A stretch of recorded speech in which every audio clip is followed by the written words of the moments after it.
Do you know for parts? Oh my gosh. Don't.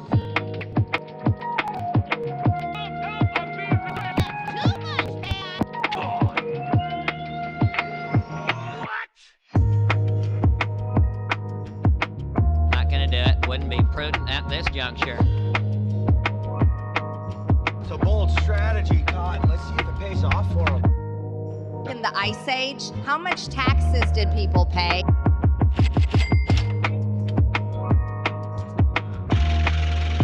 Follow the rich way.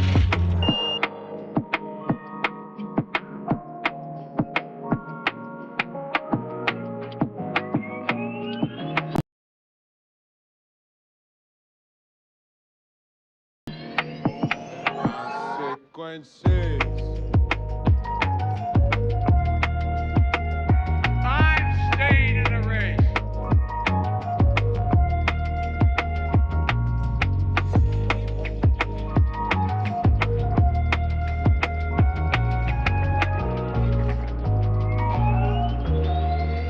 Don't worry about it, little Marco. Gentlemen.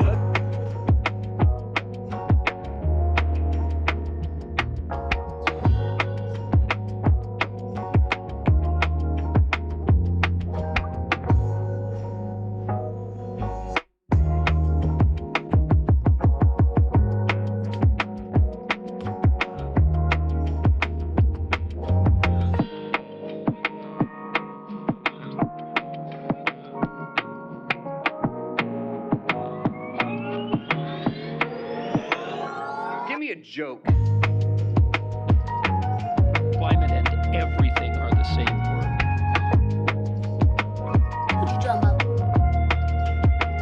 you should be ashamed of yourself for having that thought.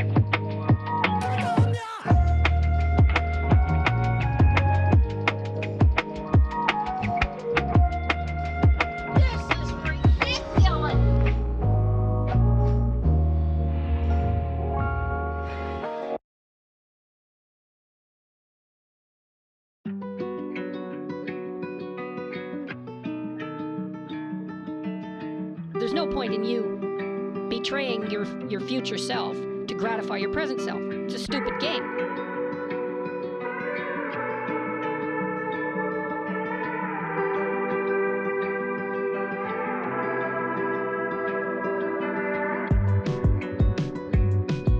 There's no point in you betraying your future self to gratify your present self.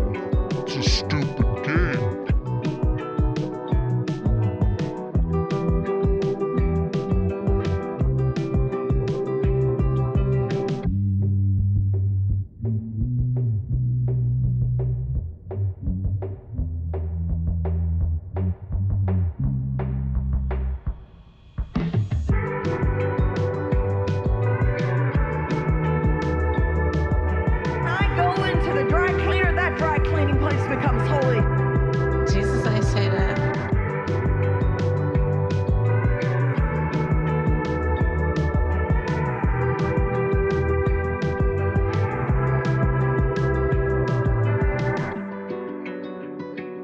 Oh, another curtain.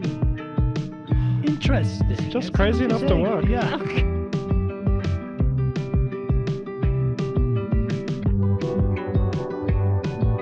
Well, first of all, some of the things that I say will be incorrect.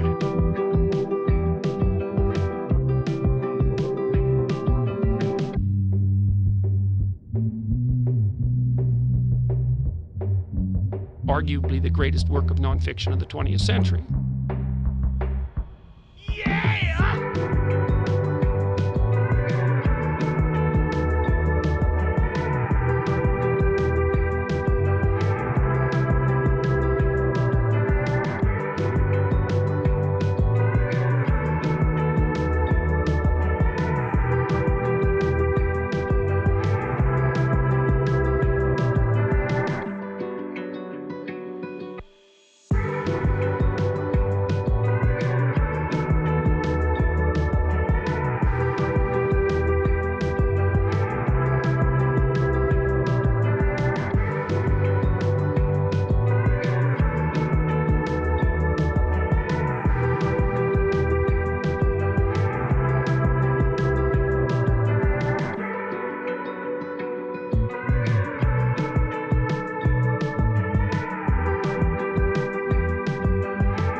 So I just want to address something.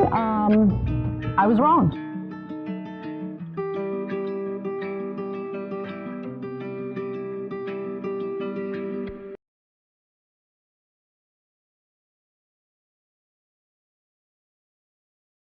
This is from 12 Rules for Life. I don't want reality. Come on! I made a huge, tiny mistake. Right now.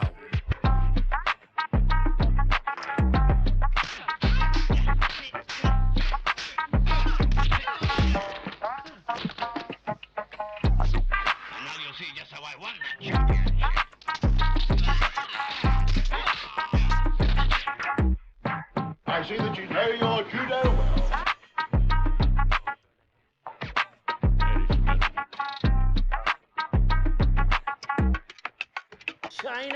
China. I have to have my China.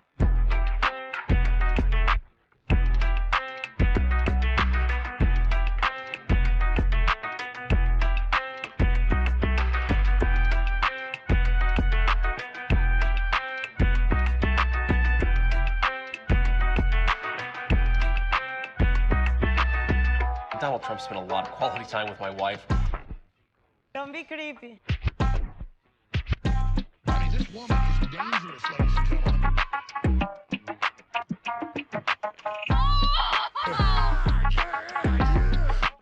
Read of the Second Amendment?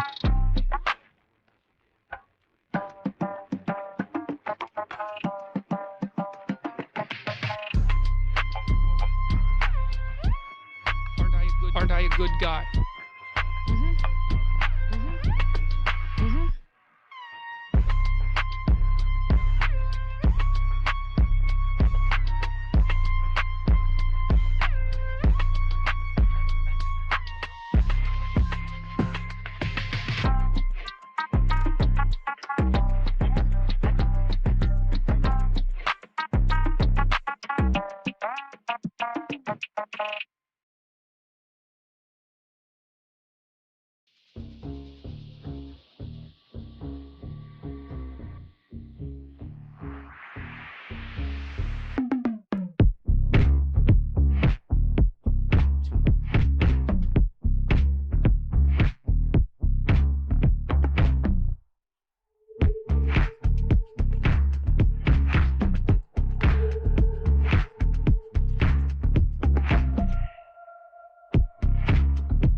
Science. So hot right now. That's hot.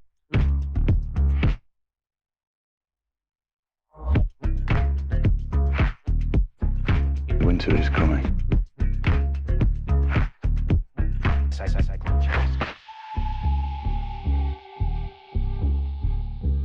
Awful, awful, awful. Weak.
Well, here we are once again.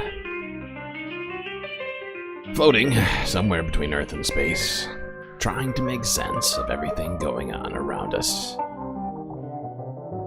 So much for us to talk about here, so I guess we better get right to it.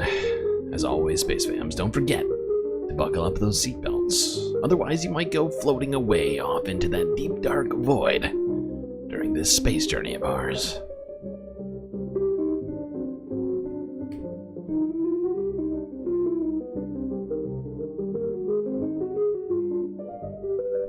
All right. Great to see everyone here tonight. Hope you're all doing well. Better do some shout-outs before we get started. Moa Noah, Pitchforks Dragon, and Bob Carmody 123 in this YouTube chat. Although, technically it's a false start, and I'm sorry, I should be disqualified. Anyway, other people are here as well. Let's see, oh wait, I was wrong. It was actually Mona, Bob Carmody, and Icebreaker Gaming. Sue Fairy Dust B, a close fourth. Aaron W here as well. Pitchforks Dragon.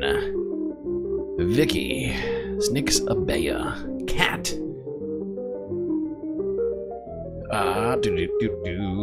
Who else is here? That might be it. Oh, May Wormy in the shorts chat. I'll do a little shout out down there too. All right. Well, like I mentioned, we have a hell of a lot for us to talk about here tonight. Very busy 24 hours since we last saw each other. All sorts of stuff happening out there in the world. Elon and Donald Trump breaking up. Also, still a lot of stuff going on with the Harvard situation, visas. Canada on fire. AI destroying the planet and the future simultaneously. Gazans continue to starve, SpaceX failures, and much, much more. I guess we better get started in that familiar place.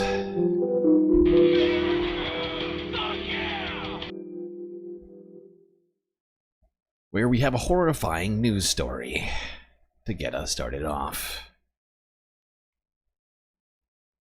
A Tennessee high school senior came out as gay on social media, and following that, her Christian school is now withholding her diploma. The school claims the student violated their social media policy.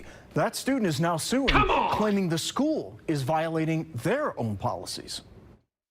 A star athlete, Morgan Armstrong, is familiar with the spotlight, but she knew posting these photos online would reveal just how harsh those lights can be. This is It was nerve-wracking to post it because I knew everyone was going to have different opinions. Some would love it, some would hate it. Not long after posting that she was gay, showing photos with her girlfriend, the senior at Tennessee Christian Preparatory School was called into the office along with her father. I figured it was the social media post that I posted with my girlfriend. The family says the school provided this letter referring to this, a private message Armstrong sent to friends asking for their support, writing, "Go like and comment on my post. I have some ruthless Trump-supporting Jesus MFs on there." The school wrote, Morgan posted on social media platforms such as Instagram a disparaging remark reflecting the people at Tennessee Christian. Oh, the this is comment reflected on the disparaging. institution, faculty, staff, alumni, and students in the most negative way possible. Armstrong says nowhere in the private message did she mention the school, and she was Yeah, no, I don't see the school name one time. She mentioned Jesus. I guess Jesus represents the whole school. Jesus, I say that. This is such a fucked up story. And this is what we're going to get, okay, with the pushing of charter and private schools being funded by fucking tax dollars. Okay, our tax dollars are going to go to discrimination because these schools can do whatever the fuck they want. They don't fall under the Department of Education in the same way that the rest of, our public schools do. They are private institutions. And they can discriminate technically against their kids. Well, maybe not legally speaking. Probably could be taken to court over this, but it's fucking insane. This is what we're funding, all right? Is exclusion of people based upon who they are, right? Oh, you're gay? Oh, sorry. Nah, no, no graduation for you. Even though you're a star athlete. This is where we're at. This is where we're at, and this is where we're headed. Talking about a relative. Morgan did not write anything about the school at any time. She didn't post anything about the school, and her private message was not about the school. Still, the school suspended her, banning her from campus and graduation, holding her diploma until next month, and writing if the slander continues. The slander continues. Will be forwarded to colleges the slander. and universities. How dare you slander us? Shocked, and then I went to anger. Yeah. The district's policy on students using social media urges caution, saying their posts reflect the school community. Writing students can't write disparaging or harassing remarks. Harassing? Who was harassed? And there are tiers of punishment. It sounds according like to the lawsuit. It sounds like this young woman was the one who was harassed. If anybody was being harassed, it was her on social media. She literally put it in her private message. She said, "Hey, I'm being harassed online by a bunch of Jesus freaks," and then this Jesus freak school decided to come in there and say, "We'd like to harass you as well, please." A what now? Time social media violation should result in just 1 day of in-school suspension. Wow. There may be people that will claim for being gay. This is a private Christian school. They set the rules, and you sign up for that. And that's why we shouldn't give tuition. And that's why that's okay. Follow your. That's why we shouldn't. It's not okay. It's not okay, and that's why we shouldn't give these schools our money. All right. That is why we cannot give these fucking, very much unaccountable institutions taxpayer dollars to do whatever they want to American children. Gross way to start, but don't worry, we got more. Although this one is actually, no, I'm sorry, I take it back. This next one is not as gross. I mean, the thing that happened to lead to it all was gross, but at least this story may give us some tiny fraction of solace. Here's Eyewitness News ABC 7 New York from yesterday.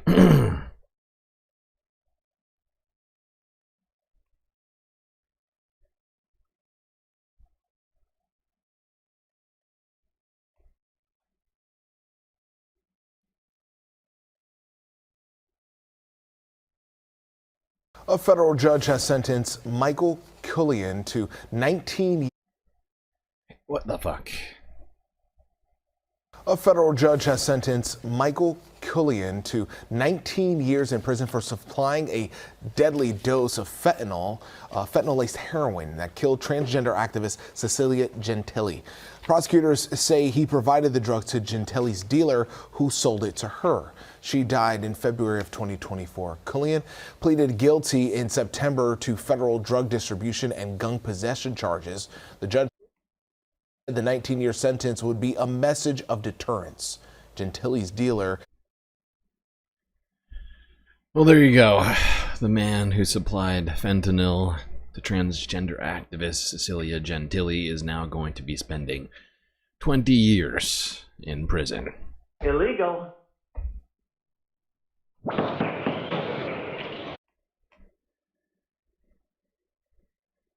All right. All right. Speaking of crimes, let's see what Donald Trump has been doing to enforce law and order. Or, the opposite of that, actually. Let's talk about all the fucking pardons Donald Trump is dishing out to all of his allies and donors. Here's PBS NewsHour to get us started from 2 days ago.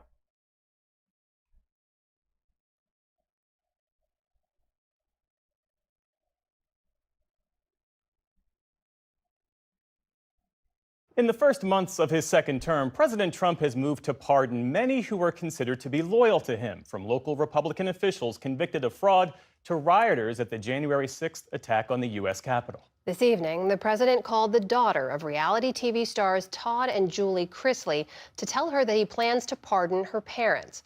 The pair are both serving years-long prison sentences for bank and tax fraud. Also today, the New York Times published new details about the pardon of a Florida businessman convicted of tax evasion. Our White House correspondent Laura Barone-Lopez has more. A report from the New York Times found that the Trump administration pardoned Paul Walsack after his mother, Elizabeth Fago, attended a $1 million per plate fundraising dinner for the president's super PAC. 3 weeks after the dinner, the president signed the pardon, getting Walsack out of an 18-month prison sentence and a $4 million restitution payment. To discuss this and more, I'm joined by Liz Oyer, former pardon attorney at the Department of Justice, who was fired from her post earlier this year. It is quite a response time. Like, really, think about that. This guy has spent like 3 days in jail. 3 days. And I don't even know if he'd spent any days in jail. But 3 days after the sentence was handed down.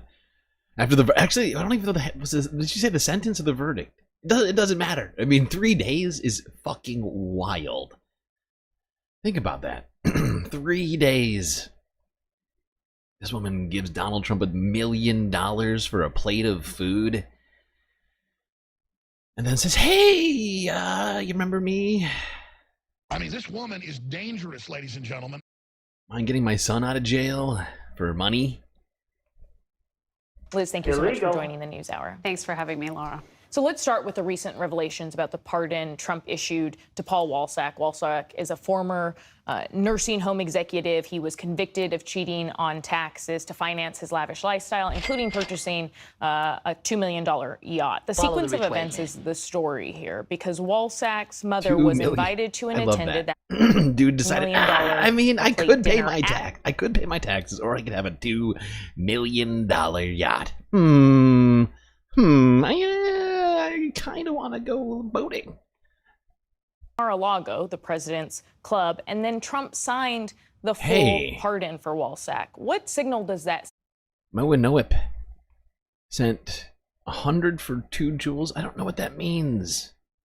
I don't know what that means. I've never seen these gifts before. It's been because we stopped doing the short streams like right after they started doing the jewels, the gifts on the short streams.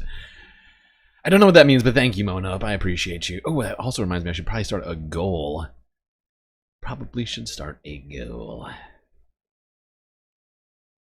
And to other wealthy individuals who may be seeking a pardon from the president. Well, one other thing that's so striking about the timeline here is Walsack was just sentenced to prison days before he received that pardon from President Trump. And the judge who sentenced him said at that proceeding that he wanted to send the message that wealth is not a get-out-of-jail-free card. And for that reason, he sentenced Walsack to 18 months in prison, in addition to having to pay back the money that he owed by defrauding, essentially, taxes, by not paying taxes. So this sends a message that accountability for the wealthy is not the same as accountability for those who don't have resources. And it creates essentially a two-tier system of justice for regular people and then for those who have political connections and wealth. And yesterday, President Trump pardoned Virginia Sheriff Scott Jenkins, who was handing out deputy sheriff badges in exchange for money. He was paid more than $75,000 in bribes in what the DOJ called a, quote, cash for badges scheme. Jenkins was also a big supporter of President Trump and expressed some... Want to be a police officer, but don't want to go through the the process of becoming a police officer? Hey, got $10,000? Well, you can get yourself a quick badge. You can run around the city pretending that you're an actual police officer. I guess there's no real distinguishable difference, really, when you think about it. You got the badge. I mean, technically, that gives you the right, I think, to do whatever, police officers have the right to do. It's disgusting. Why didn't the goal start? That pissed me off a great deal. Son of a bitch. That really bugged me.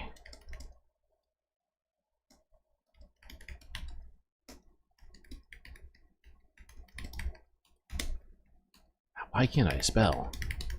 There we go. Start goal. All right. Yeah, exactly. It's a cash for badges scheme, pay for pardon scheme. I mean, Donald Trump is just saying, yeah, all of that sounds good. Anti-immigrant sentiment. Honestly, I feel like that nursing home guy, Donald Trump probably really sees himself, in that guy. He's like, oh, what? $2 million yacht or taxes, actually? That's exactly as I would do. Do as I do. Give me $1 million and no jail for you. What's your takeaway from that pardon? And is this normally how pardons work? This is not at all how pardons normally work. Pardons are normally reserved for people who show remorse for a crime they've been convicted of and who have actually served at least some and typically all of their sentence and have shown personal growth and rehabilitation during that time. However, this administration appears to be using pardons in a completely different and new way, which is to reward people who demonstrate political loyalty to the administration, and that is unprecedented. By the way, I noticed people talking about the new chat community crown thing. I looked into it a little bit in between the test stream from earlier this morning and now. And wait, why is that a 10 goal? I did a 5 goal. Oh my fucking god. My brain is broken. This is what I get for not taking a good enough sleep, I think. I took a quick nap. I got like 5 hours. What was I gonna say? Oh, right.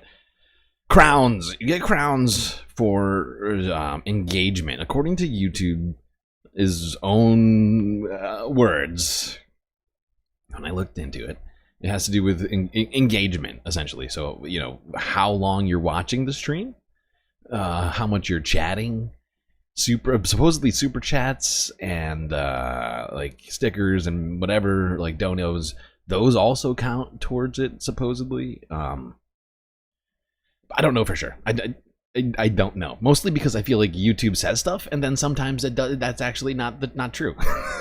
So I guess we'll see just how that all turns out. Used his pardon authority in his first administration. President Trump did when he pardoned his campaign chairman, Paul Manafort, who had been convicted of bank and tax fraud. And that's not the only Trump ally that was pardoned when he was president the first time. Is there a pattern to Trump's pardons? There is a pattern. This is something that began in the first Trump administration, but has gotten worse under the new administration for 2 reasons. One is that many of the pardons are happening in secret. And the second thing that is really different is that Trump appears to be doing this just for wealthy, well-connected people. In the first administration, there were some truly deserving individuals who were more along the lines of ordinary Americans who did benefit from pardons, alongside the politically connected and those who had personal relationships with President Trump.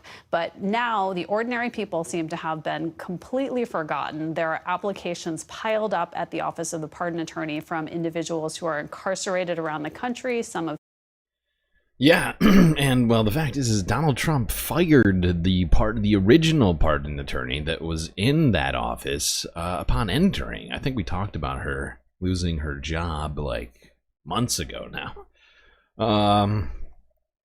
But yeah, this is where we're at right now in our government. If you have money, you can commit crimes.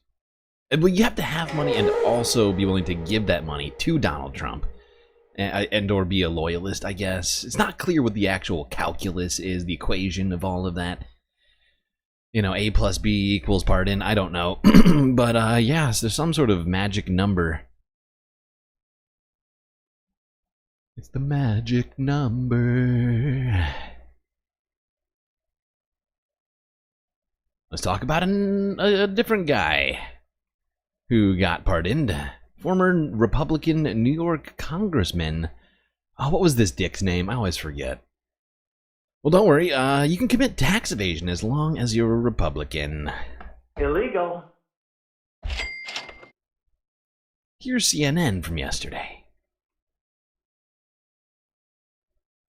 President Trump, just within the last few minutes, using the power of his office to again issue another pardon For the third consecutive day, the president flexing his clemency power to pardon or commute sentences for people with ties to his political allies. Our panel will be here to weigh in, but we do want to start with CNN senior White House God, I hate correspondent Scott Kristen Jennings' Holmes, who is smug, live for us douchey on face. the North Lawn. Kristen, this is just the latest pardon. It's for a member of Congress. And of course, just hours after other pardons came down for a pair of reality TV stars. What are we learning at this hour? Yeah, Casey, remember, it's important to keep in mind the context here, which is this is really a power of the presidency that is unchecked. It's one of the biggest powers he has. And usually when we see these controversial pardons, particularly in Trump's first term or even with other presidents, they happen at the very end of the tenure. But now what you're starting to see is Trump rolling them out just as he goes. A lot of them people who have been supporters of President Trump's at various points in his career. So let's talk about this latest pardon. This was Michael Grimm. He is a former politician, Republican congressman from New York. He was a congressman from 2011 to 2014. That's when he resigned after he pled guilty to one count of. Thank you for asking, Mono. Yes, the 107 of 350 goal is just counting donos from Cash App, PayPal, and also new patrons. New patrons are also counting those.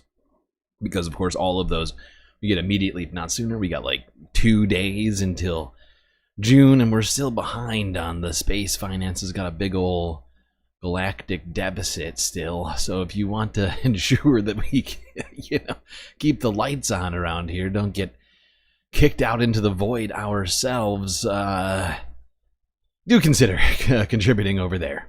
I feel like I need to end this goal and restart it Fraud, just on to be clear, YouTube, though. he had actually been. The 10's too many. That's too much. That's too much, man!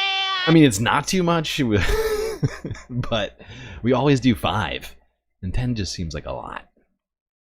Charged with 20 counts of fraud, federal tax evasion, and perjury, but then ended up pleading guilty to just that single charge. He tried to run again in New York. He served 7 months in prison, and then he became a Newsmax host in which many times he had been complimentary of Donald Trump. As you said, this is just the latest of a string of what we have seen of pardons and commutations by President Trump. A lot of the people here, like the Chrisleys, whose daughter spoke at the RNC, who was a big avid supporter of Donald Trump's, who claimed political persecution, and that's why her parents were in jail. These are the people that he is currently spending his time pardoning. The day before that, it was a former sheriff who was a huge Trump supporter. So clearly here sending a message to people who are Trump loyalists and saying that he is standing by them. You can commit crimes. I don't know. I mean, that's one way of seeing it. I mean, that's a very, very generous way of seeing that. he's just standing by them, just proximity wise. He's near them. No, what he's saying is if you're a Republican and you got some money, you can commit crimes. Just hit me up in the DMs, and cash at me $1 million, and you can commit whatever crime you want. It's fine. It's totally fine. Actually, as it turns out. Illegal. Okay, hold on. I gotta do one thing at a time here. Let me start this goal on YouTube. There we go. Okay, 5. There we go. Beautiful. Gorgeous. Love it. Great. This afternoon, Kristen, thank you very much. And our panel joins us now. CNN legal analyst Elliot Williams, CNN political commentator, Republican strategist, and pollster Kristen Soltis Anderson, former Democratic senator from Alabama, Doug Jones, CNN senior Scott political Jennings, commentator Scott Jennings. Smug, douchey face. I cannot stand this guy. I don't understand why CNN continues. I mean, and why? Whose decision was it to make this man a senior analyst? He's a senior analyst, maybe, but certainly wouldn't pay this man for his words ever. In fact, I'd pay him to stop talking. Now by CNN senior legal analyst Ellie Honig. Ellie, let me sort of start with you on the big picture, and then we'll get, we have several lawyers on our panel, in addition to being a former senator. Senator Jones is also a lawyer here. But Ellie, can you just tell us a little bit about the story of Michael Grimm, this congressman. I was on the Hill when he was taken to task for basically threatening to throw a reporter, I believe, over the cannon balcony. I'm sorry, what? It was a bit it was Illegal. sort of played out, but obviously he got himself into trouble after he left Congress. What happened here, and why do you think Donald Trump decided to pardon him today? That's a great question. Okay, so I couldn't even begin to get into Donald Trump's mind. He's obviously been on a pardon spree. Really, Ellie, and I he think can't? some of the pardons of the last few Is it days too have hard? been indefensible. However, I think the pardon of the former Congressman Michael Grimm, if you look at it in isolation, actually is quite defensible. So this was a person, It's as you said, quite who was defensible? member of Congress. Ellie, go to hell, buddy. This is not defensible. This dude committed tax evasion and threatened to kill someone. That doesn't sound defensible at all. I don't understand. Come on! You're making no sense over there, Ellie. Not that you make sense, too regularly. All right, let's go over here to talk about more pardons. ABC 7 from 18 hours ago. Savannah Chrisley reacts to her parents being pardoned by Donald Trump.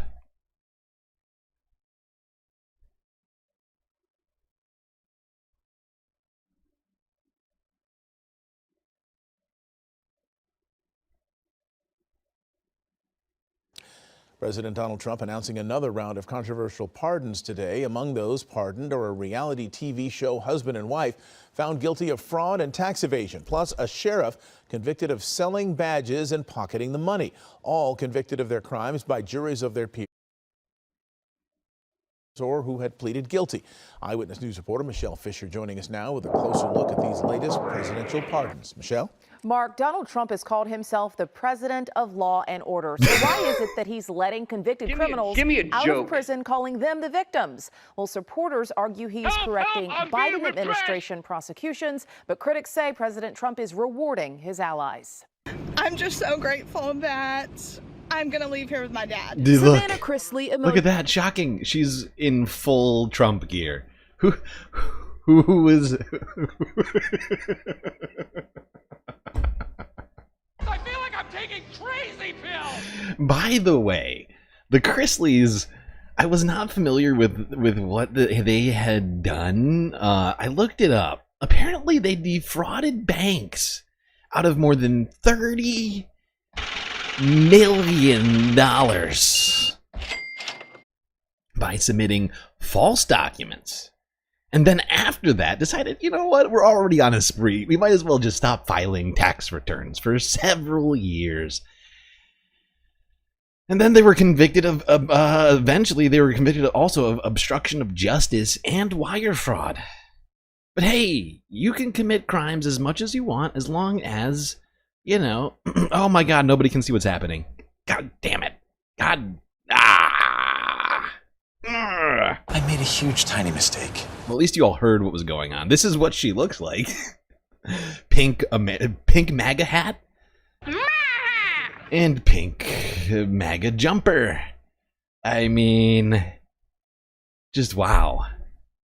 I know there's no vid. I'm sorry. No, I know, Hermit. Thank you for that. Narwhal by Nature starting us off with the super chat goal. Wait, why can't I see the super chats? What is happening? I can't. What? What the fuck? Oh, it's. Oh, come on. Come on! There we go.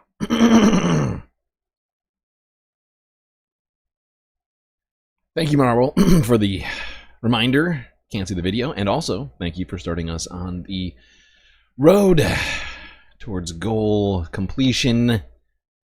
Breaking the ice for me, for us, really. For everyone.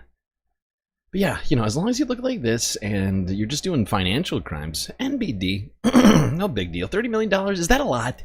Is 30 million a lot? I don't know. I've got way more than that now.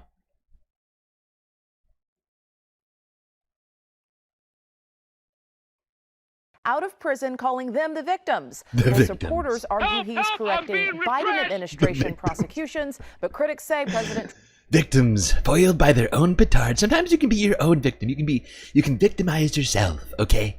People don't get that. allies. I'm just so grateful that I'm going to leave here with my dad. Savannah Chrisley emotional, waiting outside a Pensacola, Florida prison hours after President Trump pardoned her parents, reality TV stars Todd and Julie Chrisley. My parents have not spoken to each other, heard each other's voices, or seen each other in the past 2.5 years. It has been extremely difficult. Convicted in 2022 for tax evasion and bank fraud, prosecutors say the Chrisleys engaged in a, quote, 15-year fraud spree. Savannah at last year's RNC blaming their convictions, though, on politics. Due to our public profile and conservative beliefs, they accused my parents of... Don't you see? The Biden DOJ made them commit the crimes. It's like, hey, so someone is like, Merrick Garland called this young woman's parents and said, hey, steal $30 million from the banks and stop filing taxes. It's a witch hunt. Fraud. Just Monday, former Sheriff Scott Jenkins was also pardoned by President Trump a day before he was set to report for a 10-year prison sentence after a conviction for conspiracy, fraud, and bribery in a so-called cash for badges scheme. The president writing on Truth Social, this sheriff is a victim of an overzealous Biden Department of Justice and doesn't deserve to spend a single day in jail. Last month, a pardon for Florida businessman Paul Walzak, who pleaded guilty last year to tax crimes. Prosecutors say he withheld more than $10 million from his employees' paychecks using that part of that other scheme I did not realize. So the guy this is the same guy who bought the yacht for him, the $2 million yacht for himself. He stole $10 million from his employees. Oh my God. This is insane. This is fucking insane. Jesus Christ. There's your president, folks. Follow the rich white man. There is your president. On a freaking pardoning spree. All right, let's talk about presidents. Oh, wait, I got one more on this pardon spree. CNN.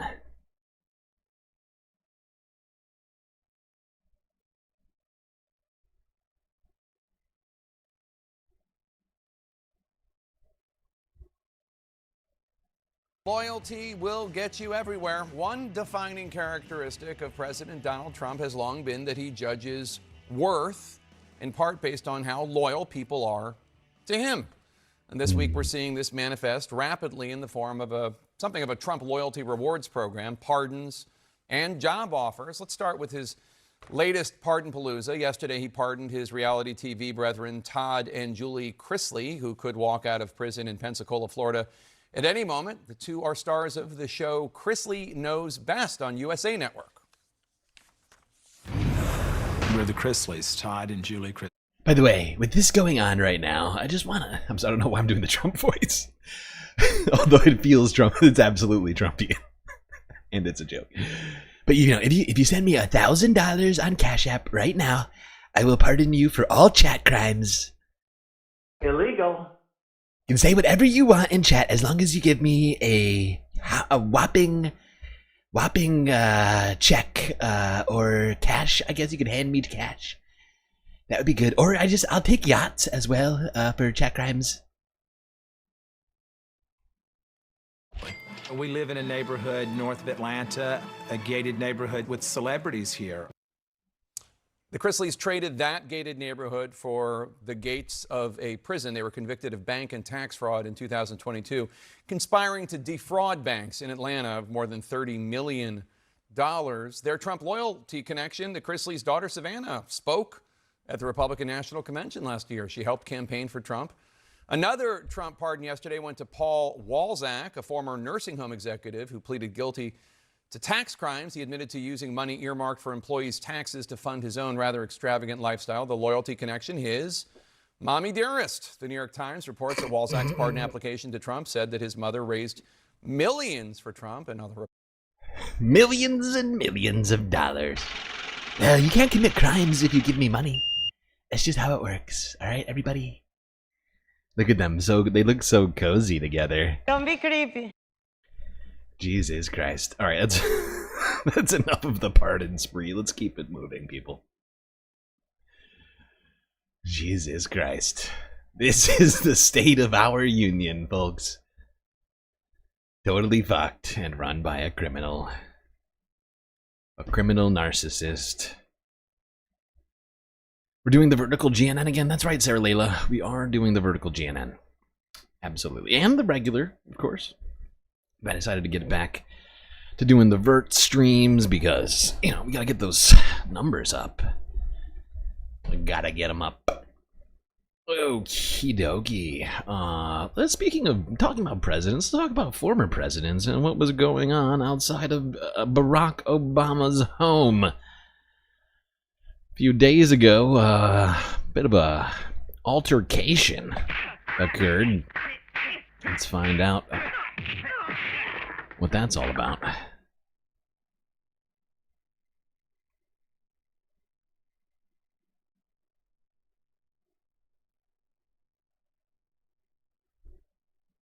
A Secret Service spokesperson confirming to NBC News what they're calling an altercation between two active duty officers outside the home of former President Obama here in D.C. I want to show you a video. These are the two officers, like in a fight. We should be clear, NBC News does not have ownership of this video. The Secret Service says both officers involved are on suspension. NBC News reached out to the Obama's office. They are declining to comment. I want to go right to Vaughn Hilliard now here. First, beyond the fact that you have two apparently active duty officers in a fight while there's, I think, supposed to be on duty, do we know why it happened? And do we know anything else about this? Is this? I'm not sure they're keeping the former president very safe. You know, you're punching each other. Our society is collapsing.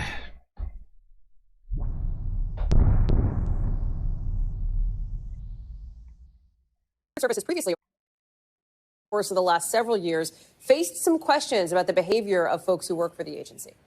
Of course, we're trying to nail down some of these details. We know that it happened at 2:30 in the morning last week. There were these two female officers that were serving through the Secret Service outside of the Washington, D.C. home of the Obamas. That is where. Well, what are we doing here? That is where this altercation that you were watching took place. Of course, the Secret Service has come under great scrutiny in recent years. Of course, paramount to that was last year in the assassination attempt on the life of then candidate Donald Trump. This is a moment in time for the Secret Service where they have ramped up their recruiting efforts. If you go around Washington, D.C., you'll see billboards trying to onboard individuals to join the service. This is now a Secret Service that Whoa, wait, what? And didn't Donald Trump tell us that we had record numbers of people who want to come and join the service and the military? Even though, of course, that was a lie. I think this genuinely proves that that it's not quite what Donald Trump claims it right now. Can't even manage to get people to join the Secret Service to protect the president. Presidents, I guess, and or other people. Yeah. Understaffed, putting up signs around D.C. Hey, need a job? Come protect the president.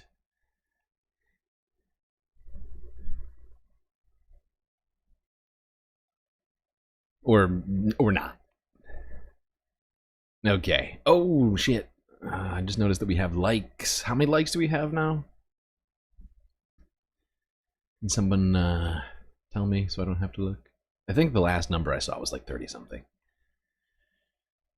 Alright, let me get you some emotional support characters. Wait, where is the dice?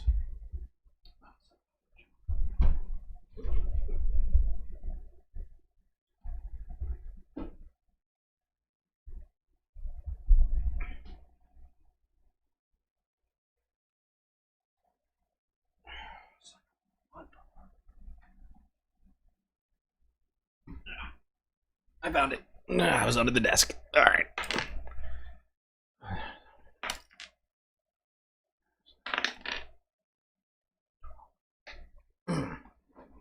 $36. Yes, thank you. Thank you, the hoe to know. All right. 37. Oh, okay. Still doesn't get us more sport, but thank you for the update. All right.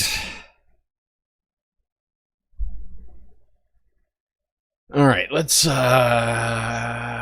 get back to it here at PBS NewsHour and talk about a lawsuit which is being filed against the Trump administration over his decision to withhold funds from NPR.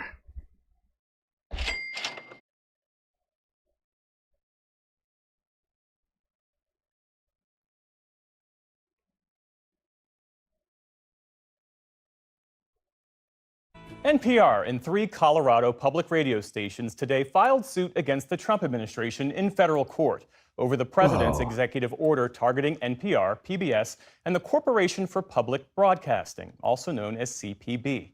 The order, signed earlier this month, bars congressionally approved funds from being distributed to the public media organizations.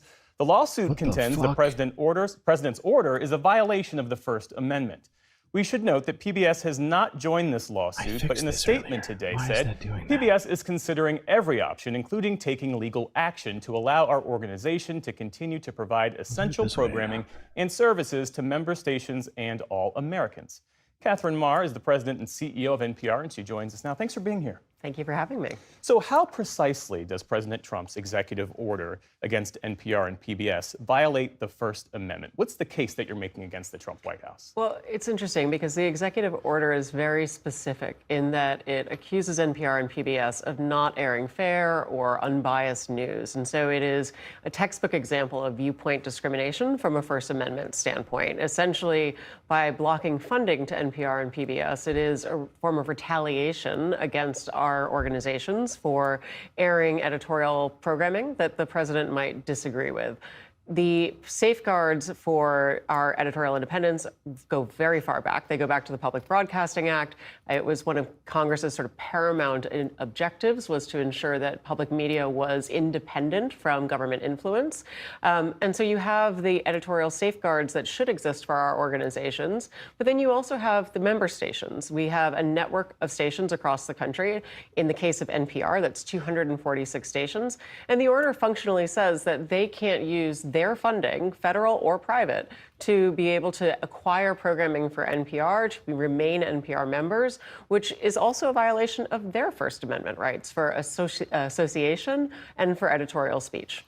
This lawsuit, as we mentioned, is filed in conjunction with Colorado Public Radio, Aspen Public Radio, and KSUT, which serves Native American communities in the Four Corners region. Why that collective approach? Well, believe it or not, we didn't set out to get 3 stations in Colorado. That is sort of a happenstance of the types of stations we were looking for. We wanted an urban station that represented a larger metropolis. We were looking for a station that served a primarily rural community, which is where Aspen in the Roaring Fork Valley is. And then the KSUT serves the Four Corners and was originally a tribal station and still retains a significant amount of tribal-based programming. And so I think it really speaks to the diversity of communities that public radio serves across the country.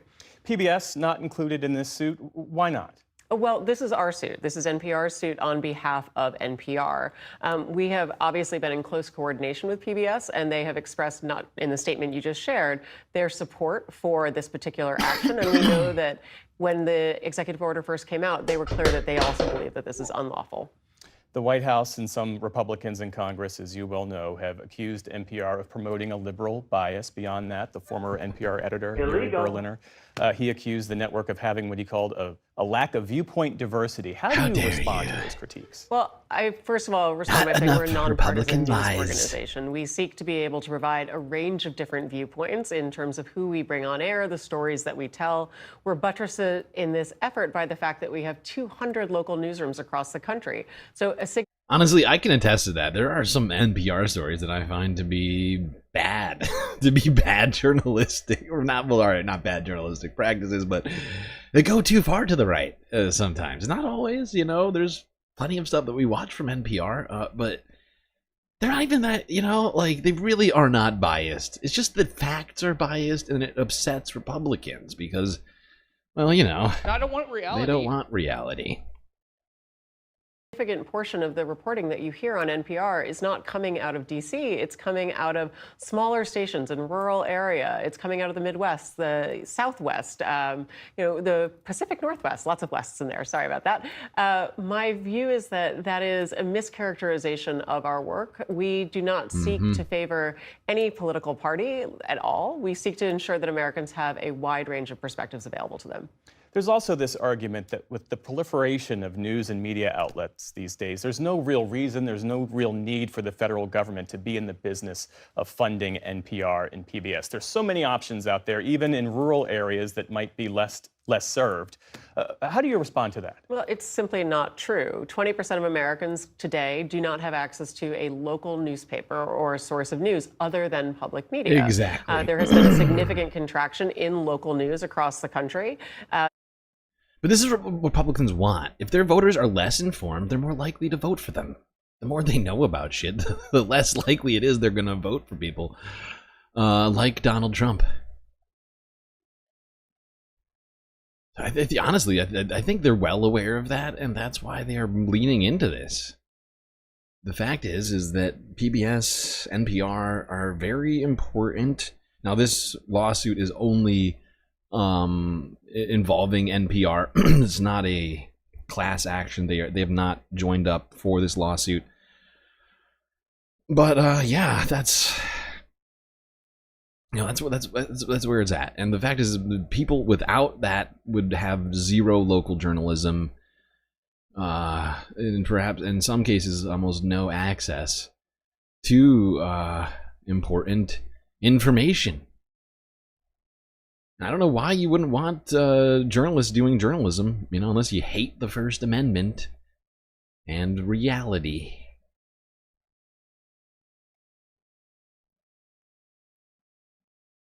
All right. Speaking of hating the First Amendment, let's talk about Harvard. What's been going on there? Let's start here with NBC News from yesterday. Potential legal challenges over Trump administration's effort to sever ties with the college.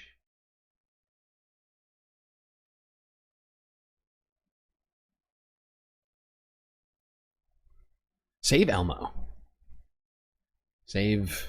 And let's bring in NBC News legal analyst Angela Sinandela. Angela, let's start with Trump versus Harvard. Can the administration legally end these federal contracts without almost any notice here? So my answer to that, my opinion, Gotti, is no.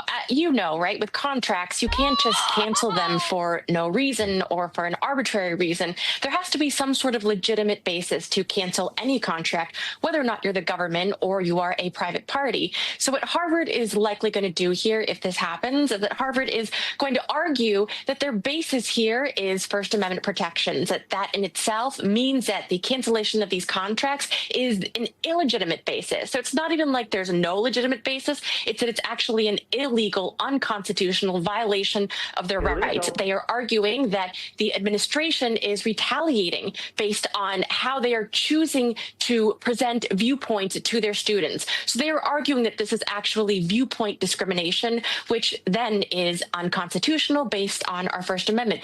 And then on top of that, there's all sorts of administrative protections.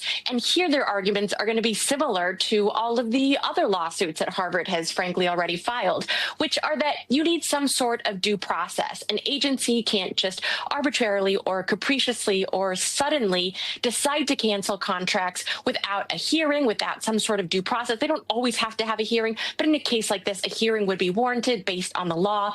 And so Harvard has a lot of standing here, Gotti. Harvard has a lot of standing. They certainly do. Oh, one of our chat, Bob, you learned to read from PBS.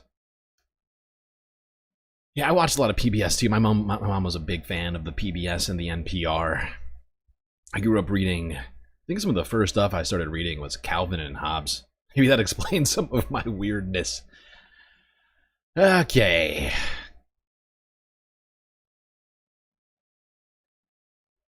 Yeah, Donald Trump continuing to target funds already appropriated by Congress, even though the Constitution says that he's not allowed to do that. Not going to do it. Wouldn't be prudent at this juncture.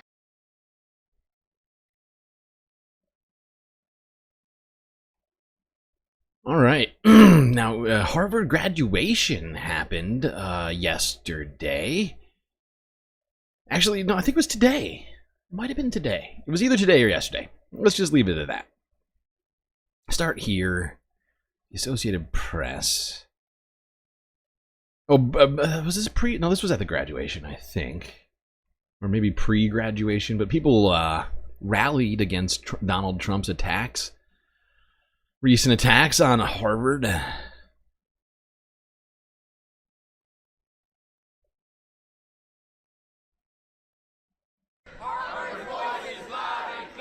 Every student's welcome here. Every student's welcome here. If there is anything to learn from this Jewish history, it's that when we push people out of our schools because of their identity, it's a symptom of a morally bankrupt politics. That is why the administration's excuse for these policies, that they somehow address anti-Semitism, are so absurd. Let's be clear. This has nothing to do with combating anti-Semitism. Trump is using our international students as a bargaining chip. He's threatening to revoke our school's hosting status unless we turn over a massive amount of disciplinary information and surveillance. Immediately, it's not This is information we are not legally required to give. And once he has it, he will use it for his own nefarious ends. And now, finally, before I introduce our final speaker... Okay, yeah, I think they did a rally before the graduation. That happened. Let's just go straight into that one. This is CNN from 9 hours ago. From the commencement ceremony. And we start with breaking news on Harvard's graduation day. Just a few miles away from the commencement ceremony, a U.S. district judge ordered the Homeland Security and State Departments not to make any changes to the university's student visa program indefinitely. CNN is covering the story from all angles. Paula Reed is following the updates inside the hearing, and Danny Freeman is next to Harvard's campus where graduation is wrapping up. Paula, first walk us through what the judge said. So Dana, for now, international students can still come to Harvard. Now, today, the judge was looking at this move by the Trump administration to revoke the university's student visa program. This impacts their ability to host international students, because if you come here to attend school from another country, you have to be enrolled in a school with a valid student visa program. The university has argued that this is a violation of their free speech and other constitutional rights. And today, this was a high-stakes hearing in this ongoing battle between the university and the administration, and it was almost derailed by a late-night filing last night by the Justice Department. This was a formal notice to the school that they intended to go forward with this, and it kicked off a 30-day period that would have given the university an opportunity to respond. And Dana, that's the kind of boring procedural stuff that can completely delay or derail a hearing like this. But today, the judge was not having it. She said she did not want to leave this issue open. Wouldn't be prudent and at this instead, juncture. she said she wants to, quote, maintain the status quo. So she is going to continue a temporary block on this policy, and she wants the two sides, so the university and the Justice Department, to hash out a permanent pause on this policy. She said it doesn't need to be draconian, but I want to make sure it's worded in such a way that nothing changes. So that pause will remain in effect while these larger constitutional questions are litigated and until a final court decides if this is a violation of the Constitution. And as you know, this is just one of the many ongoing battles between the school and the Trump administration on everything from funding to DEI. That's right. And as we mentioned, as we speak, there is a graduation wrapping up in Boston. And as the graduation was happening, the students at Harvard gave the school's president, Alan Garber, a minute-long standing ovation.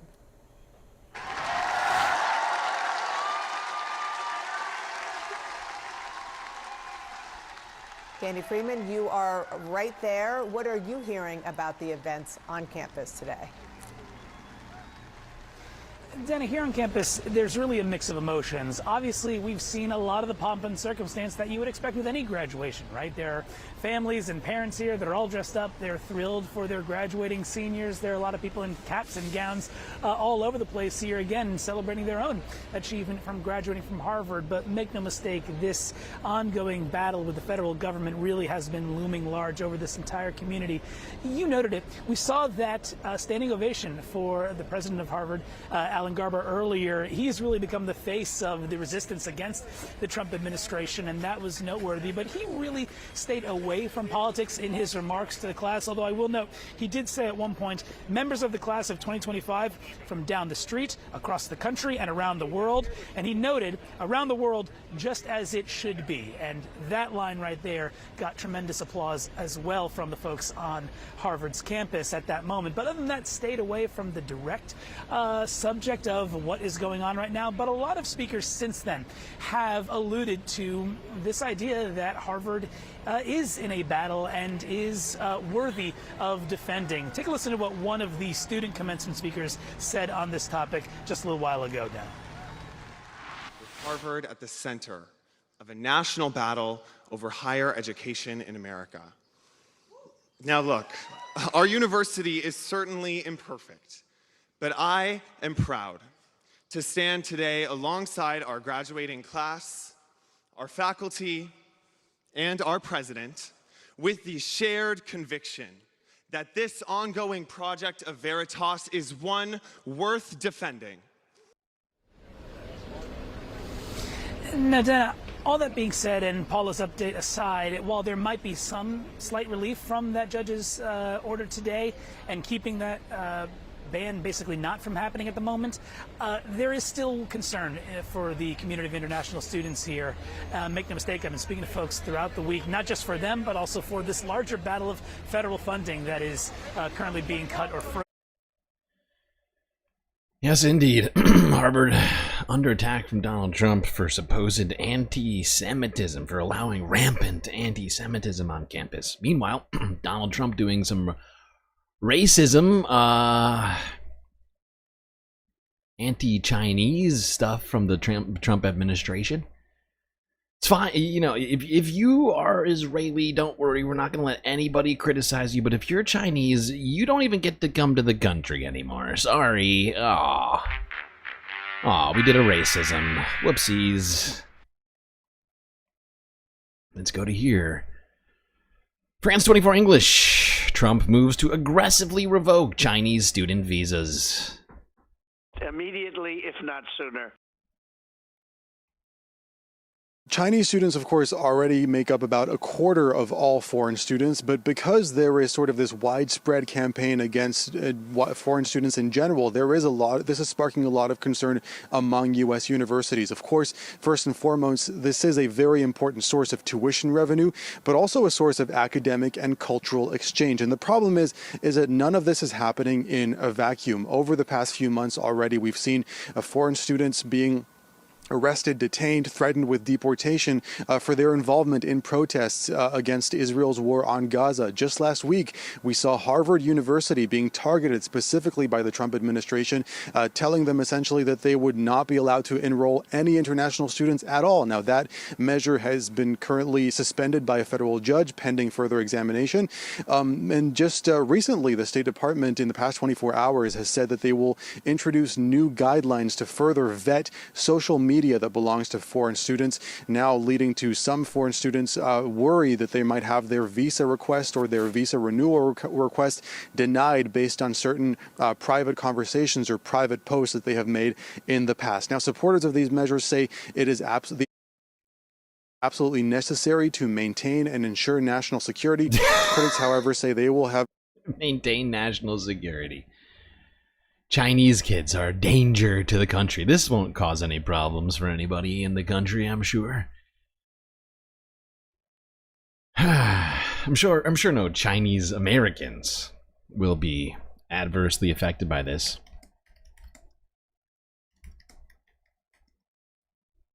I just want to look at this tweet from Marco Rubio. Because it's pretty clear what they what their intentions are here. It's not just the CCP, right? It's not just being somehow affiliated with the Chinese Communist Party. It's just being Chinese and a student. Let's look at this tweet. The U.S. will begin revoking visas. No, you bastard. Don't do that. Don't make me do the freaking... Why would you do this? The U.S. will begin revoking visas of Chinese students. Full stop. Including those with connections. Including. It's not just saying exclusively those, or only those with connections to the Chinese. It's just generally speaking. If you're Chinese, you can go fuck yourself. China. That's where we're at right now. This is an outwardly racist decision. It's like just being Chinese is enough to have your visa revoked. This is outwardly anti-Asian racism coming from the Trump administration. So great, so good for everybody. This really brings the country together. We got more on this situation.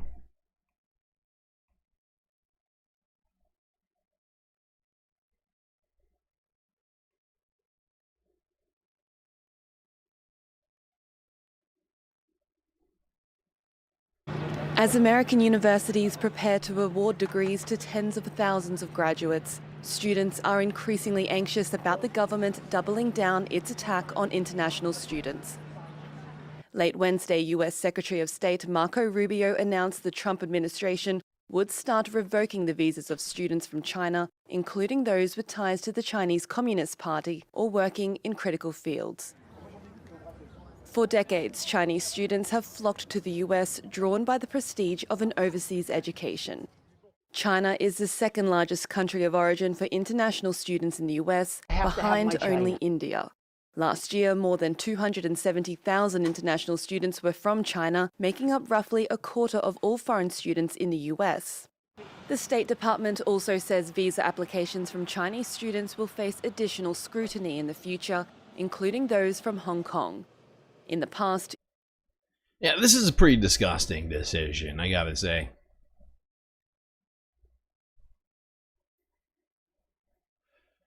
This is not the country that I remember being in recently. I thought that we were supposed to be a melting pot, and now we're, you know, just blanket saying, no to China.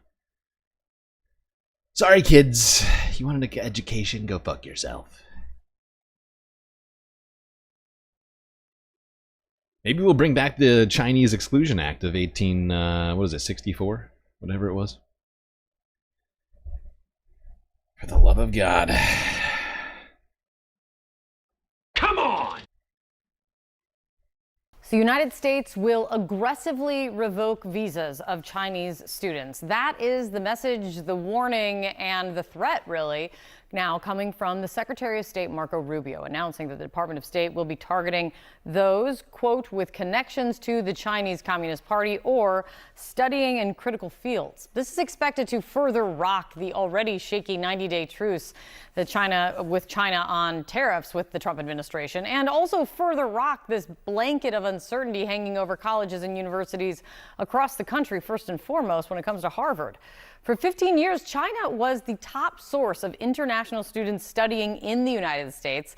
That is until India took the lead just last year. So let's get this. It could have a huge impact.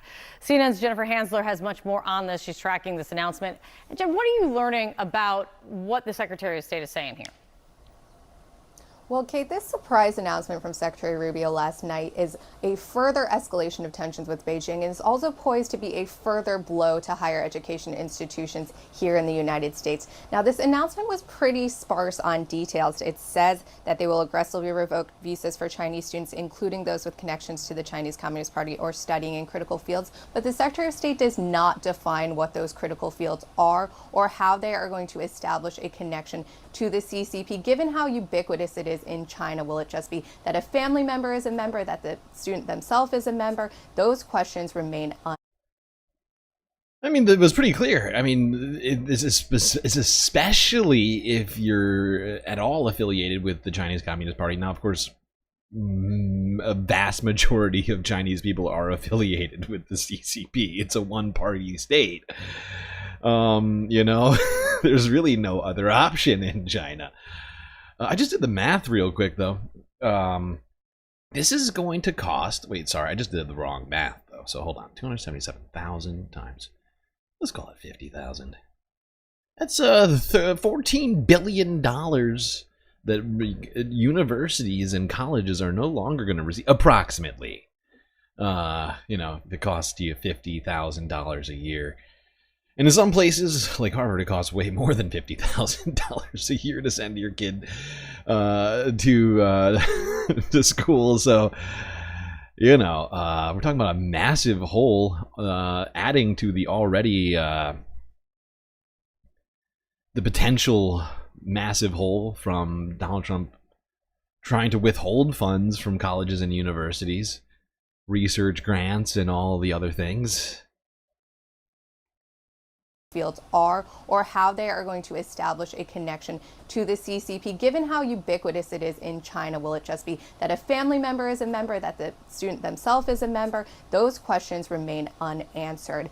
Now, there's also questions about how they are going to further revise their visa vetting process for those from China in Hong Kong. It is notable that the Secretary of State said they would be working with the Department of Homeland Security on the visa revocations, which indicates that they are going to be aggressive about potentially not allowing these students to remain in the United States once their visas are Not revoked. going to do it. Wouldn't be prudent Now, at this this is juncture. just among a slew of actions that the administration has taken over the past. You know, this is also going to affect U.S. economic productivity because, of course, many students work in the country, right? They have jobs either doing research or working at the school or just working a part-time job, perhaps. You know, it's going to genuinely affect the economy, GDP. They also, I don't know if you know this, but students buy things in the United States, right? You know, they buy food, they have to eat, right? They pay for perhaps rent at an apartment. They buy things, all sorts of things. I don't know. What do people buy? Oh, so many things. Oh, God. This is so gross. Days targeting visas, especially those for international students. On Tuesday, the State Department ordered all of its embassies and consulates around the world to pause all new visa appointments for student and exchange visa applicants. This pause is so they can work on an expanded social media vetting policy. They say that this policy guidance is going to be rolled out in the coming days, but it is likely to have an impact on the number of students who will be able to obtain those visas and come and study here in the United States. That in turn, of course, Kate, is going to impact the universities here who rely on these students for enrollment numbers and tuition money. I should also note that they escalated their feud with Harvard. I learned from senior administration officials last night that they are now reviewing the visas of all Harvard-affiliated visa holders, not just students, Kate. Oh, okay. So the professors too, the professors. Ah, yes, the professors. They are incepting the children with liberal Marxism. Or what's it called? Cultural Marxism, as Jordan Peterson calls it. Arguably the greatest work of nonfiction of the 20th century. Oh, God. What a fucking idiotic time to be alive. Oh my God, why am I in Top Chat on horizontal stream? How rude. Come on, YouTube. Why would I ever want to be on Top Chat? I don't understand. Nothing about Top Chat is good. It's all bad. All right. Let's talk about other people who've had themselves attacked or perhaps had their ability to be in the United States revoked. One woman was just coming home to be with her husband, a military wife, in Honolulu, Hawaii. This was technically from last week. Here's Hawaii News Now from 5 days ago. Military wife detained. Illegal. And deported at Honolulu Airport. Come on! First at 4:30, a U.S. military wife from Australia is sharing her story after she was detained by border officials at the Honolulu airport. Our Annalisa Burgos spoke to her about what she's calling the holiday from hell. Last Sunday, 25-year-old Nicole Sirocos was looking forward to a 3-week vacation in Honolulu with her mom. That's where my mother and father had their honeymoon, so it held a very sentimental place in her heart.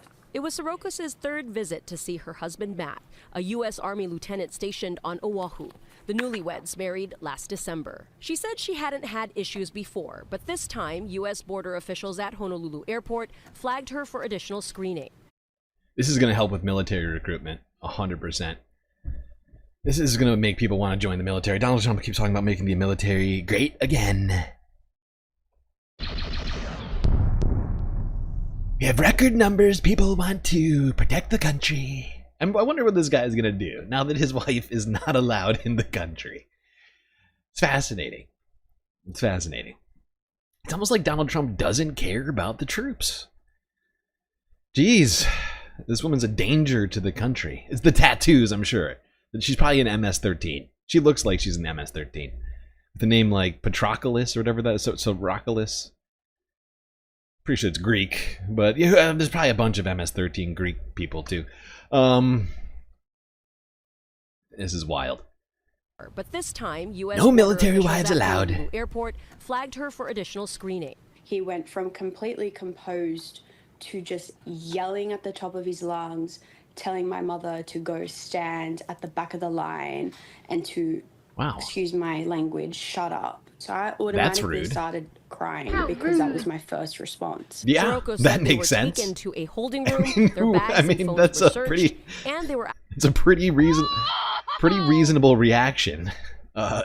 Finding out suddenly.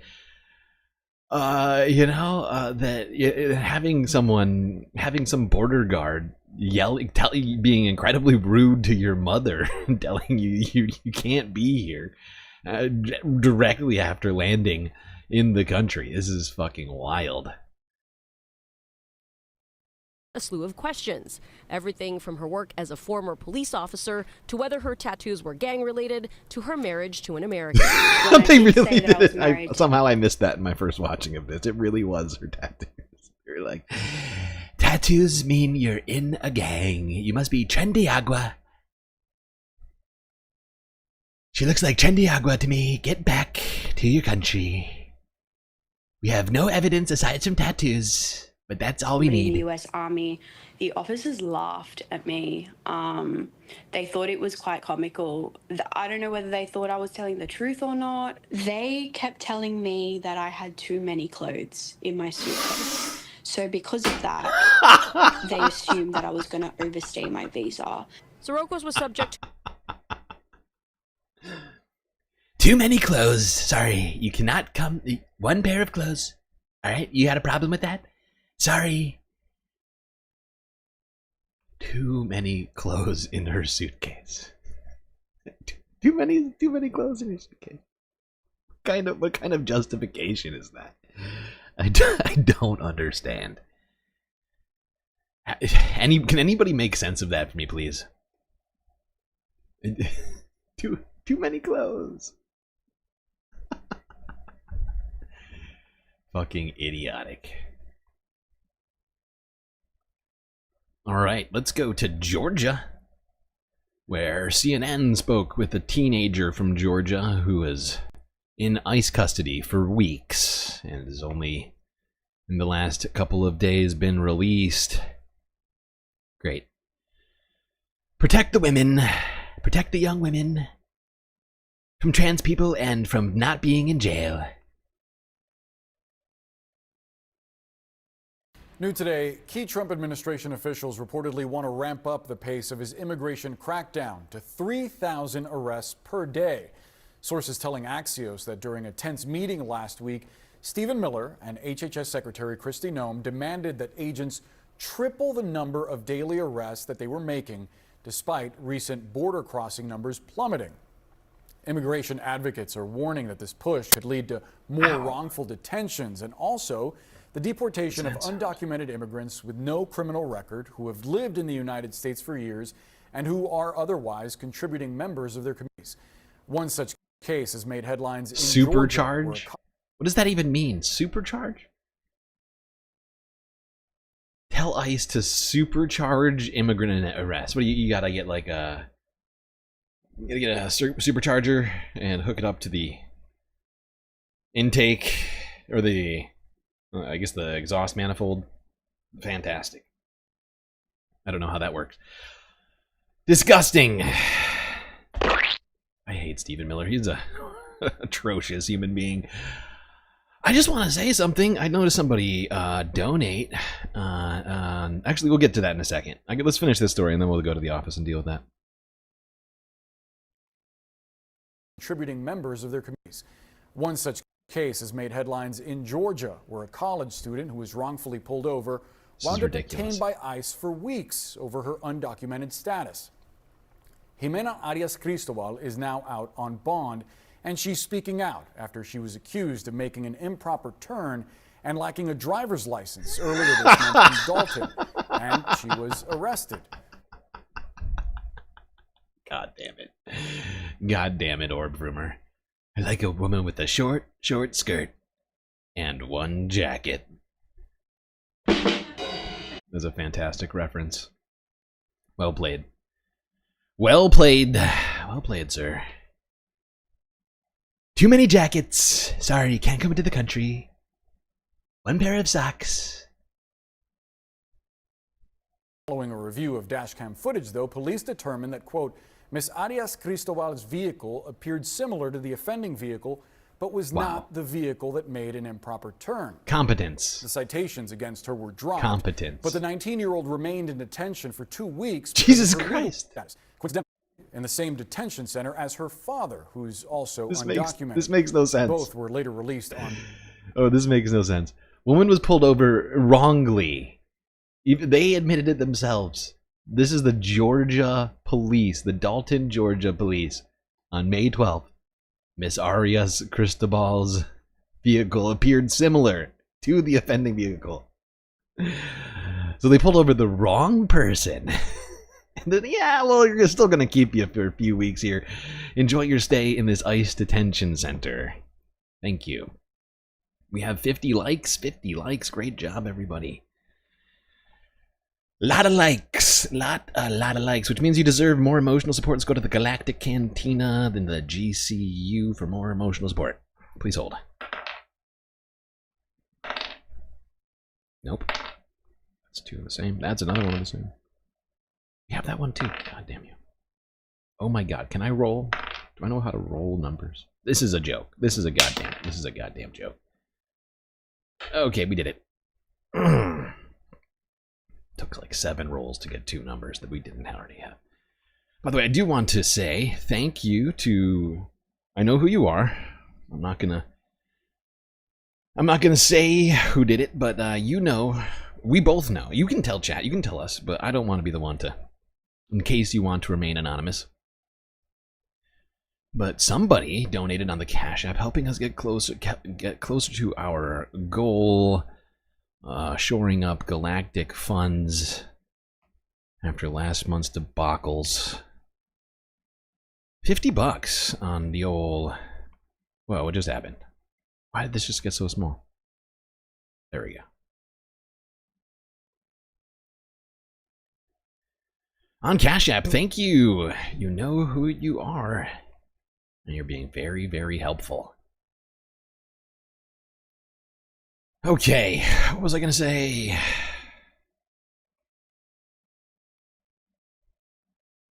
What was I going to say?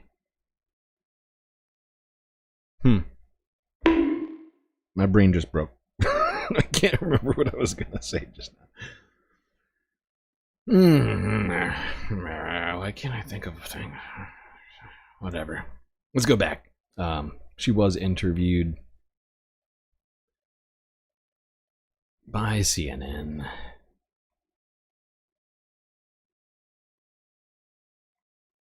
As one qualifying criminal activity.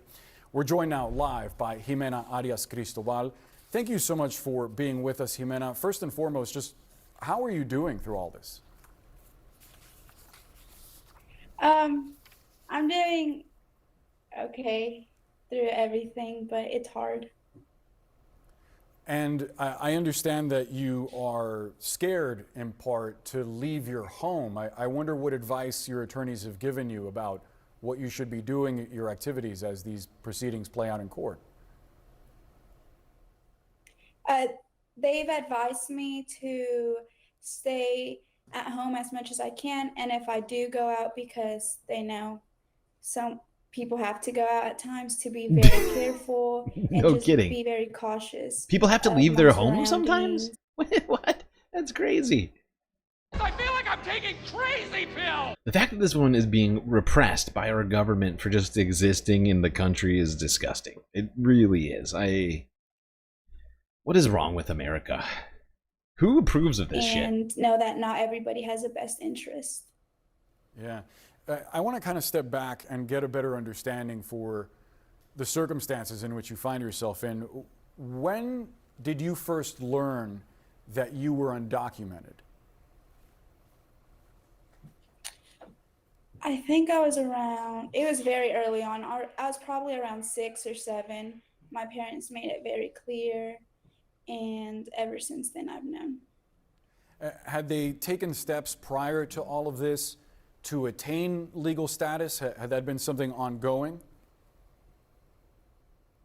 Yes, it was. I know a lot of people think we've been here 15 years, we had enough time to obtain citizenship, but to be honest, it's very, very hard to obtain citizenship or residency. We tried various times. We hired lawyer after lawyer asking, what's the pathway to citizenship, residency, or a permit? And they just told us, you have to wait for something to change, or you have to wait for Jimena to get older and get married, or have you. Well, it turns out getting married doesn't even count, right? I mean, you've seen all sorts of people, like the woman we just talked about before this, who was detained, who was married to a fucking soldier, who was deported from Hawaii for having tattoos and too many clothes in her bag. So it's not clear that that would even solve it. We've had a broken immigration system for a long time, one that's not functioning properly.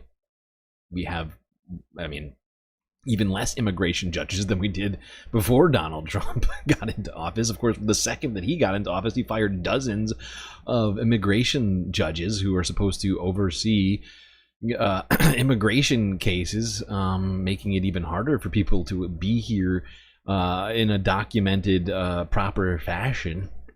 This is where we're at. It's a parody. We live in some fucking idiotic fever dream of a racist psychopath. Make America paranoid again. Mappa.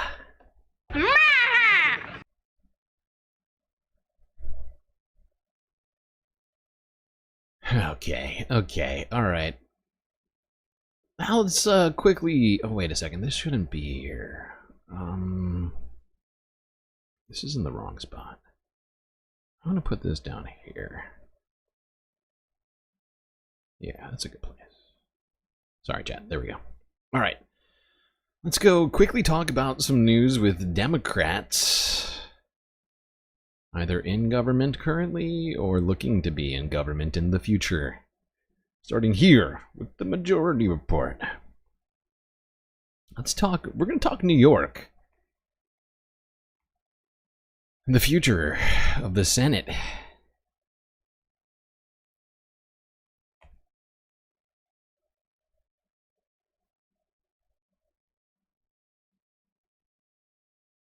I just want to repeat that Chuck Schumer headline. He trails AOC with New Yorkers. Jewish New Yorkers. But all New York. I mean, I don't know why that's surprising to people. It's not surprising, except for, Chuck Schumer has stated that his number one goal is to make sure that he is make sure that the left, I guess, or the Democrats, continue to embrace Israel. But the thing that I do think that it's surprising to people who equate anti-Semitism with anti-Zionism and think that that you have a Senate minority leader who has said his number one job is to protect Israel. And Jewish New Yorkers still would rather have AOC. Now, I know we all know Schumer's retort. The Baileys, The Baileys are not Jewish. Yes, exactly. That's a good point. So that's I'm senator for all the people.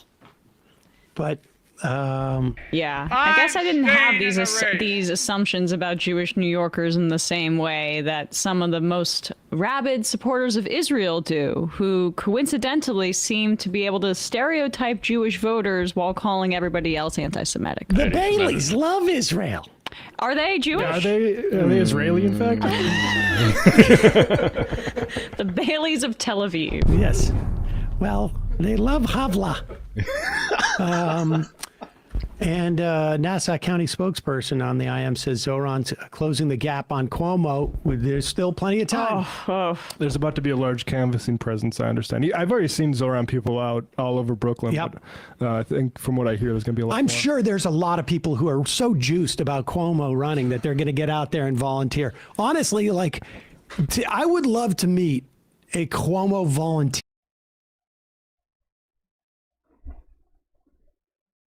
I saw two Cuomo people in front of Barclays Center, and they looked very much like they're lifelong politics people climbing a ladder. Havla is making me hungry right now. Yes. I want to just see two just normie, like, I've just been so inspired by Cuomo. I want to get out there and volunteer for him. You're looking at one. Well, I mean, back in, when I was like 16 years old, I interned and I canvassed. I'd stand on the street corner looking for signatures for Cuomo. So basically, if you are like me and you wanted college credit, that's or like, okay, well, you're getting paid for it. I was getting paid. I wanted on my application like, oh, I did this, and now I know better. Yeah, it's a good thing you didn't put it on your application when you applied here. That's a good point. That's a good point. That can cut both ways. Exactly. Hey, folks, don't forget to hit the... That's true. I doubt that. I know Sam's joking. It's hilarious. I mean, yeah, she was young. We can forgive Emma. She's in her 30s now. It's been a long, long time since then. But yeah, it's possible AOC might take... I would love to see AOC as the New York senator rather than fucking Chuck Schumer, who, helped Donald Trump pass that continuing resolution, which enabled him to do a lot of what he's doing right now. A lot of this is his fault, let's be real. Let's be really, really, really real. Speaking of New York, let's talk New York City. Let's talk New York City's mayoral race, which continues to get tighter and tighter. Andrew Cuomo. Whoa. 1 year, let's go. 1 year, let's go. Don James. Subscribed for a full 12 months. Talk about galactic dedication. Truly impressive. Thank you, Donald. You're a great man. You're great. You're good. And so great. Thank you. So beautiful. All right. What are we doing now? Yes, to the mayoral race. Zoran Mamdani v. Andrew Cuomo, who we were just talking about.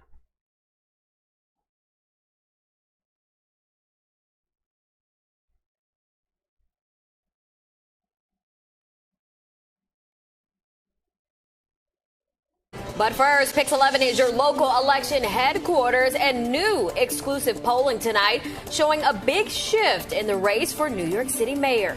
As we say thank you for joining us here at 5, I'm Erin LeBeau. Good evening, everyone. I'm Candace Gibson. So former Governor Andrew Cuomo may not be running away with the Democratic primary anymore. Let's get right over to Pix 11's Henry Rossif right now. Henry, this race appears to be tightening. Yeah, let's put this in context first. Most of the public polling that we have seen so far shows this at about a 20-point lead for former Governor Cuomo. Well, in brand new exclusive polling with Emerson College and The Hill, we here at Pix 11 can show you this. You have former Governor Cuomo at 35%, but look at that. Queens Assemblyman Zohran Mamdani at 23%. So that's a 12-point gap there. And it gets more interesting as we move through ranked choice voting scenarios. But let's move through the entire poll first and show you this 12-point gap. It's much different than a lot of other polls are showing. You have Comptroller Brad Lander at 11%. And then we page over to show you some of the other candidates in play here. You have former Comptroller Scott Stringer at 9%. You have City Council Speaker Adrian Adams at 8%. State Senator Zellner Myrie at 5%. Now things get interesting because remember, we have a ranked choice voting election. So what you do is you cancel all of these people out, lower down on the vote getters, and all their votes flow upward based on who people prefer. So let's go ahead and look at our top 3 candidates. You see the field getting tighter here. Under this scenario, you have former Governor Andrew Cuomo at 46%. So he's almost at 50, but not quite yet, which would give him the win. Mamdani is at 32%. Lander is at 22%. So what do you do next because no one has 50? You eliminate Lander, and his votes flow upward. Most of them go to Mamdani, but enough go to former Governor Cuomo to put him at 54%, and that would make him the Democratic nominee. But I can tell you this 8-point gap, 54 minus 46, is as close as any public poll has been in this race for mayor. And this is fucking amazing because in earlier polls, which we have looked at in these sort of breakdowns, Zohran Mamdani, after the calculus of the ranked choice voting system, was still down like over 25 points, and now she closed that gap to single digits, 8% difference between him and Andrew Cuomo, and it's only been like a week since they started increasing their presence, knocking on doors, and it seems to be working in just epic fashion right here. Truly, just a breath of hope for New York. Now we can't get complacent, but this is fucking huge. And New York needs a new mayor, a good one, And going to Andrew, I mean, dude sucked as governor. We don't need him in, he already ruined the state. We don't need him to be in charge of the biggest city in the state. God. This is definitely positive news.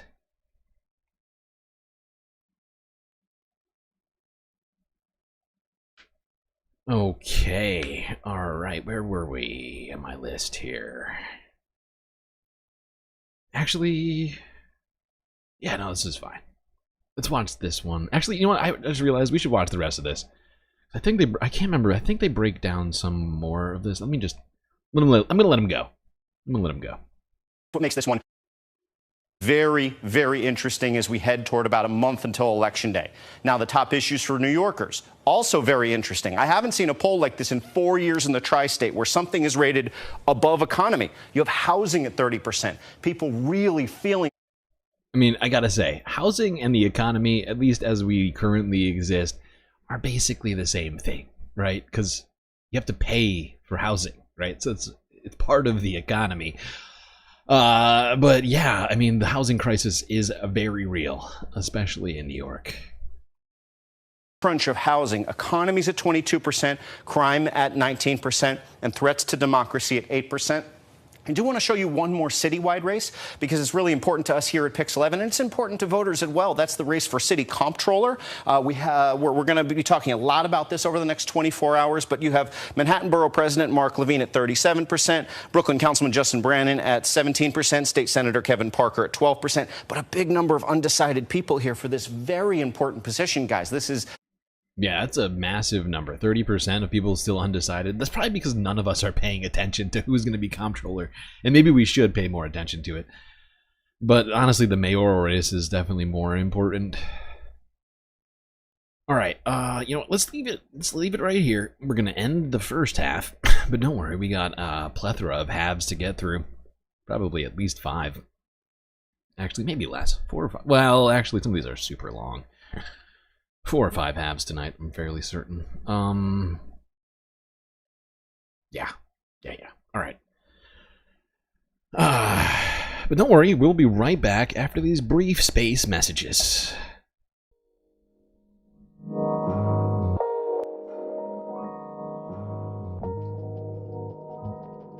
Alrighty, I do hope everybody's been enjoying the stream so far. If you haven't already, hit the like button, don't forget to subscribe. Hit that bell icon too if you want to ensure that you don't miss a single episode of this here Spacecast. Now, while you're at it, do also remember that we are completely funded by individuals such as yourself, and without your support, we would cease to exist. Thankfully, we have a myriad ways of which for you to do so, such as YouTube, Super Chat, Super Stickers, memberships, as well as gifts on the vertical stream. We got Twitch with the bits and the subs, the on-screen celebrations, Cash App and PayPal. If you'd prefer, all of your money go directly to funding the stream, rather than having Twitch or YouTube take a sizable chunk of that money. Of course, the best way to get the most space benefits for your Earth dollars is to go on to Patreon and become a Galactic patron. Just $3 a month will get you access to a bunch of sweet, sweet galactic bennies unseen by the rest of the goddamn Milky Way galaxy. Stuff like getting an avatar on the stream, as well as shoutouts at the end every single time. Secret Discord channel inside of the Discord server, and much, much more. Anyway, chat, that's enough for me. Enjoy this short break. Grab yourselves a drink, maybe a snack, and I will be right back.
All right. I do believe everybody knows what that sound means here in chat. It, of course, means that it's time for us to get back to the show. Immediately, if not sooner. So you better get back to those seats, Space Fams, otherwise you're going to be left behind.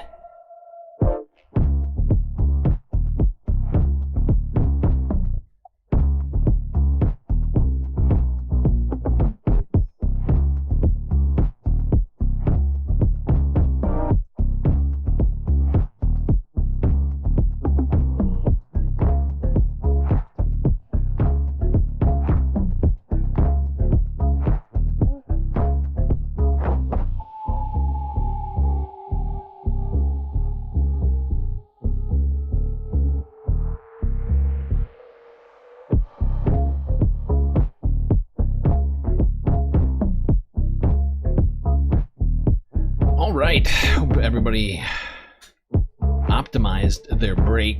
It's time for us to get back to the stream. Starting off with Donald Trump's tax bill. Pramila Jayapal of Washington State had some stuff to say about Donald Trump's tax bill, calling it a betrayal. Illegal. Just realized the soundboard's a little low. Illegal. That's better. That's better. Okay. Here we go. Take it away, Pramila. Ahem. I said take it away, please. Oh, good evening, everyone. How are you? Congresswoman Pramila Jayapal spoke at Highline High School on Tuesday. The main purpose of these town halls is to make sure that I am hearing from constituents. It is really important for us to remember we're elected by our constituents, and I want to make sure I'm out there. The concerns were wide-ranging. I'm concerned about thuggery. I'm really concerned about public education. Getting rid of medical debt is not so difficult. Among the key topics for Jayapal, the House passage of President Trump's budget reconciliation plan, which he calls one big, beautiful bill. Billionaire beneficiary bill. Their big, beautiful betrayal Ha, of the yes. working class Yes, and, that's a good and one, poor too. people across this country. I love that. The big, beautiful betrayal. I did everything right and they indicted me. This bill, which is their so-called budget reconciliation bill, literally is the largest transfer of wealth from poor people and working people across this country. It narrowly cleared the House and faces an uphill climb in the Senate. I don't know how Democrats can't vote for it. If they don't How can vote they for not it, they're vote? talking about a 68% tax increase. But To Democrats who? say it's For a big who? boost for Billionaires? billionaires and an Yeah. attack on the middle class. Yeah. A nonpartisan analysis That's by absolutely the what it is. Congressional Budget Office says more than 274,000 people in Washington state could lose health care. If it does pass, the American people will Jesus see how Republicans Christ. truly betray. Over 250,000 people in one state all going to lose access to healthcare. I'm sure that'll make America healthy again. This is the big, beautiful betrayal. I've been calling it the big billionaire beneficiary bill, but I like the big, beautiful betrayal too. I don't know who came up with that one. Could have been Pramila herself. I approve of that sort of rhetoric. The BBB is already the Better Business Bureau. That's true. It's true. Not that Donald Trump gives a shit. Make America great again by taking away all the important services that everybody else gets in all the other countries, but here at the most richest country on the planet, we're gonna say, go fuck yourself, poor people and middle class. If you're not a millionaire or billionaire, you should just leave the country or get to work at the labor camps. We will be starting gulags any day now.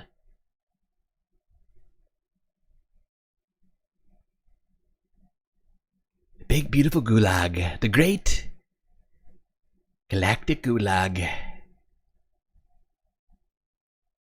Speaking of that big, beautiful betrayal, Elon Musk felt betrayed by this bill, but for different reasons. Let's go here. CBS News from 2 days ago. Elon Musk had some words to say in an interview. It started off here. That's right, we're getting into the Elon Trump breakup. Aww.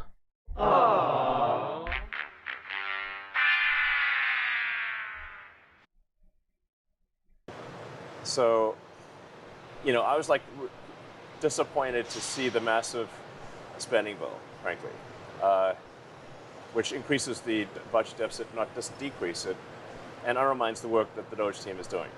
I actually thought that when this big, beautiful That's bill because came Republicans along, don't actually care about the everything deficit. he's done on DOGE gets wiped out in the first year. I'm fairly certain that like 80%, maybe 90%. I don't know exactly the number. I'm just ballparking and guessing right now, but I feel like a vast majority of Republican voters can't explain why the deficit is important. So they don't care. And there's certainly the Republicans don't actually care, the ones that are in government, because they've increased the deficit every time that they've been in office. George Bush, both terms. Donald Trump now, first term, deficit increased. And he's going to do it again if this bill passes. Of course, the only people to have not increased the deficit are Democrats. Bill Clinton ran a budget surplus. Not that running a budget surplus is necessarily good. But yeah, the Republicans actually love deficit spending, as it turns out. Big, beautiful bill came along. I mean, like, everything he's done on DOGE gets wiped out in the first year. I think a bill can be big or it can be beautiful. But I don't know if it can be both. My personal opinion. One of those two things. Now, it's not clear if that comment caused a massive rift between Elon, and I'm not even sure who decided. I mean, it's people are suggesting that Elon. Please shut up. Please shut up. I'm not sure who it was that decided, but as of within the last 24 hours, Elon is officially going to be leaving the Trump administration, as I technically already left. But let's stay on track here. Just starting here with the CNN vid from yesterday. Is there a growing rift between President Trump and his one-time first friend, Elon Musk? The SpaceX and Tesla CEO expressed his disappointment with the president's sweeping tax and spending bill that passed the House and is currently facing some headwinds in the Senate. This is what Musk told CBS News. I was like disappointed to see the massive spending bill, frankly, which increases the budget deficit, not just decrease it. Yeah, it's weird. And undermines the work that the DOGE team is doing. Yeah, I mean, Donald Trump, like, as he was coming into office, before he was coming into office, him and Elon were like rejoicing the decrease in spending, and now we're increasing some spending, mostly defense spending, and some other things that we probably don't need. But you know, Elon promised us $2 trillion in cuts. Then it was $1 trillion in cuts, and then it was like $500 billion. Technically, they've only managed to cut like $9 billion in his brief tenure in government. I wonder if he's starting to feel like maybe he spent that $300 million maybe a little hastily. Although he technically has gotten all sort of benefits, because, you know, for the last few months he's had his hands right up the ass of all Americans and the government, all the agencies that regulate his companies, like X and SpaceX. And what's his obsession with the letter X exactly? It's very strange. This guy needs some psychological help. Not gonna lie. I think a bill can be big or it can be beautiful. Big or beautiful. But I don't know if it can be both. All right, with us now, Amisha Cross, the Democratic strategist, and Mark Short, the former chief of staff to Vice President Mike Pence. And Mark, this is the president's entire legislative agenda right now, this tax and spending bill. And Musk has been critical of the president's tariff policy, which is basically his entire economic agenda. That's a big part of what President Trump is pushing, that Elon Musk is now very publicly saying, I'm not for. Sure, John. I do think the sausage making can look like the big, beautiful bill isn't so beautiful. I think we have to keep in mind that in the House, the margin for Republicans is so small that I think Mike Johnson doesn't get due credit for people who said he wouldn't be able to get the votes to be speaker. He wouldn't be able to avoid a shutdown. Now he got this tax bill through. And when you do that, sometimes you have to give favors to different constituencies to get it. I imagine the Senate will probably whittle it down some. But, you know, there's parts of this I'm very excited to see the tax bill moving forward. I think the president's trade agenda is indefensible. I'll say it as a purely political endeavor. What Mike Johnson did was impressive. Was it? Objectively, getting that through was an impressive political feat. But to have Musk criticizing it Why are on you its impressed? substance, and this is not some... It's very strange that he found it to be impressive that in a moment where Republicans feel completely was not indebted, but like, oh God, what's the word for like loyalty out of fear? There's like, I cannot think of it. Like, oh my God. Yeah, my brain is broken right now. But yeah, I mean, Republicans are completely, in line, lining up to do whatever Donald Trump wants. So it's not, I don't think it's that, I think it's a strange way to qualify this. That somehow it was impressive. Little Mike Johnson, such a great legislator. Policy that the president... This is his entire legislative policy. Sure, and I could pick apart pieces of it that I don't like either, John. I think a lot of Republicans could. I think that some of the expansions of the SALT deductions is egregious. But Careful, you're in New York. I You're know, saying that. I know. But at the same time, I think the consequence of a $5 trillion tax increase on the American people is too much for Congress not to get this done. It's not a $5 trillion tax increase on the American people. Most of that burden is up at the tippy top of earners in our country. But of course, this guy is a Republican strategist, used to work for Mike Pence, so it's not shocking that they're having this very weird conversation in this sort of framing. Let's move it along from these two weirdos. The end of it, I want you to pay attention to. Listen. In terms of political spending, I'm going to do a lot less in the future. And why is that? I think I've done enough. Well, if I see a reason to do political spending in the future, I will do it. I do not currently see a reason. It was that last line. I do not currently see a reason. Now, I don't have any particular insider sources inside Musk world, but I do have my eyes and ears.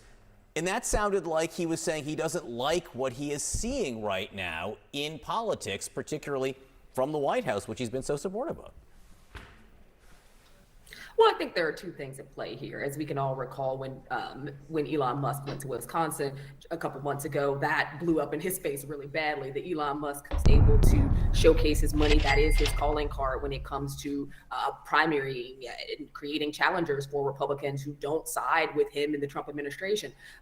He is making sure that people know that he's still there, that he still has a certain level of influence, but he's also trying to reel in some of the blow that he got, not only from investors at Tesla and some of those who are on the board, but also watching his own approval ratings tank. And I think that for him, that was a big hit. He doesn't agree with the big, beautiful bill. There are several parts of it that he finds problematic.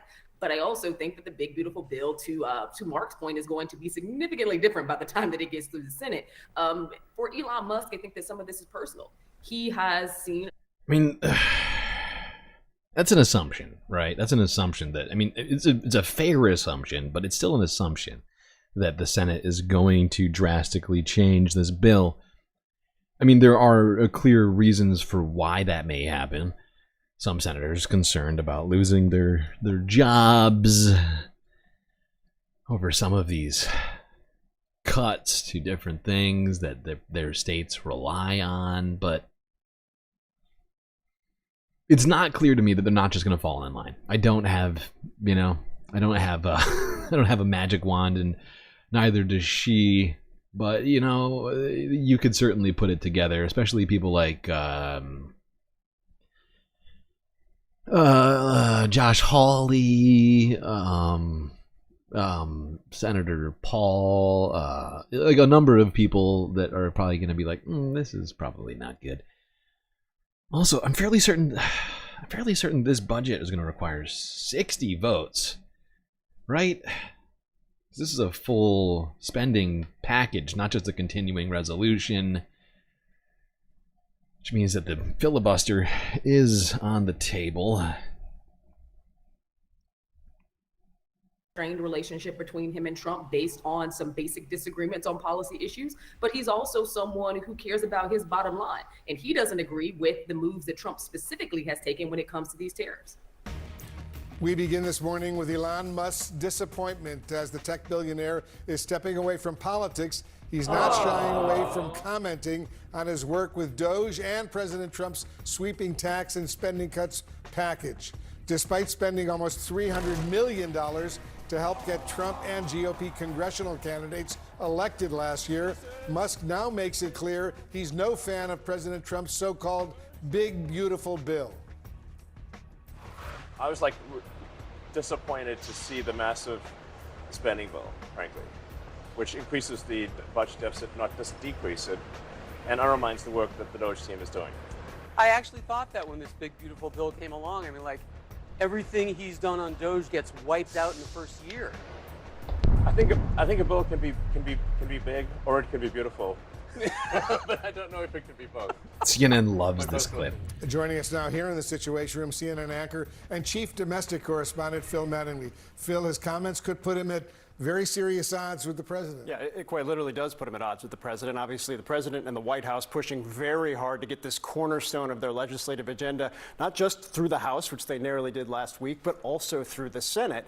And it underscores that it's a very, very delicate moment for what is the central piece of legislation, not just for the president's border and defense policies, but also, of course, for his tax cuts reauthorization and the cornerstone of his economic plans. I think what this underscores. Okay, that's yes. Okay, that's good enough there. But this is basically the only piece of legislation Donald Trump has tried to get passed, actually, through legislation, right? Through the legislature. Everything else has been executive orders, like a king. I decree from the office that no more brown people in the United States. No more money for colleges and universities and research or healthcare or whatever. We've been trying to do it all from executive order, but of course, all of that stuff needs to be actually put into law for it to actually exist into the future. What am I gonna do? Where are we? More goddamn CNN, son of a bitch. By the way, I want to remind everybody that we are still we've only gotten one super chat sticker, or sticker. Means we are still 4 short of the goal, and we've got an hour and a half left to complete it. Otherwise, we might not get the whole stream. Might end suddenly. And that would be sad. I'm already sad just thinking about it right now. No stream. My God.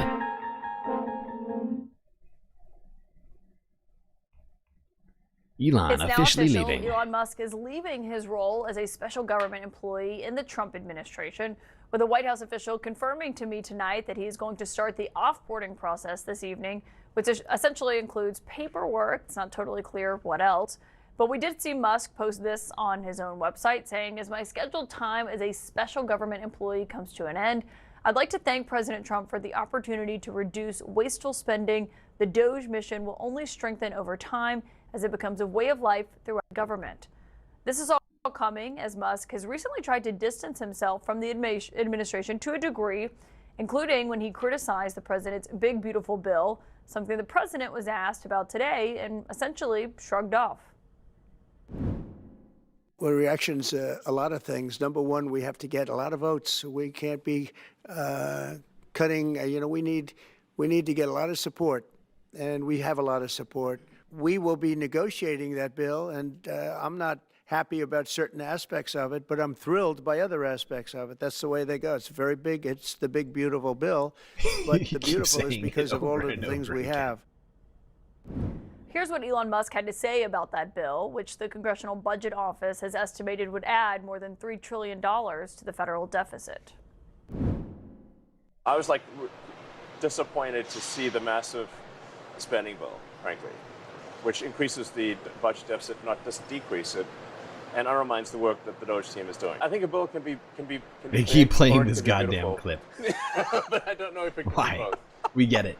We've seen this clip 17 times now. My source on all of this tonight is the veteran tech journalist, Kara Swisher. And Kara, it's great to have you here. What do you make of Elon Musk officially leaving his role that he is tonight? Wow, it's a long goodbye, isn't it? I mean, he seems to be leaving and going out. He needs to work on his company. This was inevitable that he was not going to stay there very long. And it pushed along by the fact that his businesses are a bit in distress.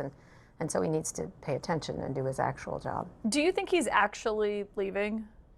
I think he's probably frustrated by the pace of government. And when he goes back to his companies, he says jump and they say how high. At the government, they don't do that. And I think he found a lot more difficulty in finding real cuts. And you know, I don't know if hate's the right word, but I really dislike Kara Swisher for multiple reasons. I mean, the fact is she was in proximity to Elon Musk for fucking like a decade and basically, you know, helped make tech oligarchs people the people they are, right? I mean, she was specifically a tech journalist for a very long time and just sort of cozied up to people like Elon for years. And now she's here to, she just annoys the shit out of me. But in what way did the government not jump whenever Elon said it? I mean, he said, my stock is not doing well, Donald. Can we do a used car sale outside of the White House lawn, please? Hey, can I get access to all personal data in the Social Security? Well, first of all, some of the things that I say will be incorrect. I mean, what didn't they do? What are you talking about, Kara? Are you just talking about the bill now because the bill didn't wind up being what Elon wanted? Because, I mean, other than this bill, they absolutely jumped every time Elon said it. Everything else, and I think they're only sending $1 billion in DOGE cuts which is nothing. It's a drop in the bucket, which means pretty much his effort was a failure. Yeah, that's what they're planning to send up to the Hill based on what we know so far. But I mean, $9 billion might sound like a ton of money to someone who's watching. But it does. When you think about his stated goal of $1 trillion that's true. coming in. Catlin makes a good point. $2 trillion initially, then that was halved to. Yeah, the Catlin makes a good point. $9 billion does sound like a lot. It is a lot of money, but in context to the federal budget, it is tiny. And $2 trillion was what we were promised. Let's do some quick math. Let's do some quick math here. Wait, why is my background? What the fuck is up with my background right now? I could have sworn I fixed this earlier. Whatever. Let's do some math. What do you say? 9 billion. 1, 2, 3, 4, 5, 6. Over $2 trillion. Oh, wait, that's million. I screwed that up. Clear. Bastard. Over 2 trillion. I guess I could have just done the whatever. 1, 2, 3, 1, 2, 3, 1, 2, 3, 1, 2, 3. 0.4% of what we were promised. Less than 0.5% of what we were told we were going to be getting. Yeah. More realistic. Gotta say, I thought we were told that the merit was we were going to get rid of DEI so we could bring back merit and competence. But these guys seem pretty incompetent, at least of their own stated goals. I'm not saying that I would have been pleased had he actually cut $2 trillion from anywhere but the Pentagon. But, you know, is what it is. By the way, also, thank you, Scared Crow, for the super chat. I can't remember if I said thank you. My brain is broken right now. Elon has egg wiener? I don't know what that's what that's in reference to, but it sounds gross. Don't be creepy. Oh, God. All right, now we only have 3 super chats or super stickers. Also, gifting memberships count towards the goal, even though YouTube doesn't allow it. I allow it. I think that puts it more in perspective of how much there was this high bar that they did not reach. No, it's what they spent on paper clips. I mean, it's really not a lot, and he didn't find it. He was able to do it because he made cuts in particular areas, some of which were regulating him, like foreign budgets, maybe attack NPR, attack things like that. But it wasn't significant cutting that they were talking about, which is reforming government extensively. And as he correctly pointed out, you can't have a bill that's big and beautiful. You can have one or the other. And, you know, Musk can do math, I think, and he understands the deficit. This $2.3 billion or more raising the deficit is very dangerous for this country. Yeah, but the way you're talking about it, Kara, the framing in which you're putting this is gross. It's not the spending that's the problem. It's the lack of revenues. It's the tax cuts that add to the deficit, right? Because there are cuts being made to spending, you dumb bitch. A fucking bitch. Spending is being decreased. It's revenues that are being slashed, though, by trillions of dollars, all to enrich the most wealthy people in our country. It's just a fact. It's just a fact. Spending is decreasing here. Kara Swisher, a very wealthy woman. I mean, she's not, a billionaire, but she's made quite a living for herself over the years.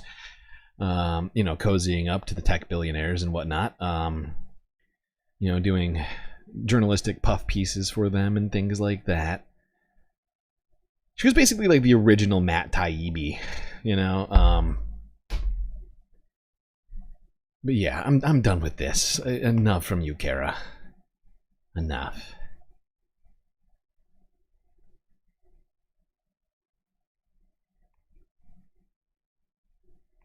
All right. Let's go to some more discussion of Elon's departure from the Trump administration.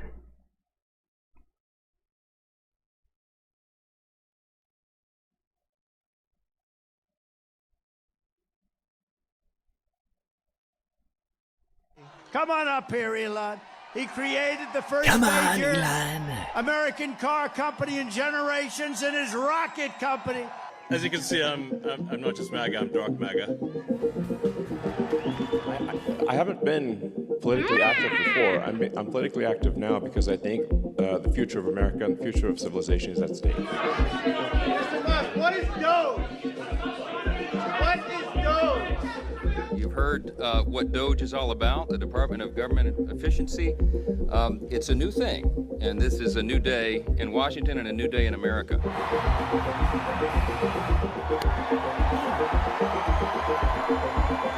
Illegal. My heart goes out to you. Well, he's got access only to letting people go that he thinks are no good, if we agree with him.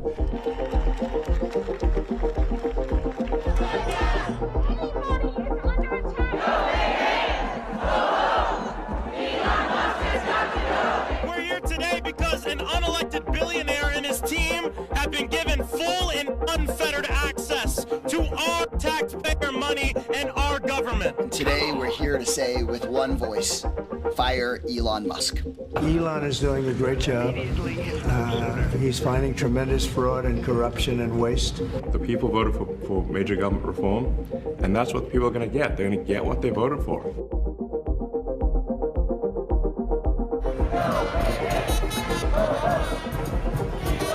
And to that end, I have created the brand new Department of Government Efficiency. DOGE. Perhaps you've heard of it. Perhaps you've heard the great Doji Dodgy Doge. Elon Musk, who is in the gallery tonight. Elon We Doggy. cannot give a blank check to Elon Musk and DOGE Not gonna do it. Wouldn't be prudent at this to juncture. continue their destruction of critical benefits and programs, critical health care, critical privacy rights, critical things that Americans across this country depend on. Well, I'm going to buy, and I'm going to buy because, number one, it's a great product, as good as it gets. Welcome to the White House used car lot. He devoted his energy and his life to doing this, and I think he's been treated very unfairly by... Got great very deals for small you over group of here. people. You know, you're invited to... Would you like stay a as swastika? long as you want. At some point, I guess, he wants to get back home to his cars. Well, Mr. President, what bunch do they of- say? I wear a lot of hats. What a bunch of obsequious losers. They'll clap for literally anything Donald Trump says. Swear to God. So pathetic. Awful, awful, awful. Weak, weak, weak. The world's richest man, and one of its most polarizing. Elon Musk was arguably Donald Trump's most recognizable and influential backer. Thank you. Courting controversy from the very beginning of his time in the US Capitol. My heart goes out to you. The SpaceX and Tesla CEO has now confirmed he is leaving his White House role at the so-called Department of Government Efficiency. In a post on X, the social media platform he owns, Elon Musk said, "As my scheduled time as a special government employee comes to an end, I would like to thank President Trump for the opportunity to reduce wasteful spending. The DOGE mission will only strengthen over time as it becomes a way of life throughout the government. Which is headed by Elon Musk. Musk was, for just under 130 days, Trump's cost-cutting czar, his brief to improve efficiency. Efficiency. DOGE. In practice, that meant firing 200,000 state employees and the attempted closure of the U.S. Agency for International Development. On the terms that he and the president have set out, I think they've been largely successful. They've pushed the legal envelope to a considerable extent, and they've gotten some pushback from the courts. And it strikes me as his next move might either to be kind of hunker down and get very involved in one state's politics, or play kind of more of a global role. The writing was already on the wall. Just last week, Musk admitted frustration that Trump's upcoming so-called Big Beautiful Spending Bill would undo much of Musk's money-saving measures.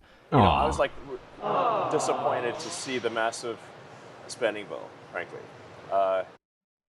What's so ridiculous about that is that the bill still is going to give Elon a shit ton of money, and I find it incredibly strange that he's so upset. I think it's just because he genuinely thinks that poor people don't deserve food or health care. And that's just like an ideology for him. He thinks the poor are just sort of in the way. Which increases the budget deficit, not just decrease it, and undermines the work that the DOGE team is doing. Musk's close ties to Trump proved damaging for his multi-billion-dollar businesses. Protests were held outside Tesla dealerships around the world. It's cheaper than therapy. A car synonymous with the businessman and the president he both advised and, with his almost $300 million in political donations, also enabled. Tesla sales and... Yes, Tesla sales have imploded over the recent months. I mean, you're in Europe last quarter. EV sales went up 30% in the European Union, and yet Tesla sales were down over 50%. Tesla is about to just not be a company in like a year. Okay. Oh, I got one more Elon video. I forgot. One more montage from Reuters.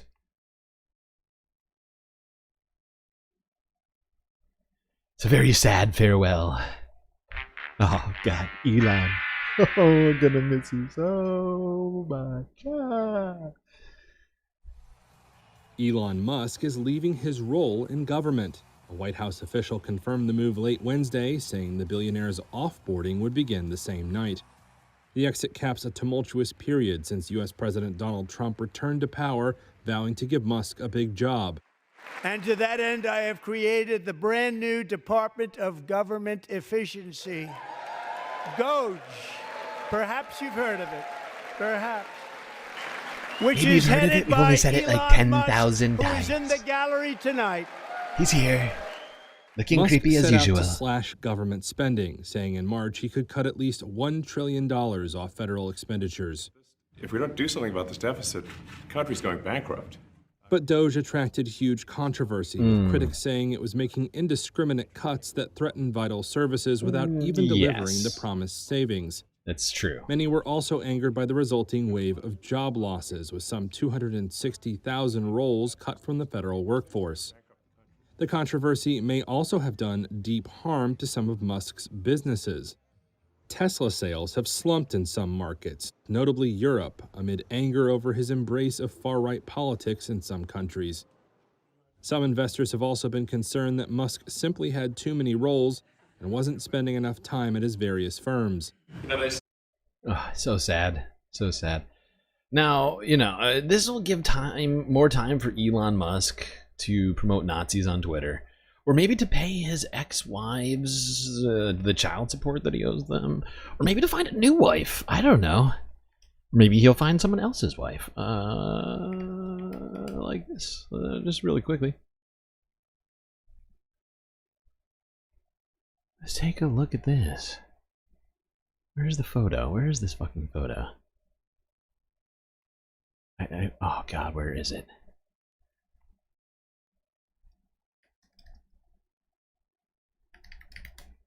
saw a fucking photo of this somewhere. Where did it go? It's been scrubbed from the internet already. Where is it? I could have sworn.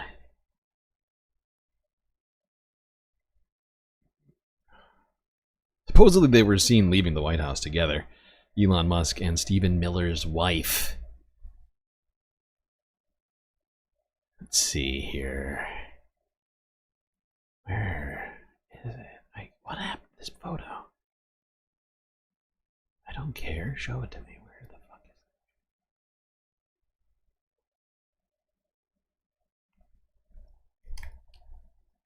it?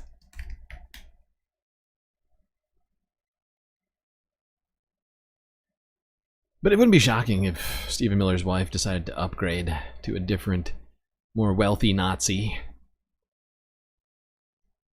I can't find the photo now. Maybe it was fake. I don't know. But there's a lot of chatter going on around Elon and Katie Miller, I think is her name. A lot of stuff.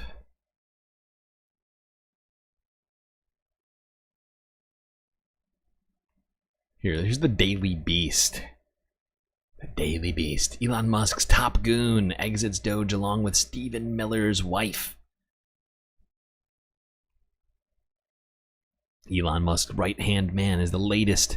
Headed out the door in a Doge exodus that includes the billionaire himself and Stephen Miller's wife. Steve Davis' exit follows Musk's announcement on Wednesday that his time is up at Doge, where he launched a sweeping and chaotic 4-month campaign to slash government waste. Just hours earlier, CNN reported Katie Miller, who is married to President Donald Trump's deputy chief of staff, was also out, with sources saying she will now work full-time for Elon Musk and has been helping to arrange media appearances separate to his government work. Sounds sexy.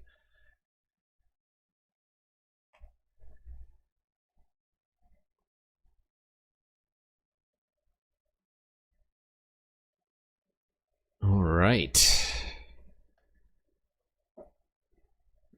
Let's see. We're going to get into some economics discussions real quick.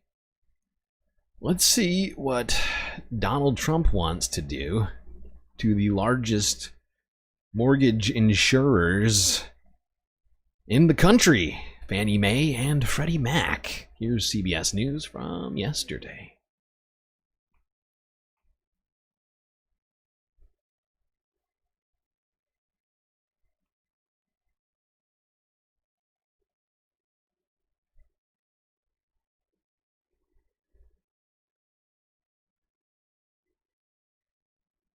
President Trump reiterated Wednesday that his administration is working to take mortgage giants Fannie Mae and Freddie Mac public, but still keep them under U.S. government oversight.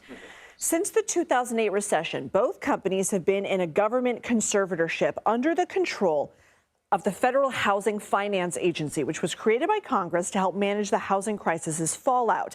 That means both companies can still run as private businesses, but the Federal Housing Finance Agency oversees their operations, and each company's management and board report to the government. This happened because both companies were deeply entwined. This is genuinely going to be problematic, and it might not be immediately obvious, but making these agencies public companies, as in listing them on the stock market, it's freaking idiotic.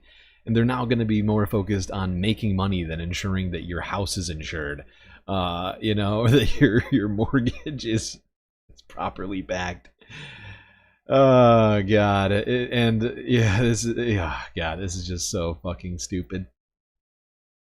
We're already dealing with enough problems with housing. This is only gonna worsen our crisis and possibly usher in a new, even worse situation like in 2009.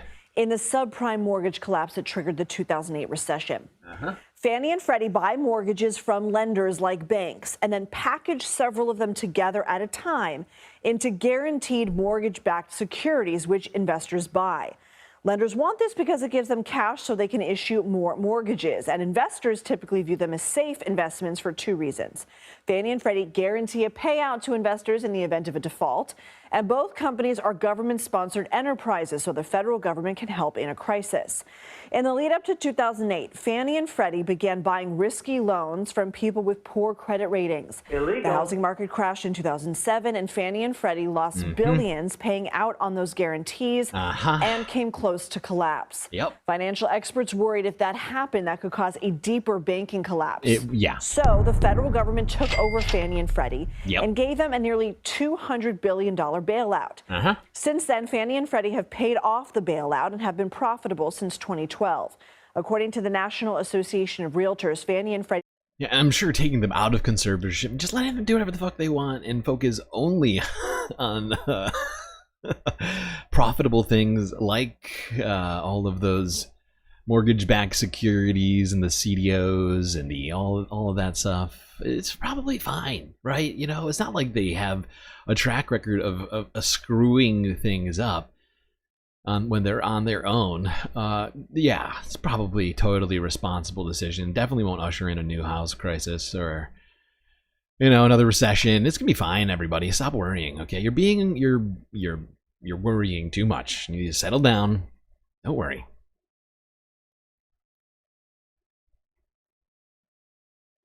And by don't worry, I mean maybe worry a little bit. This is massively problematic. Sorry, sometimes I say things that are completely opposite to what I mean. Let's talk about the tariffs. What do you say?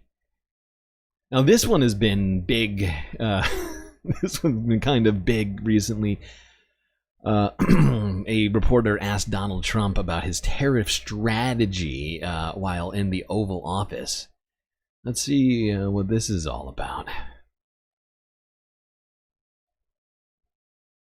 Mr. President, Wall Street analysts have coined a new term called the taco trade. They're saying Trump always chickens out on your tariff threats, and that's why markets are higher this week. What's your response to that? I kick out? Chicken. You're a chicken. Oh, isn't that nice? Chicken out. I've never heard that. You mean because I reduced China from 145% that I set down to 100 and then down to another number? And I said you have to open up your whole country. And because I gave the European Union a 50% tax tariff, and they called up and they said, please, let's meet right now. Please, let's meet right now. And I said, okay, I'll give you till Janine. I actually asked them, I said, what's the date? Because they weren't willing to meet. And after I did what I did. By the way, I want to go back because fucking Janine Pirro's face back here is hilarious. Watch Janine's face while this is going on. It is fucking hilarious. From 100% that I set down to 100 and then down to another number. And I said you have to open up your whole country. And because I gave... If Janine keeps it up with the plastic surgery, she's going to wind up looking like Michael Jackson any day now. The European Union a 50% tax tariff, and they called even up Donald and Trump said, called it a tax. Even Donald Trump called it a tax. That's right, Donald. It is a tax. It's an import tax on the people in the country, importing that good into the United States. Right now, please. That's how it works. Let's meet right now. And I said, okay, I'll give you. What is going on? Till Janine. I actually asked them. I said, what's the date? Because like they weren't uncontrollable twitching. It's so weird. It is so weird. And after she is such a weirdo. They said, we'll meet anytime you want. And we have an end date of July 9th. You call that chickening out? Thanks for watching. Stay updated about break. Now, honestly, I kind of hate this strategy because we don't want Donald Trump to tariff everything at all, honestly. I think the tariffs, certainly his tariff strategy is fucking bonkers and nonsense, Nutburger's crazy town shit. But, yeah. Like, I find this hilarious, especially his reaction to it. He's like, but don't say that. Never say that. That's how rude. Incredibly rude. I'm not a chicken. You're the chicken. You want to play chicken? I'll play a game of chicken. You want 200% tariffs on everything. Enjoy that, America. $7,000 iPhones.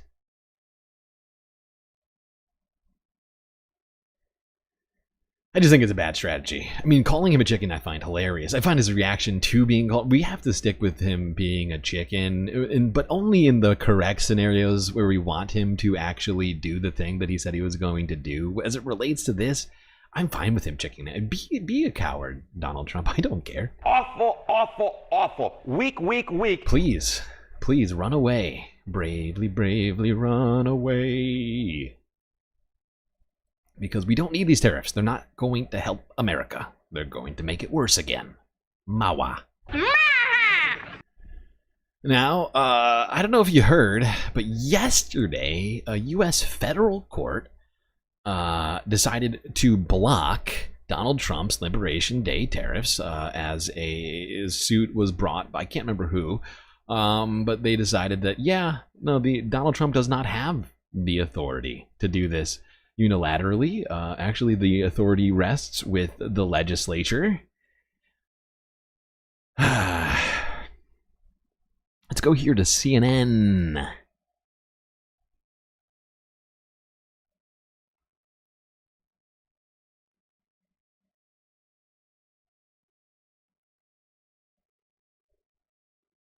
Federal court has just blocked the bulk of President Trump's sweeping global tariffs from going into effect.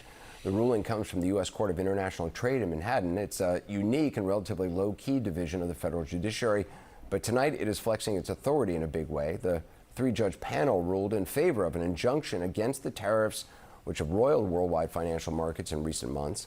Unclear right now whether the injunction is temporary or permanent, but the decision is potentially massive political, economic, and legal repercussions. Just moments ago, White House Deputy Chief of Staff Stephen Miller wrote online, "The judicial coup is out of control." I'm joined now by former federal prosecutor Ellie Honig and former senior advisor to President Obama, David Axelrod. Ellie, is this a judicial coup? What is this court? No, this is a fully legitimate federal court. I should note, this is a 3-0 opinion. So The freaking three judges idiotic. on this court were appointed by President. Oh, this is so idiotic to suggest it's a coup. Three co-equal branches: judicial, legislative, and executive. Checks and balances. Heard of them before? If you haven't, please go back to school. Immediately, if not sooner. Reagan, President Obama, and President Trump. So I don't know where they're getting this coup language from. This is a huge setback for Trump and his administration. As big a deal as the tariffs were, this is as big a deal in the opposite direction. It essentially pauses, for now, rules illegal and unconstitutional, almost all of the tariffs that have been in place. And the core of the ruling is this. Typically, it is Congress that controls the tariff power. However, Congress can pass laws giving that power to the president in certain instances. They did that years ago in a statute called the IEPA, the International Emergency Economic Powers Act. Trump then declared, okay, we are in an international economic emergency because of our trade deficits, because of other economic worldwide factors. Emergency. This court unanimously 3-0 said that is not an economic emergency. That is not what the law means. Having trade deficits, which we've had for 49 years continuously, that is not an economic emergency. Yeah. Has now struck down for the time. The longest running emergency of all time. 50-year emergency. We've been running a deficit, continuing to have the largest economy on the planet. That's an emergency, folks. Last year, our GDP was fucking massive. But that's an emergency, because Americans are buying too much stuff. We have too much money, and we're buying things that we don't make here, and that's an emergency, even though we've been doing it for 50 years. It's just not an emergency, and these judges made a correct ruling. 3 judges, not just one. They all agreed.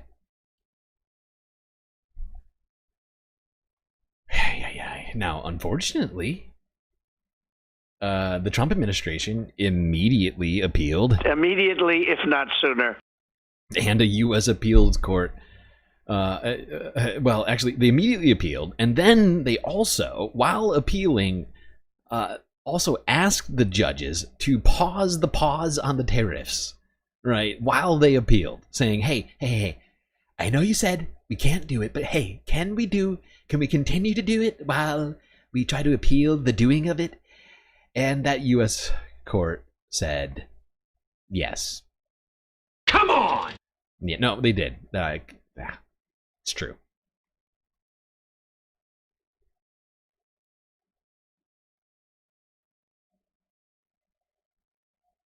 We are following breaking news in the United States. A federal appeals court has now reinstated Donald Trump's tariffs. Earlier, a judgment from the U.S. Court of International Trade blocked many of the tariffs the president imposed since taking office, saying they exceeded his authority. We get more on this from the CBC's Katie Simpson live in Washington. So, Katie, tell us more about this court ruling.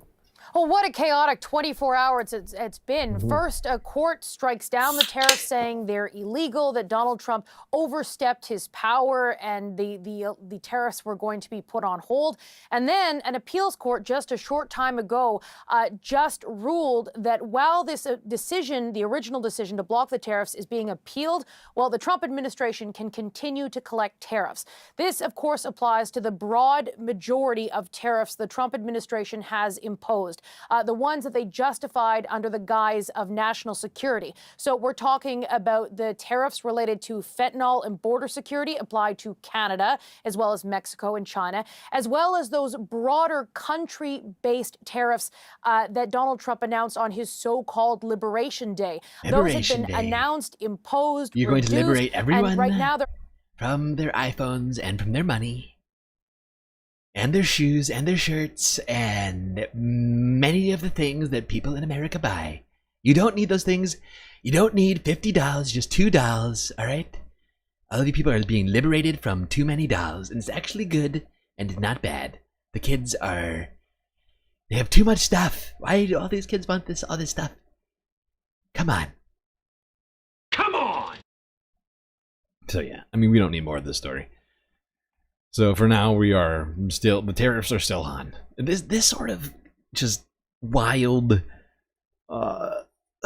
and just like erratic trade policy shit that Donald Trump is doing is causing genuine harm to the economy, to Americans, leaving businesses uncertain, especially small businesses are being hurt. And supposedly Republicans love small businesses. They're always talking about small businesses, and yet here they are basically allowing Donald Trump to do whatever the fuck. I mean, the legislature can get in there and be like, hey, this is our power. This is us. We're supposed to be in charge of this. But no, they're too weak. Awful, awful, awful. Weak, weak, weak. Too weak to do anything, to take their power back.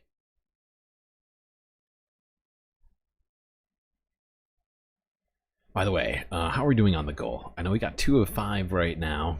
We only have 47 minutes to complete the goal, people. And as we are counting down, it's getting too close for comfort.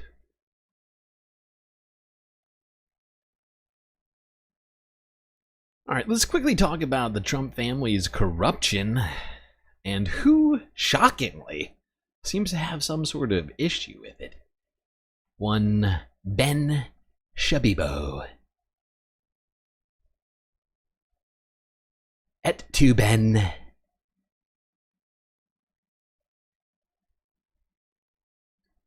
This is what we would call in Massachusetts dawn lighting on Marblehead. Marblehead, Mass, of course, on the water. And this is where I think it's like one of the first places in the country where you can actually see the sun rise. Are you calling Ben Shapiro Marblehead? I'm calling Ben Shapiro in this instance just about to see the light. Now, this is going to come as a shock to people. Ben has what is a very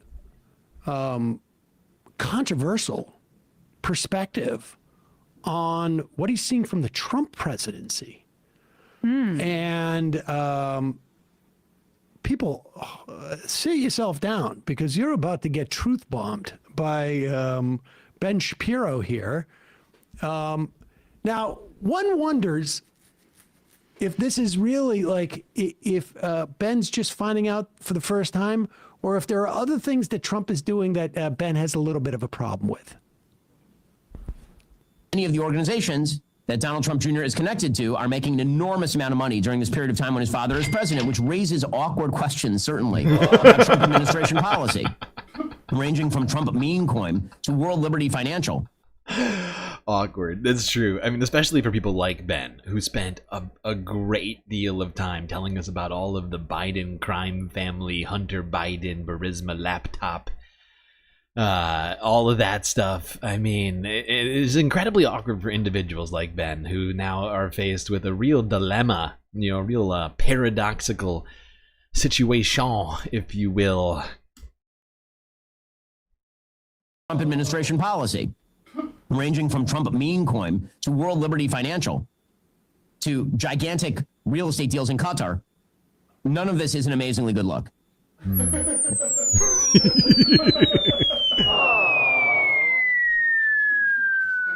It's not a good look, okay? It's not a good look. What do you mean by not a good look? Yeah, expand on that. The optics are very bad about all of this incredible. Donald Trump is what, like, made 60% of his fortune in the past 6 months or something? Seems like a great look to me, Ben.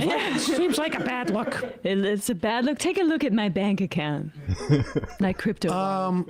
Interesting that he threw in the tar thing. Yeah. It is weird. It's almost as if... It's strange. Scarecrow with a super chat getting us to 3. Thank you, Scarecrow. Don Lighton on Marblehead. How do you like them apples, huh? I got a number. There are problems that Shapiro has with what Trump is doing that are a little bit just off the notion of enriching himself. He's made literally, what was it, $3 or $4 billion off that pump and dump crap coin. Right, the meme. It was like I think like 400 million or something like that. 400 million was the jet, supposedly. Gosh. Foisted onto Trump. Apparently, that jet, the Qataris, have decommissioned for like 2 or 3 years, and they needed to get rid of it because of the maintenance. Honestly, I got a Camry I can give Trump. But I think Ben is upset because he's like concerned about stuff like, I don't know if you saw this coming, but Hamas agreeing to a truce with Witkoff, and the Trump people are not paying the proper homage to. They're not doing anything, but they're not paying the proper respect to Netanyahu. Wait, the Qataris have a lot of money? And now all of a sudden, Ben Shapiro is like, I wonder if Trump is like, there's a bad look. It seems like he's trying to enrich himself. He's in trouble, too, because Candace Owens, who they let go because of her, none of her previous anti-Semitism mattered, including her saying that Hitler's problem was that he was expansionist. Keep it in the borders. Keep it in Germany. That he just went outside of Germany to do the Holocaust. That didn't bother Ben Shapiro, but when she started speaking out against Israel, which was right about the time her contract was up. Yeah, they parted ways, but since then she's been alluding to it being like not necessarily the best breakup, and she's probably under an NDA. But they also let go of Brett Cooper at that time, whose contract expired, and now there's news about them being in financial trouble. He's in a position where I wouldn't be shocked if his viewership is down. Like Candace Owens is through the roof, and she's like just doing straight up anti-Semitism in many instances. And she said the problem with the USSR was all the Jews. Yeah, right. Not enough pogroms. But things have improved so much since they all moved out. Now Ben Shapiro's Jewishness is becoming maybe a bit of a problem with more pogroms, please. Anti-Semitic audience, because like as we're seeing anti-Israel sentiment rise amongst voters who lean Democrat and who are Democrats, it's also rising amongst young Republicans. And I don't necessarily have faith that those viewpoints are steeped in humanism. Yeah, they're going Candace mode. That they aren't taking wholesale the conflation of Zionism and Judaism by the entire Republican Party and many people in the Democratic Party, because why wouldn't they? They're certainly taking advantage of it. I mean, and this is just gives them an opportunity to express how they've always felt about Jewish people, and there's plenty of outlets that can give them that kind of content. And so what's Ben Shapiro going to do here? Is he going to try to differentiate himself and become an enlightened centrist in the Trump era? Are we going to see that reverse? I don't know. Can't wait to see Ben be a centrist. That should be fascinating. He's going to come out for the abundance agenda next. Have Ezra Klein on. Oh my god. All right. Let's talk one quick health-related story, but still has to do with the government and money being spent or not spent. Have you heard of the bird flu before? You like eggs because the government's been trying to, you know, fight the bird flu on American farms. Because, of course, the bird flu has been a huge part of why egg prices have been getting so high, or in the recent years. I guess it's really been like a year and a half since it was really... I'm trying to remember when it really started spiking. But, you know, bird flu has been causing problems for farmers and for people who eat eggs on the reg. Unfortunately, the government has decided... You know, combating bird flu is just a waste of money because who cares about health and egg prices or whatever. Let's go here to Reuters from 19 hours ago. United States cancels nearly $1 billion in funding for the bird flu vaccine. Come on! Yeah, that's right. We're making America healthy again. I mean, bird flu is actually good, all right? All of you people saying bird flu bad, wrong. Actually, very good. Bird flu is spreading through US poultry flocks and cattle herds. It's infected 70 people in the country over the past year, mostly farm workers. But drug maker Moderna says the Trump administration has cancelled funding for development of a vaccine. The firm was originally awarded $590 million by the Biden administration to advance work on the treatment. That was on top of an earlier $176 million from the US Department of Health and Human Services. Now Moderna says the funding has been withdrawn. An HHS spokesperson said a review showed the project did not meet standards required for federal investment. But a medical expert at Johns Hopkins University said the government was discarding what could have been an effective and fast tool to combat the disease. US Health Secretary Robert F. Kennedy has questioned the use of vaccines. He drew criticism earlier in the year after suggesting poultry farmers should let bird flu spread to allow the study of chickens that stayed immune. Moderna now says it will seek alternative ways to develop and manufacture the vaccine. It has been banking on revenue from new shots to make up for waning post-pandemic demand for its COVID inoculations.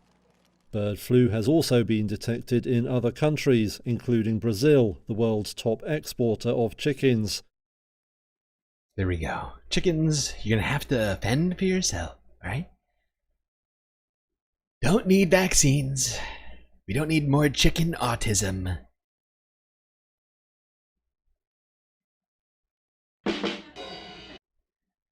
All right. Now, before we start talking about AI, which we're about to get real deep in on here, let's quickly talk about one economic story here in the United States.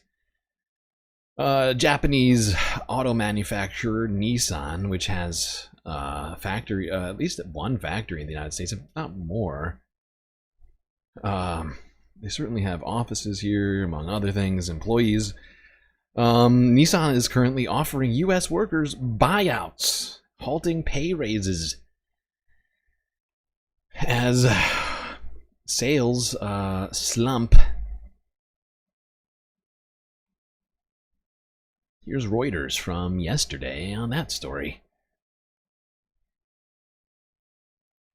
Make America jobless again.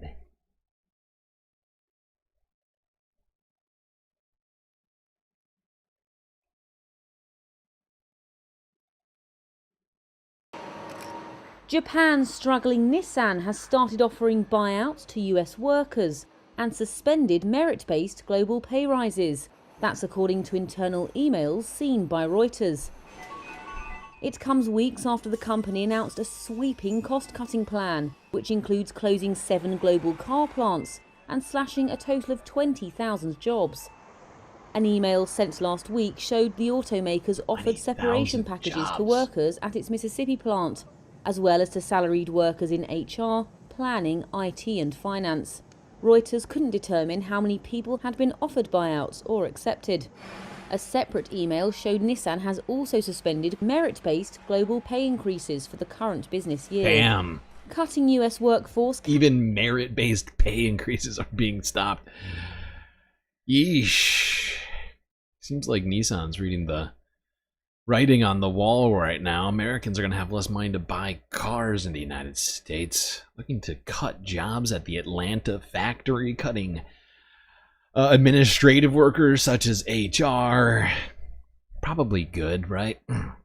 It's going to make America great. Just wait. Just you wait. Any minute now, America's going to be great again.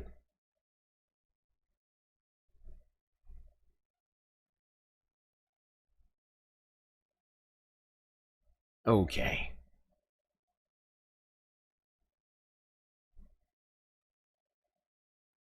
All right. Let's go and talk AI, since we're talking tech already. And boy, oh boy, do we have a lot to discuss in this arena. Let's start with this. Bloomberg original from last week. Let's talk Stargate.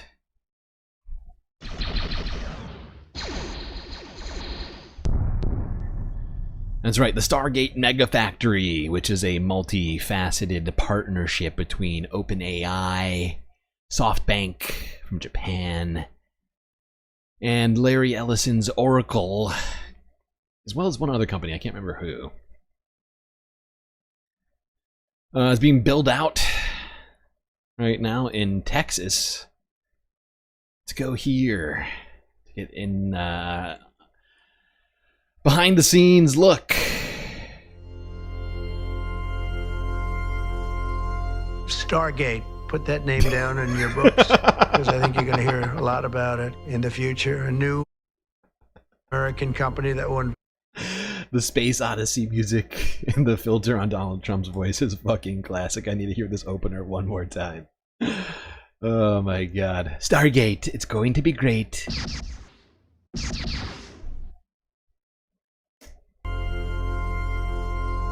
Stargate. Put that name down in your books, because I think you're going to hear a lot about it in the future. A new American company that will invest $500 billion at least in AI infrastructure.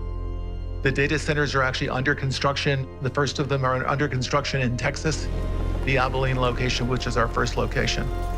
Abilene is a town on the western central plains of Texas.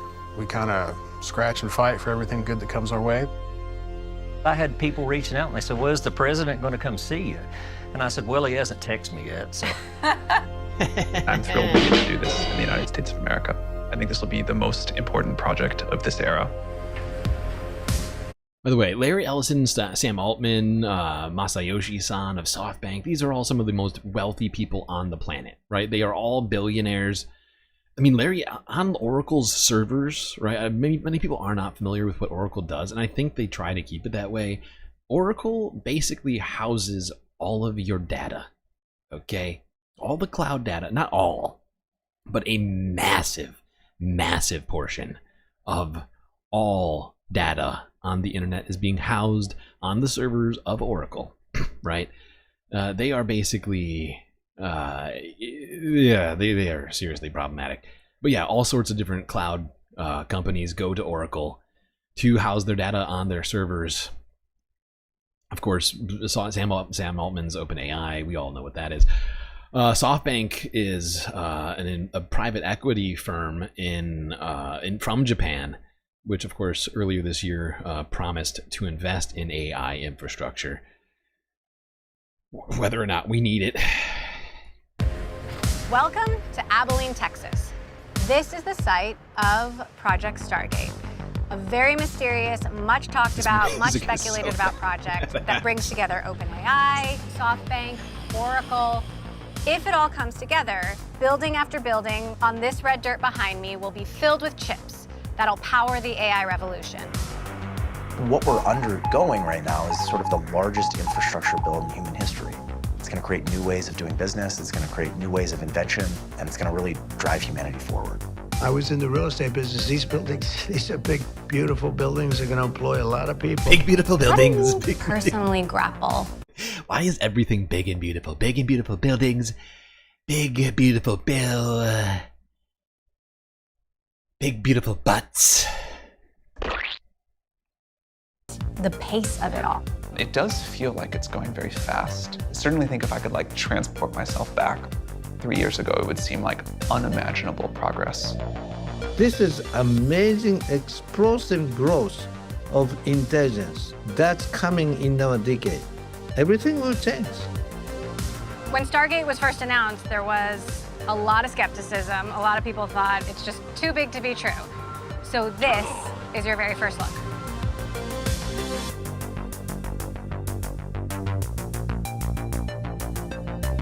Hello.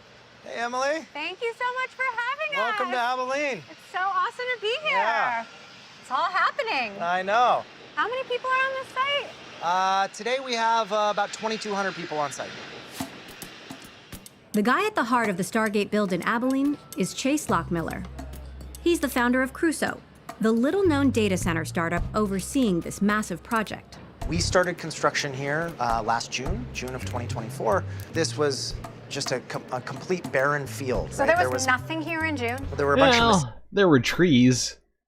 You know, there was that, and then they came and destroyed all of that. Not that we need trees, right? I mean, yeah, it's fine.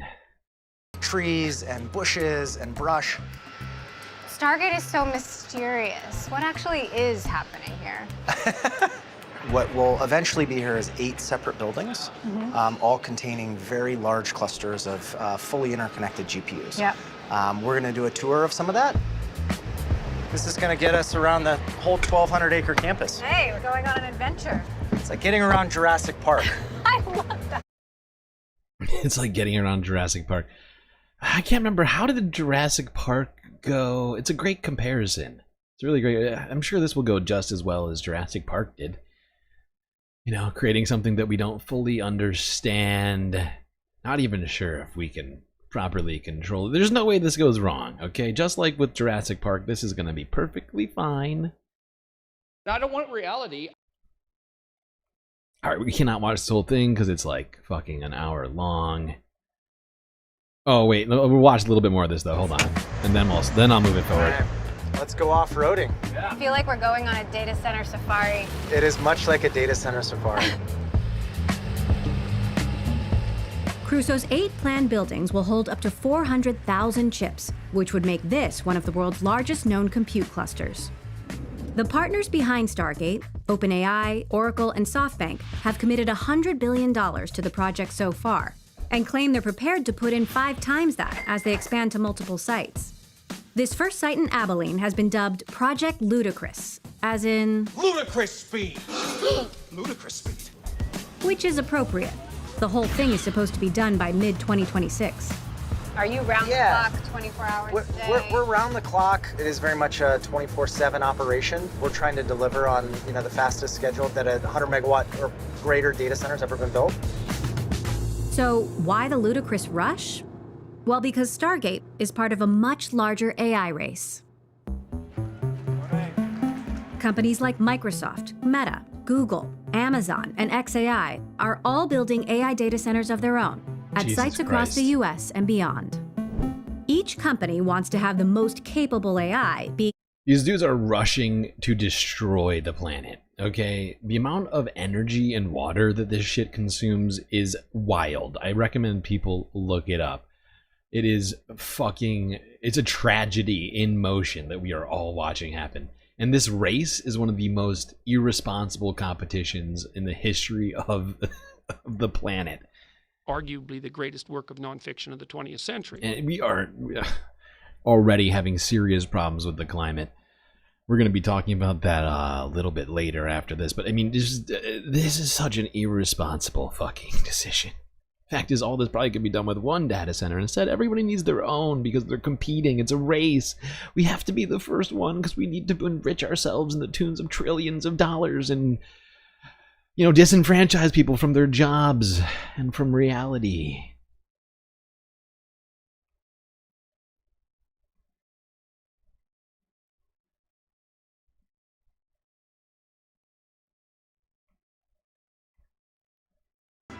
Large language models like ChatGPT have gotten more capable as the technology's evolved.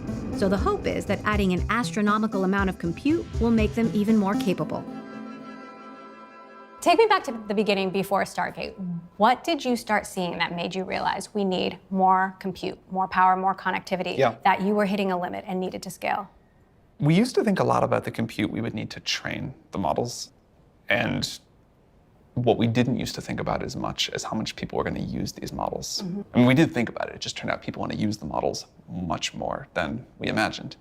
And a couple of years ago, maybe after the launch of GPT-4 in ChatGPT, it really started to hit like, oh man, this is like gone from a lot of compute to like the biggest infrastructure project in history. And out of that emerged Stargate. Why call it Stargate? It began as a code name and sometimes code name. Why can't Sam Altman make regular eye contact with human beings? Constantly looking at his feet or looking out the fucking window. Like he's some sort of child. But it means something, right? The design of one of the very early layouts of a data center looked a little bit like Stargate from the show. How did you get to talking with Masayoshi Son and Larry Ellison, and how did you all come together? I did 2 kind of long trips around the world, and a lot of it was to talk to developers and governments, but a lot of it was also to just really try to like get my head around the supply chain. On one of those trips, I met with Masa, and we got to speaking about, you know, what it would take to do compute at this kind of scale. Hi, Masa. It's so nice to see you. What conversations did you have with Sam that led to Stargate? Well, we have a shared vision of AGI coming soon, and we need compute. Of all the bets you could make, why this? Why Stargate? Well, I believe in the vision that this AI, the AGI, will change the mankind's life in every aspect. And we are lucky to see this enormous revolution. I just want everybody to remember that sentence, what Masayoshi-san just said. We are looking to change every aspect of human life. And this is the actual stated goal. And they try and, you know, wiggle around what it's going to do to humanity. The fact is, if this manages to change every aspect of human life, we are going to be in fucking trouble. And that's absolutely their goal. They are hoping to soon, you know, have your job being done by a computer, right? Rather than, you doing it. Now, you're probably not going to get paid for it, and there's certainly none of these guys are concerned about ensuring that you have food or health insurance or a place to sleep, or a purpose in life. None of that's very important, but as long as they can enrich themselves to the tunes of trillions of dollars while destroying society and the way that we know it, then it's a great goal, for like 6 people. Everybody else is getting fucked. Whoa, come on, what just... come on! Son of a bitch. Please hold.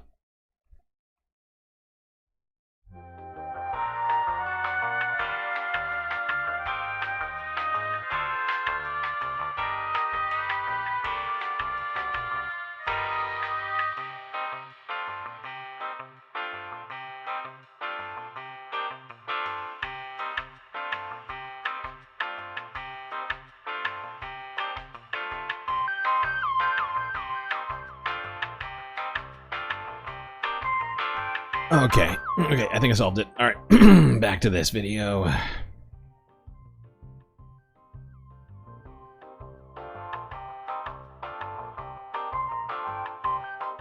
Come on. There we go. I'd like to be part of that. I get excited. Last month, I came to celebrate your winning and promised that we will invest $100 billion. And you told me, oh, Masa, go for 200. Yeah. Now I came back with 500. Explain the math to us. How does it all add up to needing $500 billion? Well, that covers the capacity we think we need for the next few years, given our growth projections. The interesting question is if we knew how to get $1 trillion right now, which we don't, would we be able to deploy that profitably? What the fuck is wrong with this guy? I don't understand what is the deal with him. I feel like they're always trying to play this sort of like disingenuous, naive character when they know full well what they're doing. They're trying to enrich themselves as best as they can. But I don't know. I feel like he's always trying to pretend like he doesn't know what he's doing. Next few years. And I'm not sure about that, but I feel confident we can make $500 billion of value back. All right, so what are we seeing? There's many forklifts, there's many cranes, there's many dump trucks, there's many excavators. New creatures emerge at every turn. Are most of the workers from Abilene? We're a very large employer here in Abilene, but we have brought in a lot of labor from outside the city and outside the state. We actually have workers from 7 different states. Oh, yeah. I've never built anything of this scale. It's one of the underappreciated But this guy's never even put aspects together a of shelf. AI is actually just the physical infrastructure that's needed. This is awesome. I love it. Building stuff. Yes. There's 155 vehicles that are moving dirt, moving earth right now. There's something so satisfying about seeing lots of dirt being moved. Yeah, absolutely.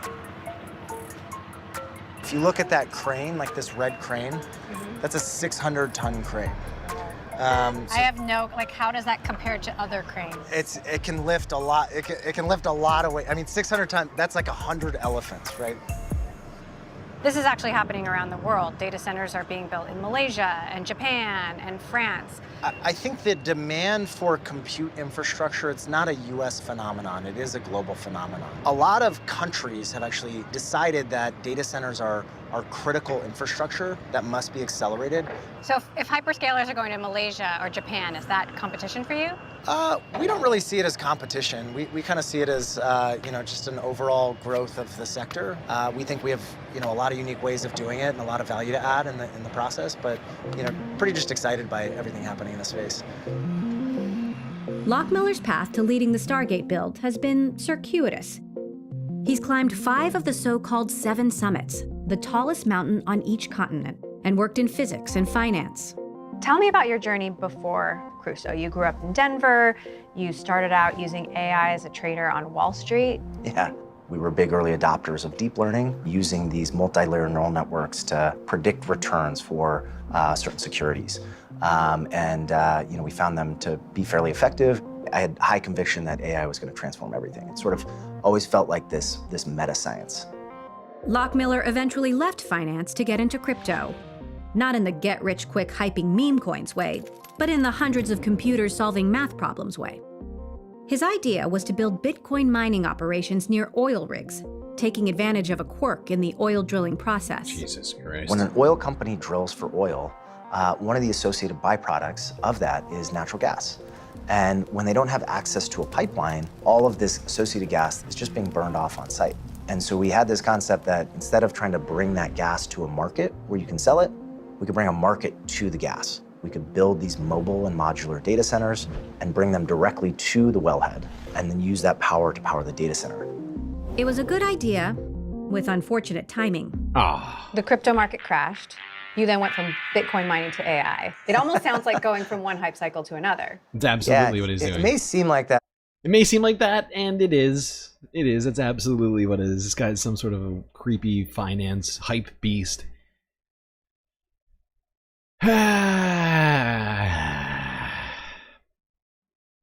That's who's now going to help destroy our planet.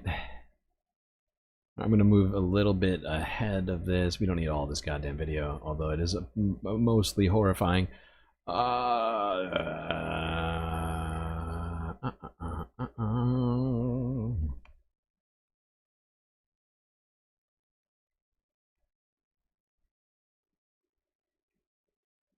For OpenAI. In March, the company rolled out a new and improved image generator for ChatGPT, which quickly became almost too popular to handle. I've seen viral moments, but I have never seen anyone have to deal with an influx of usage like this. You added 1 million users in an hour or something like that? Yeah. I mean, more, some hours, but yeah. It was like unprecedented, wild. And also like making an image is it's not exactly like a low compute task the way we do it with the new image gen. You tweeted that the GPUs were melting. Yeah. Yeah, I didn't realize people were going to take. No, I can't say for sure how much energy is used per image generation, but I do know that the every single search costs more than leaving one light bulb on for the entire day. I do know that much, which is probably problematic. But I'm guessing it's probably like, whatever it takes to power your entire house. That's probably what it takes, energy-wise, to do an entire image through AI per image. Be my guess. Literally. I mean, I get that it was a Probably joke, responsible but use of energy. They're running very hot, but like the metal is not actually melting. So we had to do a lot of very unnatural things. We had to, borrow compute capacity from research. We had to slow down some other features. Because it's not like we have like hundreds of thousands of GPUs sitting around just like spinning idly. If we had more GPUs, we would be more able to handle demand surges like this. So it's that directly linked. Yeah. More compute means we can give you more AI. So one of the things to just take note of is just the amount of stuff happening overhead. You can kind of see these very Is the water to cool the clusters? Yeah. So, not only do they suck out a shit ton of energy running the servers, the cooling mechanisms needed to keep all of those GPUs in this case, cool is massive. The hoe to know. It really is. I mean, the amount of fresh water, and because you can't use salt water, of course, because salt water is corrosive. They have to use fresh water. The stuff that we drink, put into our body to survive. They're using that for this. And it's probably pretty irresponsible. Wait, by the way, how are we doing on the goal in chat? Oh my god, we only have 13 minutes to complete the goal right now, chat. 2 left. We are super close, but we are also super close to not succeeding. We can do it. I believe in us. Becky D makes a good point. It makes no sense to build this data center in one of the hottest areas of America. No, you're right. But the reason why they're building it in one of the hottest areas in America is because of the lack of regulations in Texas. And because they got a sweet, sweet deal, which we're going to talk about in a little bit, on their taxes.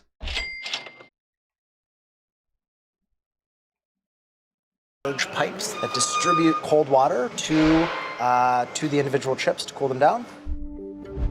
The water is needed because GPUs run very hot, and keeping them cool typically involves an evaporation process that can consume millions of gallons of water per day.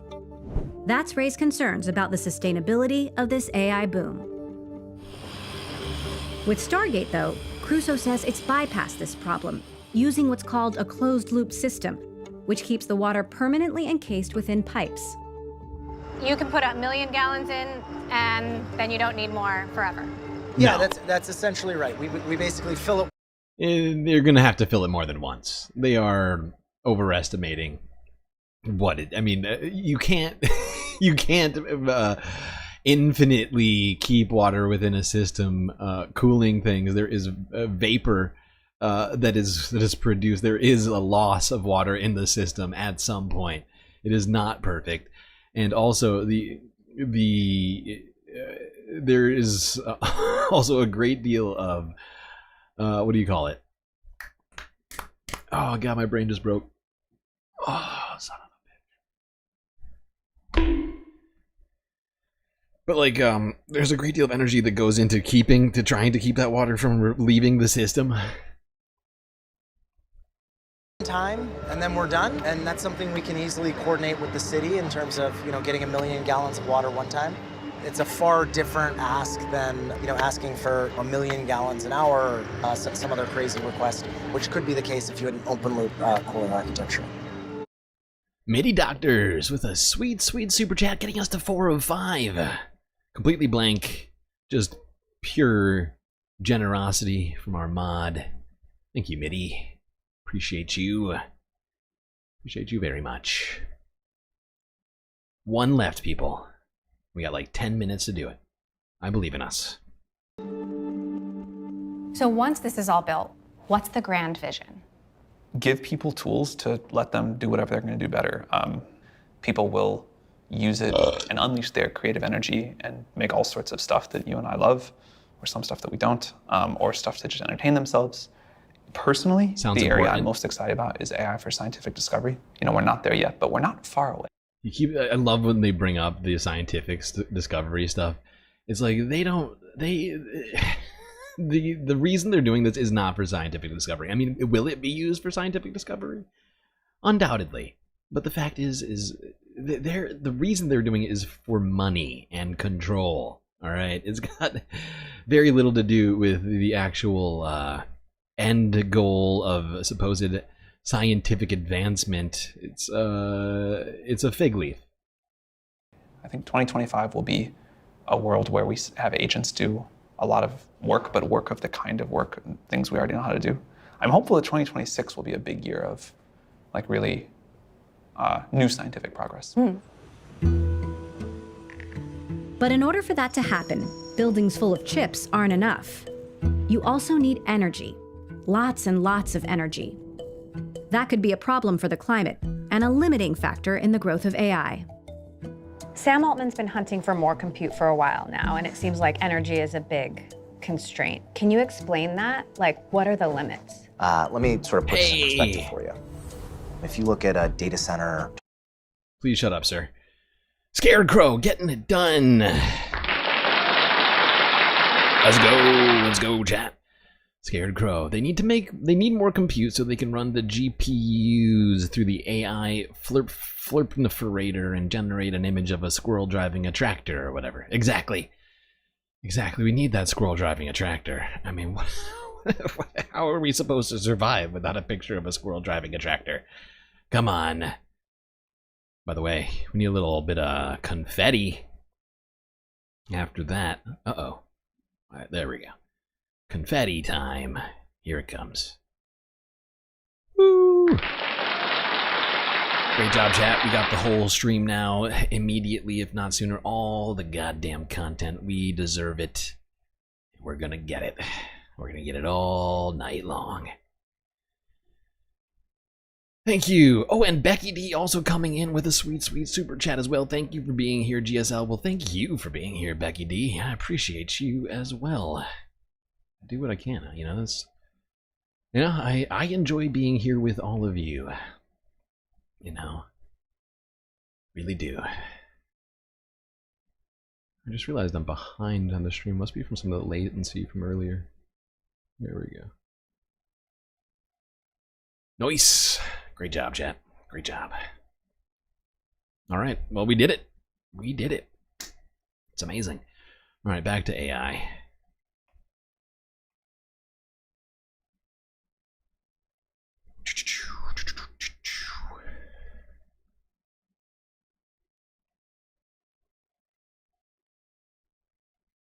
All right, what was I doing? Oh, yes, AI.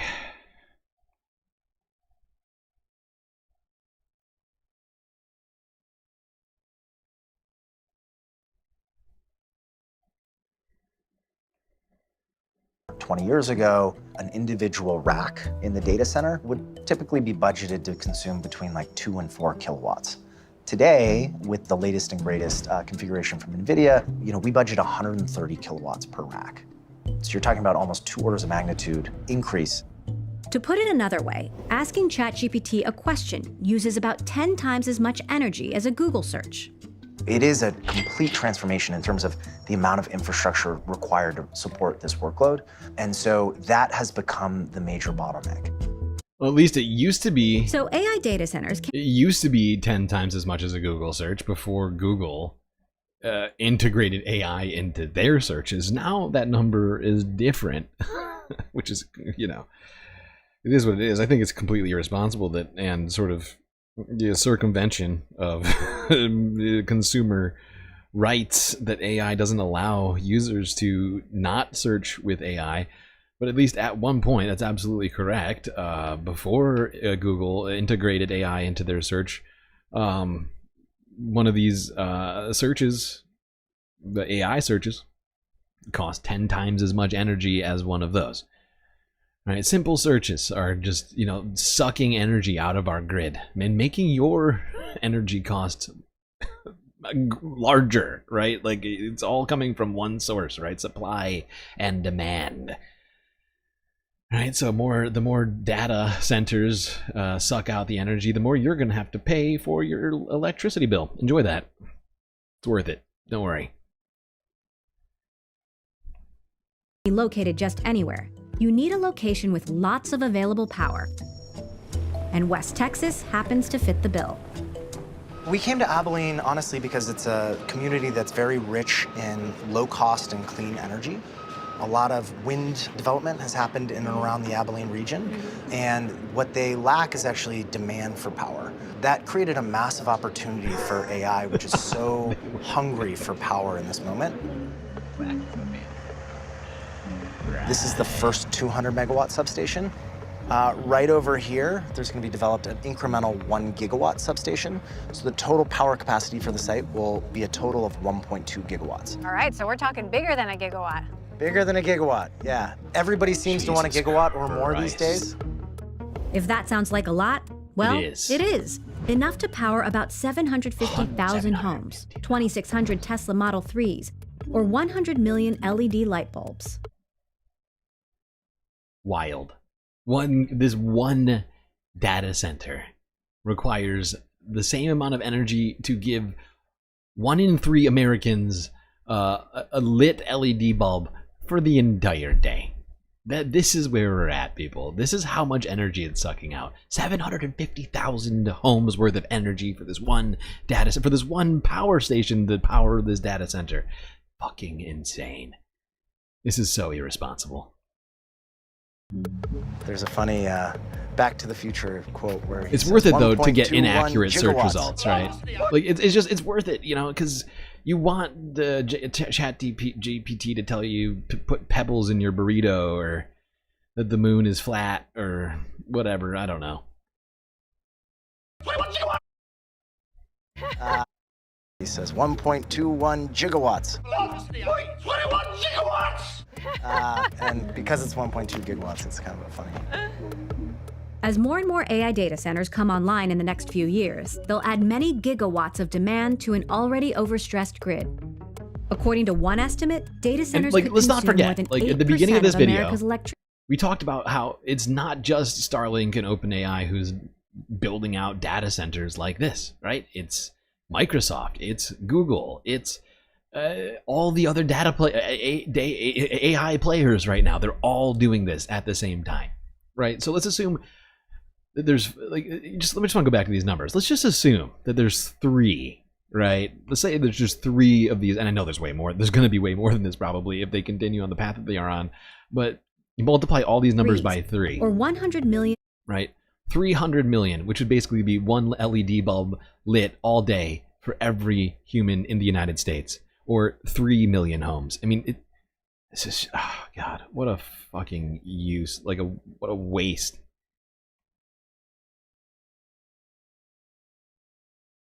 Was even building its own. And while the International Energy Agency predicts renewables will meet about half that demand, the rest will mostly come from coal and gas.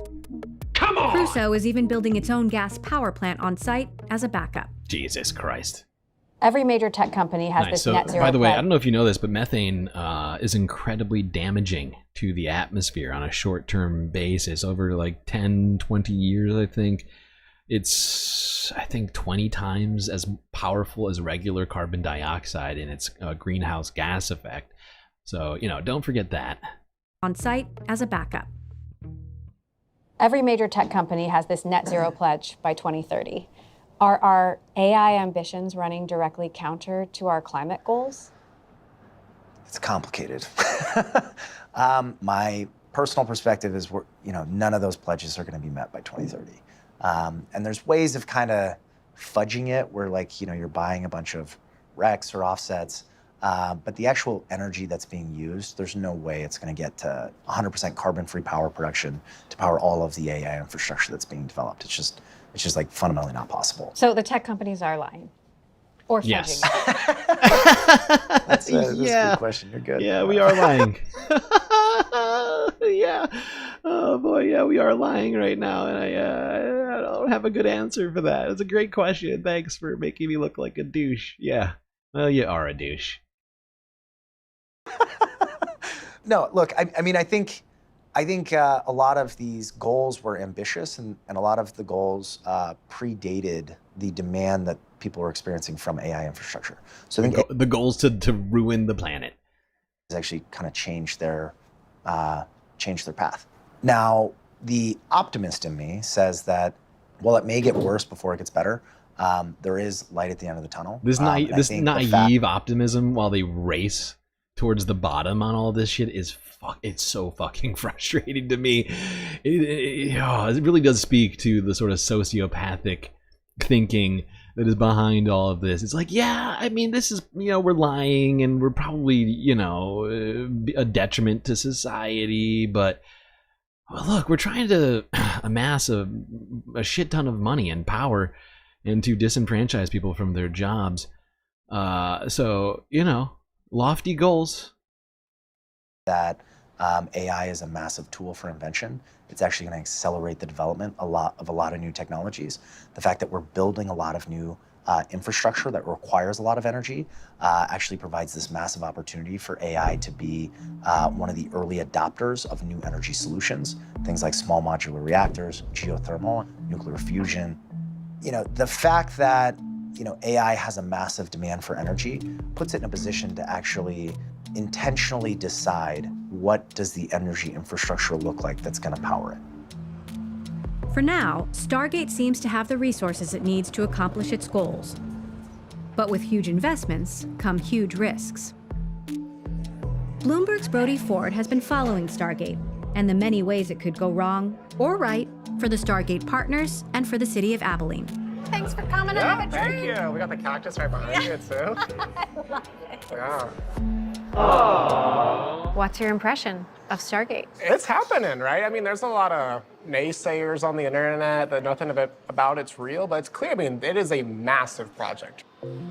The fact that they're talking about having, a gigawatt of capacity live in about 2 years, it's an ambitious target, and seeing that in person kind of showed how frantic the whole thing feels. A gigawatt is huge. Oh, it's huge. It's comically big, right? I mean, nobody was saying these kind of numbers 2 years ago. Yeah. How does this compare to other big tech projects in other places? We've been tracking a lot of the big data center projects. I mean, data center spending has ramped in the last couple of years. It passed $200 billion in CapEx in the last year.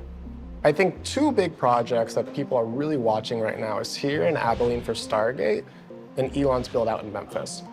Both have been thought to be the largest computing clusters at various moments, depending on who you ask. But I think what unites them is just the fact that they need so many chips, and it's the amount of labor coming into them. This is, to me, a very big thing. $500 billion Stargate project, I think, is going to be something that's very special. The number, $500 billion. Is that for real? I don't think anybody thinks they're going to hit 500 billion. Maybe I will eat my words. Now I came back. SoftBank has a reputation for buying toward the top, for getting into projects once the hype cycle is already pretty advanced. I'm very confident. We don't need $500 billion in one day. We go step by step, okay? So we are very confident to make it happen. This is a lot of money. So no. And So that's going to be a no. We're not going to spend $500 billion. Aw, sounds like Donald Trump's not going to be getting what he wanted. So strange. It's not like that happened in... Oh, wait, it did happen in his first administration? Where people promised him things and he touted them to the public and then they didn't come through? Oh, gosh. Weird. Weird. I mean, we're still going to get the unintended, the nasty effects of all this, but they're just going to spend less. Wait a second. Why is there a floating bottle over here? What the fuck? How did this happen? God damn it. I just noticed there's a floating bottle of beer, galactic beer and wine glass on the short stream right now. Looks wild. It's very strange. All right, Amono up just told me that we have 70 likes, so I have to get you some more emotional support characters. Please hold. Why can't I roll? Oh, there we go. All right, there we go. Did it. I did it. Okay, hold on. I'm gonna scoop ahead a little bit. Talk about the effects of this on the local economy of Abilene, Texas. Oh, actually, before we do that, let's talk about some of the risks. Not that we haven't already been talking about some of the risks. Let's talk some more about the risks.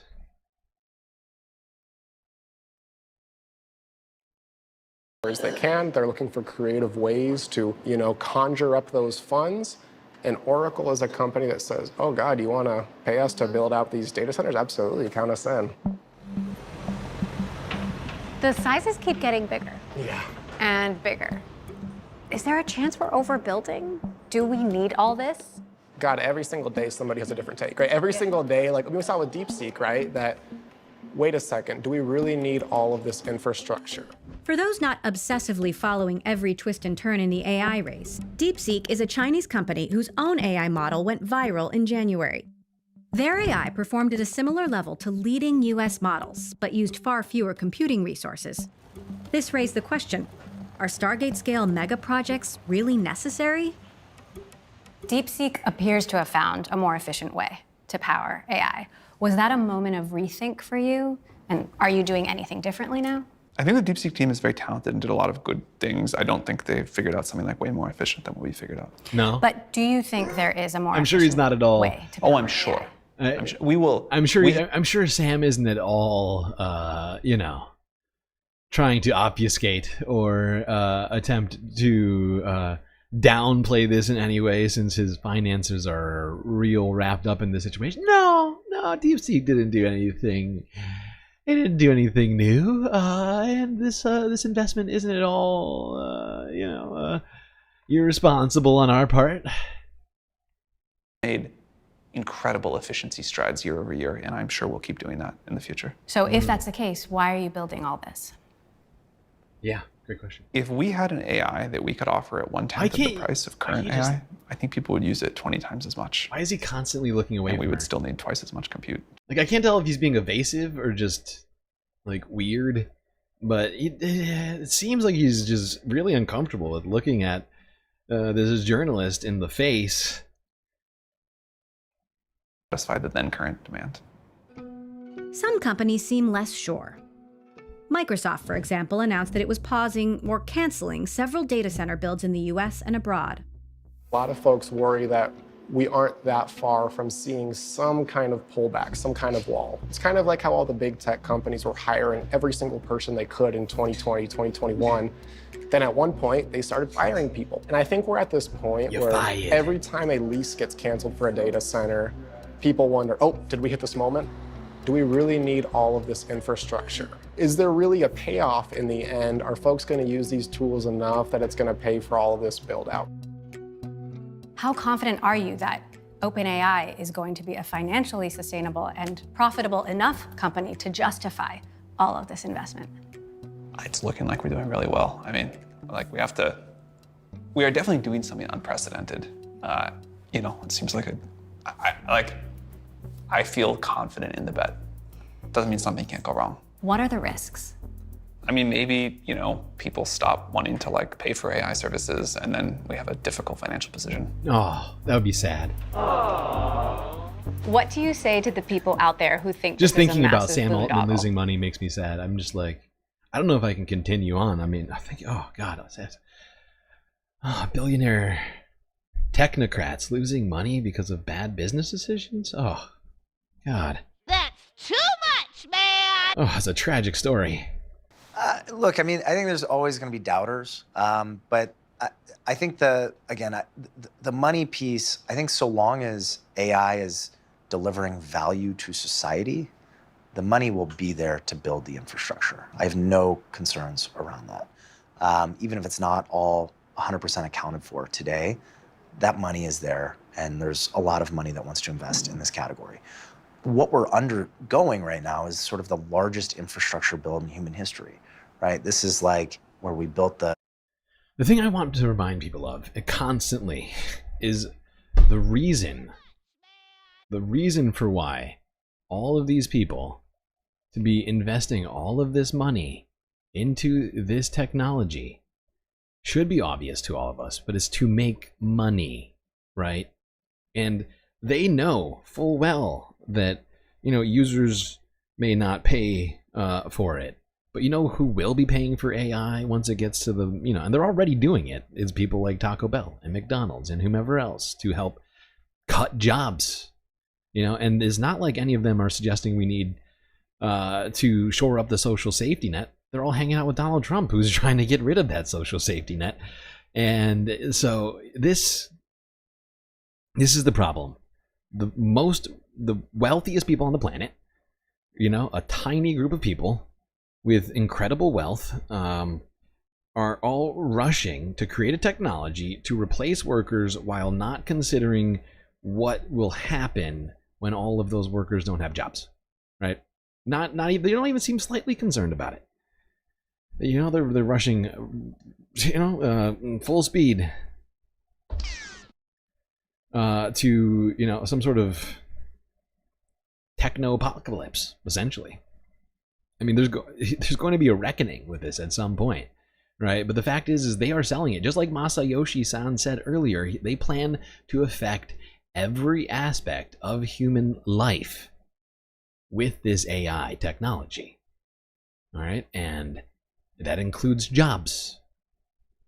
You know?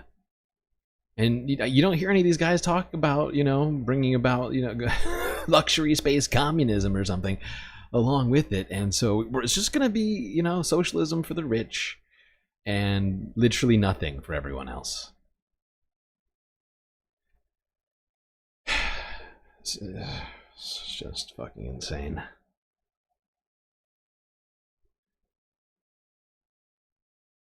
But it's more important that they enrich themselves and get rid of jobs first, and then they'll figure it out. I'm sure they'll figure it out, and it'll all be fair, and that we'll, you know, once we have no labor power to withhold from these psychopaths, I'm sure it'll still be fine. I'm sure we'll still have plenty of leverage to ensure that we have a, you know, even just enough to survive. It'll be fine. interstate highway system, you know, that enabled massive interstate commerce and transportation and catalyzed this massive boom in the U.S. economy. Yeah. What's happening in AI? You know what I love about this analogy is that instead of building out mass transit, when back at this moment that he's talking about, we did this, something that is now coming to head now, right, with the environment. You know, making our entire country car-centric has added just incredible amounts of carbon dioxide to the atmosphere, and is one of the things that is genuinely adding to our problems with climate change. It's a perfect analogy, honestly, in many ways. You know, nobody foresaw just how, you know, how detrimental this would be. And I do feel that we are in a very similar situation right now with the AI, but much, much worse, and much more difficult to quantify the benefit to society at large than the roads.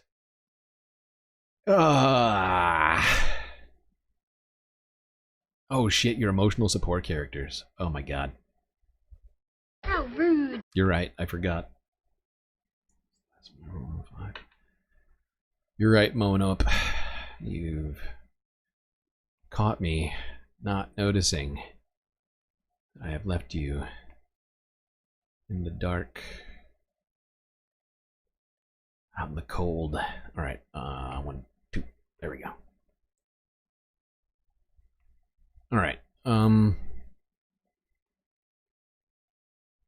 Now let's talk about how this is going to either benefit or detract from the city in Texas where it is currently located. Across the country, places like Abilene are trying to attract data center projects and the jobs and tax revenue that come with them. I make $1 a year being mayor, so I've got to have another business too. So. So your side business is still the pest control? Okay. Yeah, I'm a hired killer. How would you describe Abilene? Well, Abilene, it's an old railroad town, you know, so we have lots of Western heritage. But that doesn't mean that we don't want to grow and you know, look forward to the future. We want our city to grow, and we look forward to these opportunities that are coming to us. What have you heard about the Stargate project? It could quite possibly be the largest AI data center in the world, and that excites me, and to know that we're going to be a front runner in technology right here in West Texas. I've spent the last couple of months looking at some of these biggest projects and trying to see what documents we can find. How have these, you know, some of the world's largest, most powerful companies been interacting with these local municipalities? Largely what we have found is that these local towns are willing to forego quite a bit of tax revenue, quite a bit of control to be able to bring these big companies in. What is Abilene giving up to have Stargate here? So what Abilene agreed to with Stargate, with this data center, is 85% of tax revenue off the property tax wiped. So they're This is insane. So it's basically just not going to benefit this, and we'll get into more of why it's not going to benefit this town. 85%. I mean, these are a bunch of the richest people on the planet, coming together and just taking advantage of this town in Texas. And these poor people of Abilene, I wonder if they know that they're not going to pay any, while they pay their property taxes, these billionaires are going to get free property, basically, right across from them, while they suck away all of their energy and make their energy bills higher. Wow. This is a ill-conceived plan. out on 85%. Yeah, I mean, I'm sure they would say, and the developers would say, that you're still getting a lot of property tax revenue, and that's probably true, right? Give me a But joke. these are pretty tough deals being struck, right? I mean, I think a lot of these smaller towns did not take place in the tech boom of the last 20 years. All of those jobs went to the coasts, right? And I think there's a lot of local city leaders who want to be able to say, we're a part of this.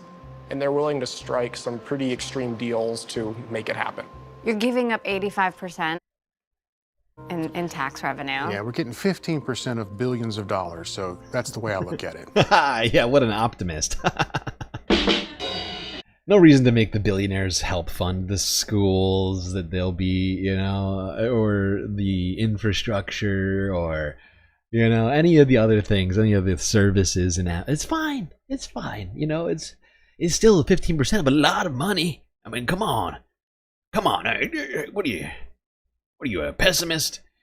Still 15% of a shitload of money, even though they probably owe us a hell of a lot more.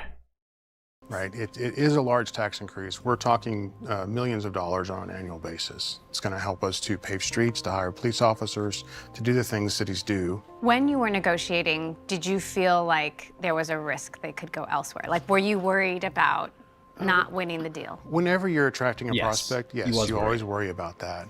But at the same time, if it wasn't going to work for both parties, we weren't going to lay down and just get run over by these people either. You did. You just did. How many jobs do you think Stargate will really create? Well, I'll tell you what I've heard. So, somewhere between 400 and 1,200. There's going to be security. There's going to be Somewhere between 4 jobs and 1,200 jobs. Could be basically no jobs, or, at least a few. But this is just hilarious.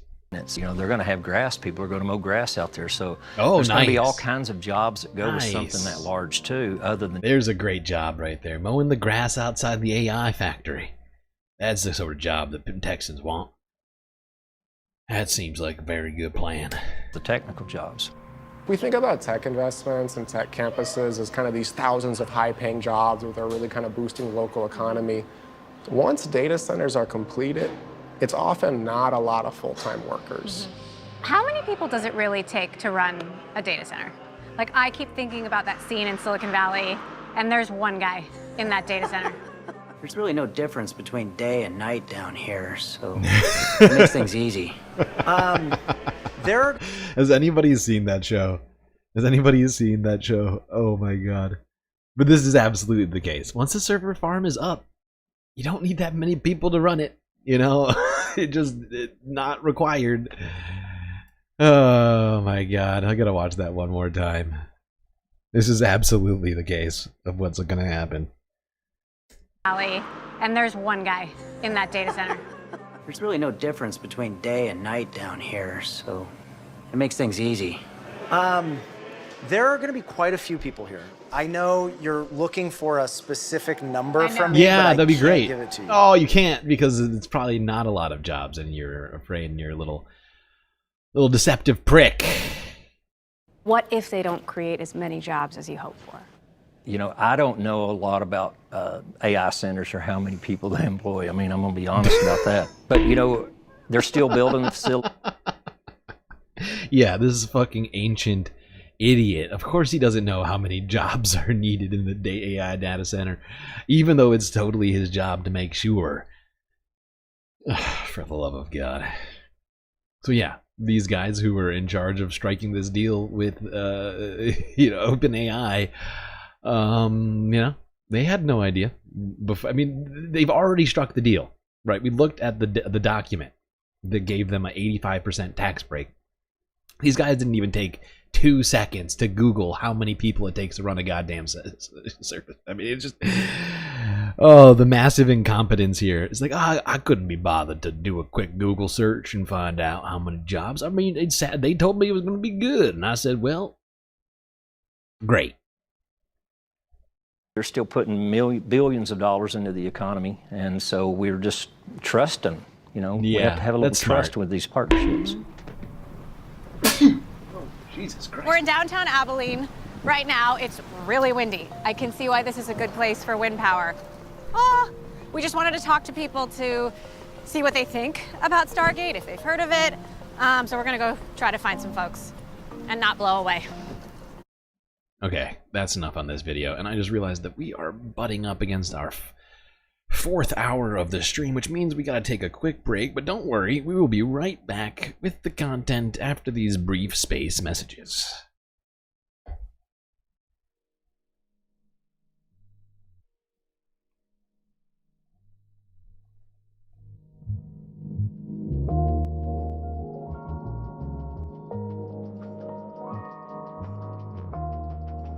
Alright everybody, I do hope you're enjoying the stream so far. If you haven't already hit the like button, don't forget to subscribe. Maybe hit that bell icon too to ensure that you never miss a single episode of this Spacecast.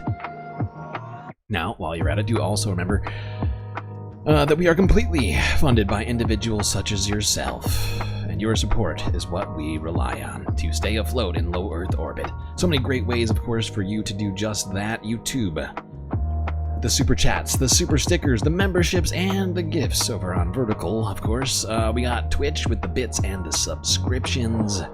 Cash App and PayPal if you prefer all of your money go directly to funding the stream rather than having YouTube or Twitch take a massive cut.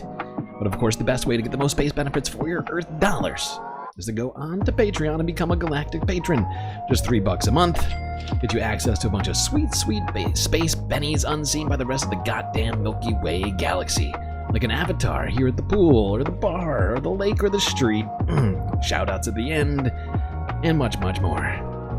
Anyway, chat, enjoy this break. Grab yourselves a drink, maybe a snack, and I will be right back.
Alright, Space Fams, I think you know what that sound means. Of course, it means it's time for us to get back to the stream immediately, if not sooner. So get yourself back in your seats, otherwise you're going to be left behind. You'll be very sad because of that, I'm sure. Alright, alright.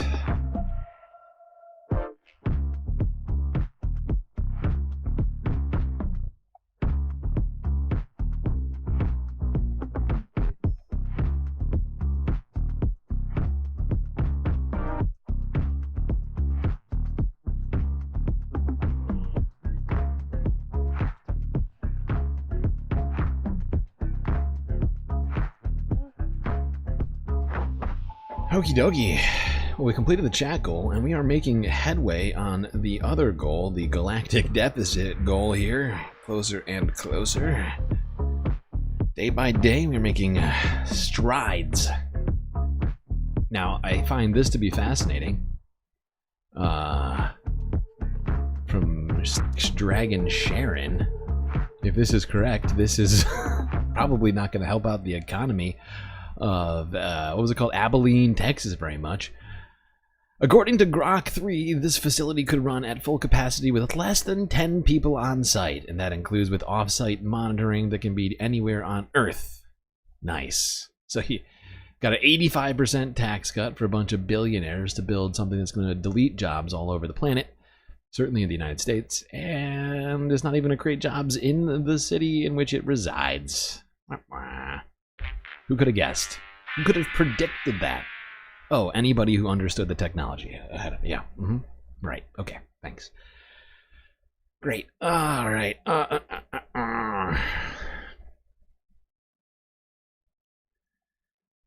go back to talking about AI. We're going to move on from this fucking horrifying data center atrocity in Texas to talking about jobs that are already being taken away. Let's go to More Perfect Union from yesterday. Talk about driverless trucks on the roads. Can you guess where they are? That's right, Texas. Texas, where regulations are important. It's money. Money is important. For billionaires, not for you, goddammit. You don't need a job.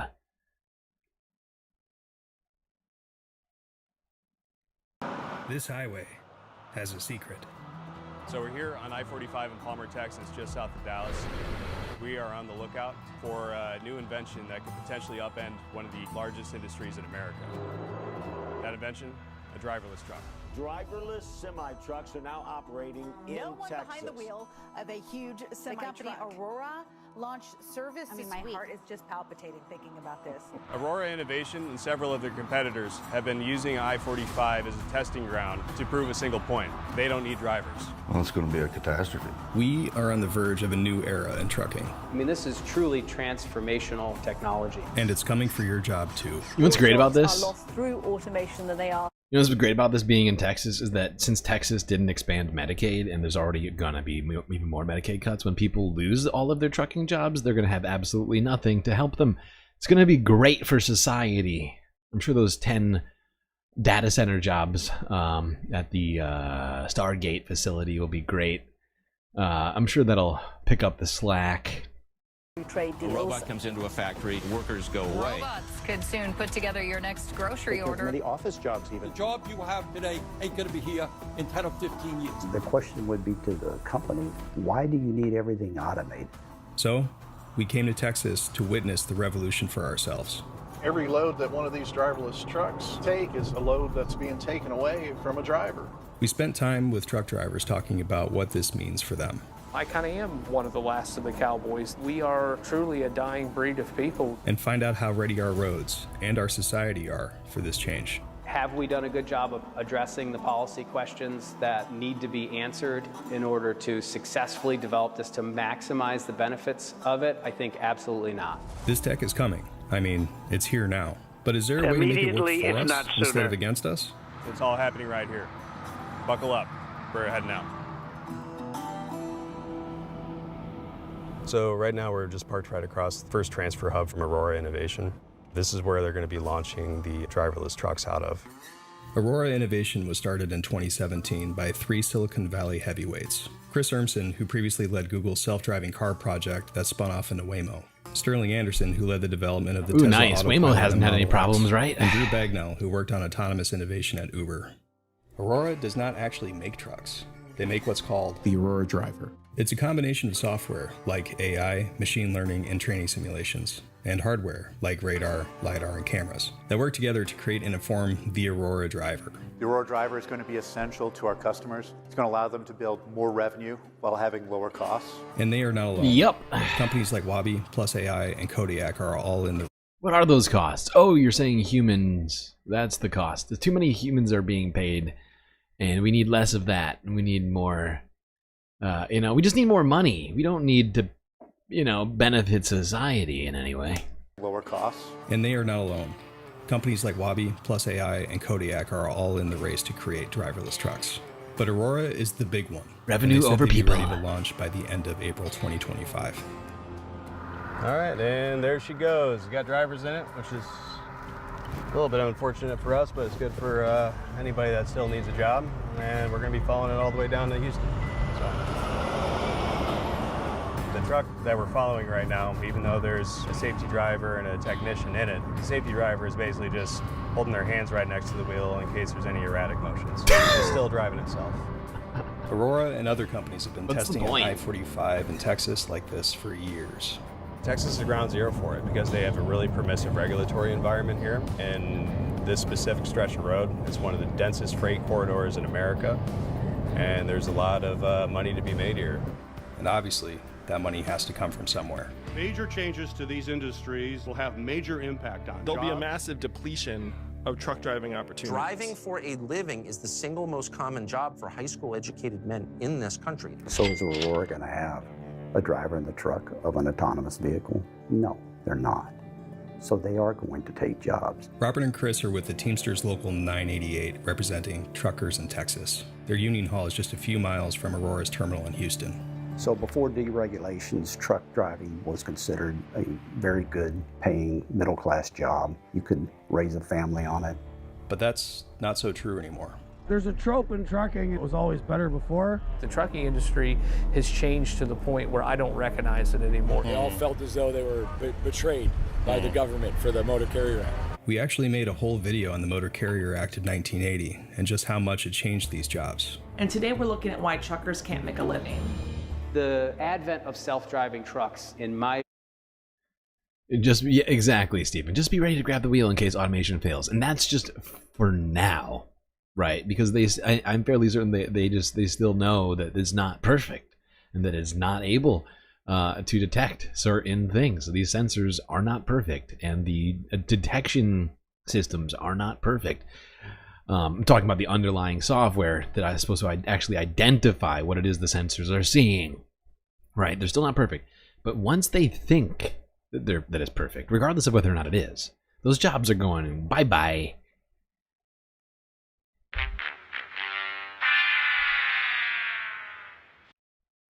It was actually endpoint of a long series of technologies that have caused a decline in wages and working conditions. Steve Viselli has been studying the industry for over a decade. What that led to was very high turnover. And so those experienced drivers who were used to those good wages and good working conditions said, essentially, hell no, I'm not going to do that. And so this is where the driver shortage narrative comes from. A major shortage of truck drivers in the Shortage of truck drivers. Actually, not enough truck drivers. The industry is approaching a breaking point. Now, there isn't a shortage of truck drivers. We have 3 times the number of folks with a license to drive a truck than the trucks that need to be operated. It's because of this turnover in the industry. In some years, as many people are trained for those jobs as the number of jobs themselves, meaning we have almost 100% turnover of people entering the industry and leaving it every year. But this driver shortage narrative is how Aurora has been justifying its work. Yeah, and this is the important, maybe the most important aspect of this entire story, right? For decades now, trucking companies have been giving less pay, less benefits to their drivers, right? And doing whatever they can to increase their revenue, something that these people keep talking about. Well, we can have more revenue and less cost without people in the cab, right? Because that's what they've been trying to do this whole time. Essentially, how can we just pay these drivers a little bit less so that we can make, another $1 million, another $1 billion, whatever it might be. And like that's always been their goal, is to pay workers less. And now they have what they need to genuinely just get rid of the input cost of labor entirely, and that's the plan, right? It's these people are not magnanimous benefactors. They're business people, and they hate the workers. The workers are an inconvenience to them. If they could just get rid of them and still do business, that would be the sweet spot. The trucking industry has faced and continues to face a structural challenge with Because, not all having right, access to enough just shut up, liar. It's not once again, there's no shortage of labor. Like they just said, there's 3 times as many CDL holders as there are jobs to fill right now, right? So there's 3 times as many people who spent money and time. Now, not everybody has to spend money. In some cases, they are, paid. Or they get, there's like training that is, in some cases, they're subsidized by the companies themselves. But these people, all spent time acquiring a skill that is now being intentionally automated away, and they're all claiming there's just not enough drivers. And that's just a flat out lie. There's just not enough money in the world for these people. All right? They don't give a shit about you. They don't give a fuck. Not one single fuck. All right, that's enough from this story. Been on AI for like an hour and a half. But we got more AI stuff to talk about. Let's go here. South China Morning Post from a day ago. Driverless mining trucks begin operating in China. China! Let's see what's going on here.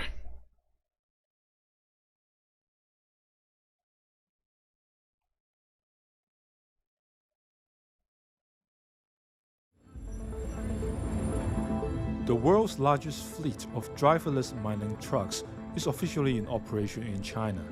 About 100 of these unstaffed trucks began work at the Yimin open-pit coal mine in Inner Mongolia.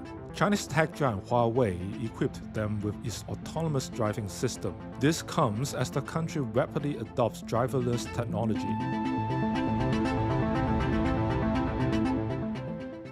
For the passenger car, we already have very good technology there. So we just adapt this technology to this open pit mining. Open pit mining will be much more easier because for the open pit mining, it's a closed campus. For the passenger car, you need to avoid a lot of the other car or people. The trucks are designed to autonomously load and unload mining material, as well as operate in harsh weather at the coal mine. 对不对？也谈不上失业的呢，就是有大概10个人，我是从我这个有人车。 All right, yeah, China's doing it too. Although China takes care of their people a little bit better than the United States does. Here we're trying to get rid of all the things like healthcare and things that the Chinese people just get automatically. Meanwhile, our government's trying to get rid of even more of that stuff. Speaking of China, let's talk DeepSeek. as apparently DeepSeek, that is also a Chinese company, has released an updated bot with which to challenge ChatGPT. Here's Reuters from 15 hours ago.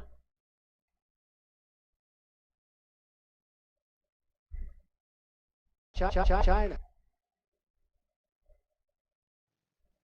DeepSeek has updated its AI offering in a bid to keep pace with rivals like ChatGPT.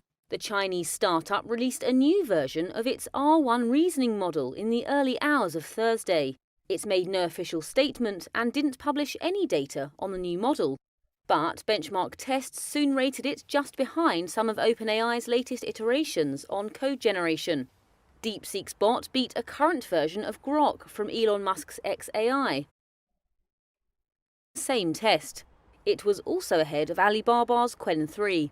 Earlier this year, DeepSeek upended the belief that US export controls were holding back China's AI advances. It also challenged the view that building cutting-edge AI would require vast computing power and billions of dollars in investment.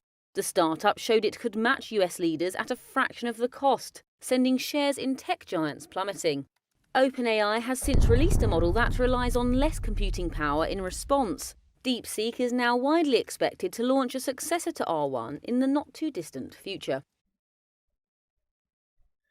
No, abso-fucking-lutely. And I want to make that point. This is a great point, Stephen. Or Stefan or Stephen? Whatever, I'm sorry. China has been investing in its society for decades to take care of people. They're allowed to do this, and these are dangerous jobs. It should be automated. No, and I totally agree with this. And I'm not a Luddite. I'm not against technology. What I'm concerned about is the downstream implications of all this within the context of society, as well as some of the environmental implications, obviously, because of all the fucking wasted resources on some of this stuff. But yeah, I'm not just like. I think people can probably tell I'm not, I don't just hate technology. I'm fairly competent as it relates to technology. I'm just very concerned about what it's going to do to society while we just gut, all of our social safety net in a capitalist society where, people need jobs to fucking survive, right? It's Stephen or Stephen is fine. All right, that was very helpful. Thank you. All right, now let's quickly look at some of the advancements in AI video. Here's the Wall Street Journal from yesterday. Apparently, they tested Google's Veo to create an AI film. Now, of course, making films is something where it's a huge industry. Tons of jobs are involved in making a film. Photography, right? Lighting, actors, background actors, Hello, human. all of the CGI people, right? There are so many jobs involved in it. I do not have time to get into it. Just look it up. But films, that's why they cost so much money to make, because there's so many goddamn people involved. Let's go here. Wall Street Journal. Some of the things that I saw AI struggling to do properly are now just sort of they're being upended. Shadows, depth, lighting are all now just they've gone. Textures.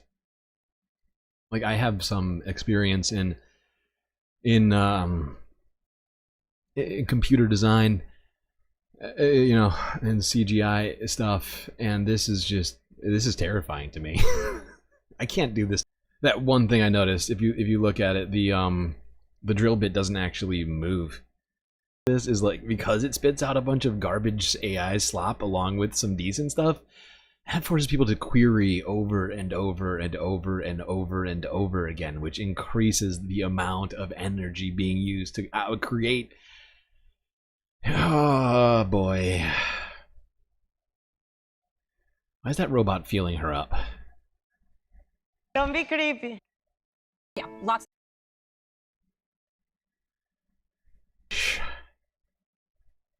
This is wild.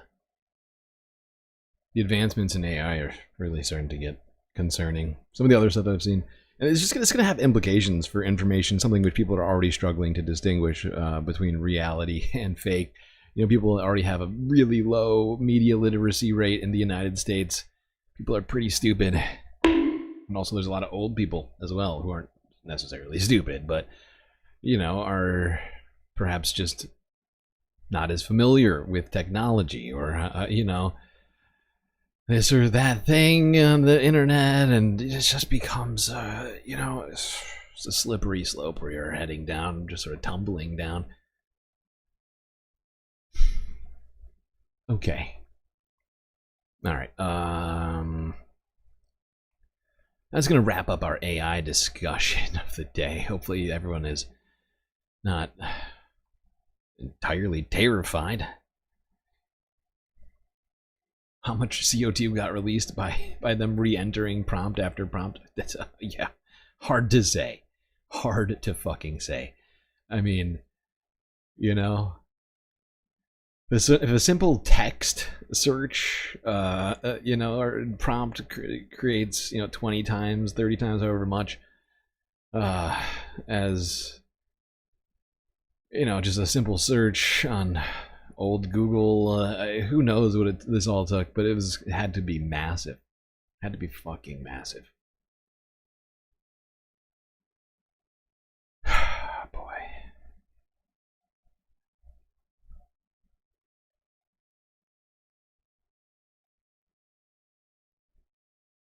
All right, let's talk the environment. To lead us into the environmental talk, let's go to Congress, where EPA Administrator Lee Zeldin was attempting to answer some questions about what the EPA has been doing.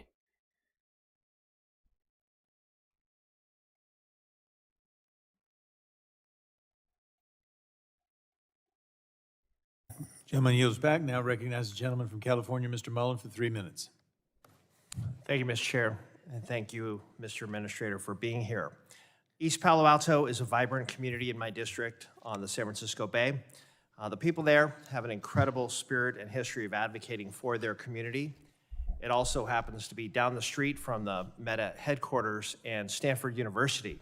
Despite being so close to such wealth, East Palo Alto residents have struggled with a history of heavy industries being sited next to residential areas. There are over 62 toxic waste sites within the city's 2.5 square miles. Not surprisingly, East Palo Alto faces challenges with air pollution. The biggest highway in the district, Highway 101, runs right through the middle of that community. The impacts of this pollution are undeniable. The community experiences significantly higher rates of asthma and respiratory disease. They have an average lifespan that's 13 years lower than the rest of San Mateo County. That's why it was such a big deal for this community when your agency last year awarded funding to a community organization to address air pollution. One local leader noted that he had, quote, residents calling me in tears saying how incredible it was to see their struggle finally recognized, end quote. Pam Jones, a resident of East Palo Alto for over 45 years, remarked that the community had been, quote, hopeful for a moment, end quote. As you know, it takes tremendous effort and organizing just to pull together a grant application. This money would have provided air purifiers to over 400 families for kids with asthma and seniors as well. This wasn't about ideology or some slogan. This was about helping children and seniors breathe easier. So Administrator Zeldin, you canceled this grant, and I'm just wondering why you made that decision. Congressman, I don't have the details of that grant. I had for all the subcommittee members of all your colleagues on this committee, all the grants in their district. I would say that 10 times out of 10 or 100 times out of 100, when I look at the details of every single one of the grants that are canceled, there is something in it that conflicts with this administration's priorities. However, if you would like keeping people healthy. Keeping people healthy conflicts with this administration's priorities. Oh, yeah, the EPA is basically hands off on the environment now, thanks to Lee Zeldin and Donald Trump. Yeah, I know that you guys want money to try and, mitigate all the nasty negative downsides of super fun sites and whatever else, but you're being a bitch, okay? Come on. A fucking bitch. Come on. Yeah, why are you complaining? You're lucky to exist still, California. We're thinking about shutting down the whole state. You don't get money to keep people healthy or the environment safe. Come on! Christopher Tablante. Hey, GalacticStreamLord, your AI doppelganger. Drop this in your private talent bathroom. Here you go. Oh, thank you, Christopher, for keeping me availed of money flying around. It's been a while since I've seen you. Appreciate you. And I appreciate the sweet, sweet super chat. All right.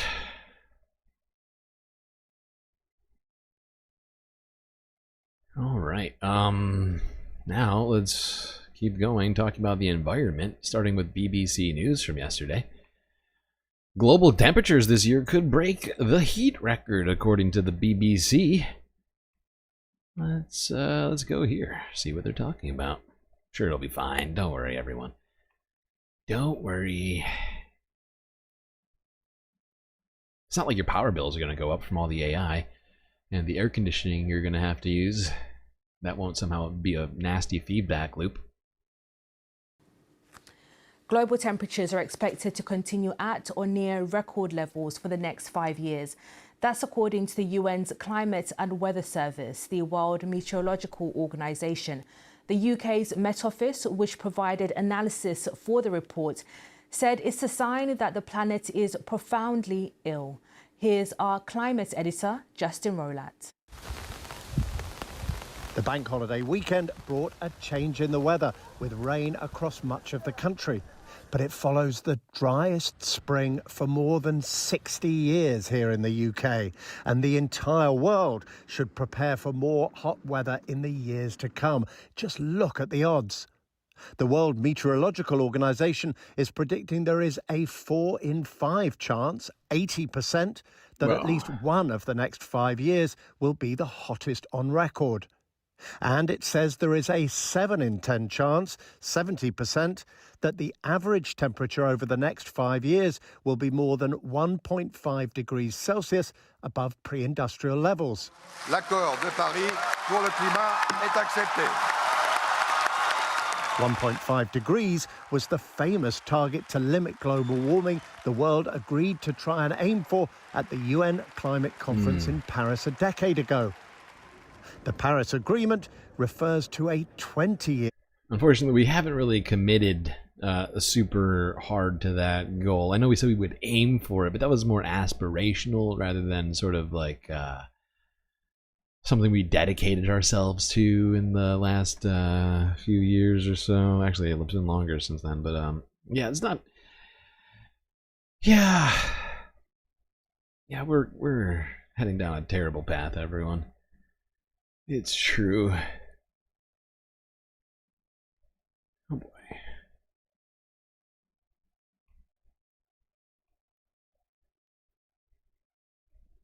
Yeah, and the next 5 years, we're likely to be over 1.5 every year, at least between now and then, and that's going to be a real problem because all the science suggests that if we don't do anything before the end of that 5 years to reverse some of that, well, all of the climate, the environment, sort of dominoes we've talked about are going to start falling, and putting them back up is going to be, in some cases, impossible, leaving humanity completely screwed. Okay, we are lagging a little hard right now. It's probably because Oh, I know why. It's okay. It's okay, I'll solve it. I can't solve it right now. I'll solve it later. I've been doing pretty good on the lag most of the stream. Holy shit.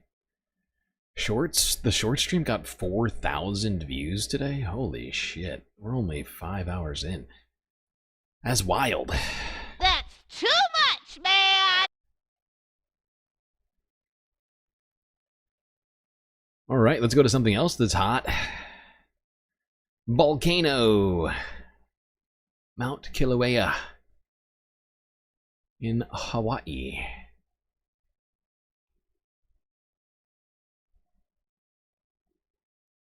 Check out this incredible video of Hawaii's Kilauea volcano erupting once again. The U.S. Geological Survey says it began Sunday afternoon with the lava spewing beyond 1,000 feet high. USGS webcams captured the amazing glow of the steady eruption across the island. Kilauea is one of the most active volcanoes on Earth. The USGS says eruptions have stopped for the time being. Good God.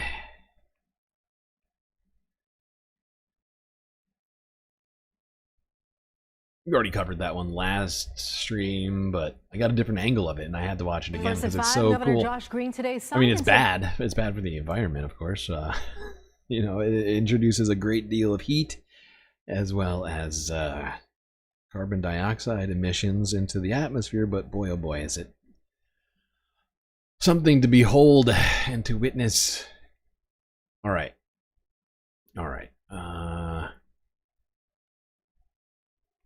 Let's go to here. Another thing in Hawaii. Hawaii news now from yesterday. The governor of Hawaii has signed into law a green fee in order to tackle climate change, supposedly. Let's find out what that even means. First at 5, Governor Josh Green today signed into law the country's first ever lodging tax designed to cover the rising costs of climate change. Our Annalisa Burgos joins us now with the details. Annalisa? Yeah, starting January 1st, visitors staying at hotels and short-term rentals will have to pay an added 0.75% to the existing transient accommodations tax, or TAT. Now that means a $400 night stay would cost an additional $3. Advocates say it's a small price to pay to protect the Aina.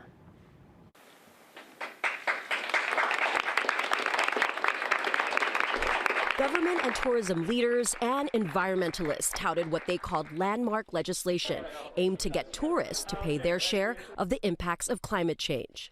If we don't do proper destination management, if we don't keep our beaches properly tended to, if we don't make sure the parks are perfect, people will stop coming here. Starting in 2026, tourists in land accommodations won't be the only ones paying the transit accommodations tax. For the first time, cruise ship passengers will too, prorated for the number of days their vessel is in a Hawaii port. The fee is expected to raise about $100 million a year for projects that include fortifying fire breaks, upgrading technology, and combating erosion and invasive species. Green said his climate advisory team will work with lawmakers and property owners to set priorities. There is exposed piping. There are some properties, frankly, almost. Okay, so if you can't tell by the details of this thing that are being touted, it's less. Granted, I think this is a fair tax. It's very reasonable. Only a 0.75% tax on visitors and hotels, but this is not really going to solve climate change in any way. It's just going to mitigate the effects of climate change on certain parts of the environment in Hawaii, right? And I'm not saying that's not a worthy goal, but this is in no way going to solve climate change at all. It's not going to be funding solar panels or windmills or whatever else. It's just going to be cleaning up after all the damage caused by climate change, right? By erosion or whatever else. And I'm not saying, like I said, this is a worthy goal, but you know, unfortunately, does not actually address the problem itself. And it's really intended just to boost tourism, right? Or to at least continue to have Hawaii's tourism remain where it's at, which once again, you know, is a huge part of the Hawaiian economy, so I get it. But do you see what I'm saying here? Like, it's mostly, this is really about the economics rather than about the actual, you know, Earth. Ay, ay, ay, ay.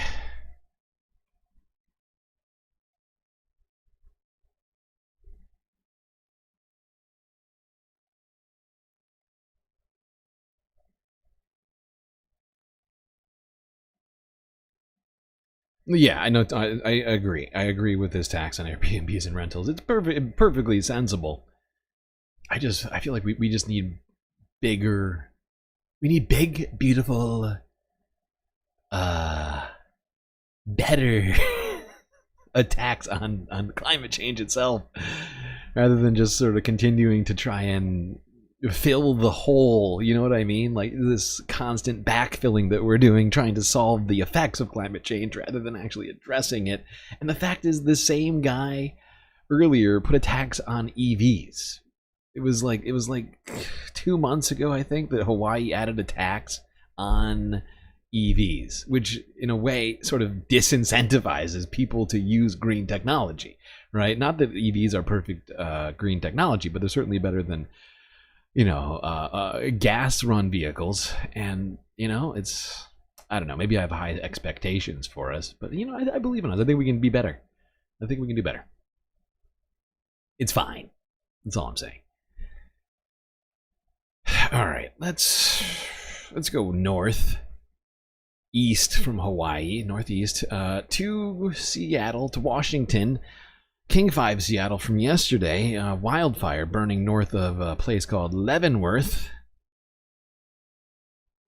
And yeah, it's wildfire season, people. So prepare yourselves. Everything is literally burning down to the ground.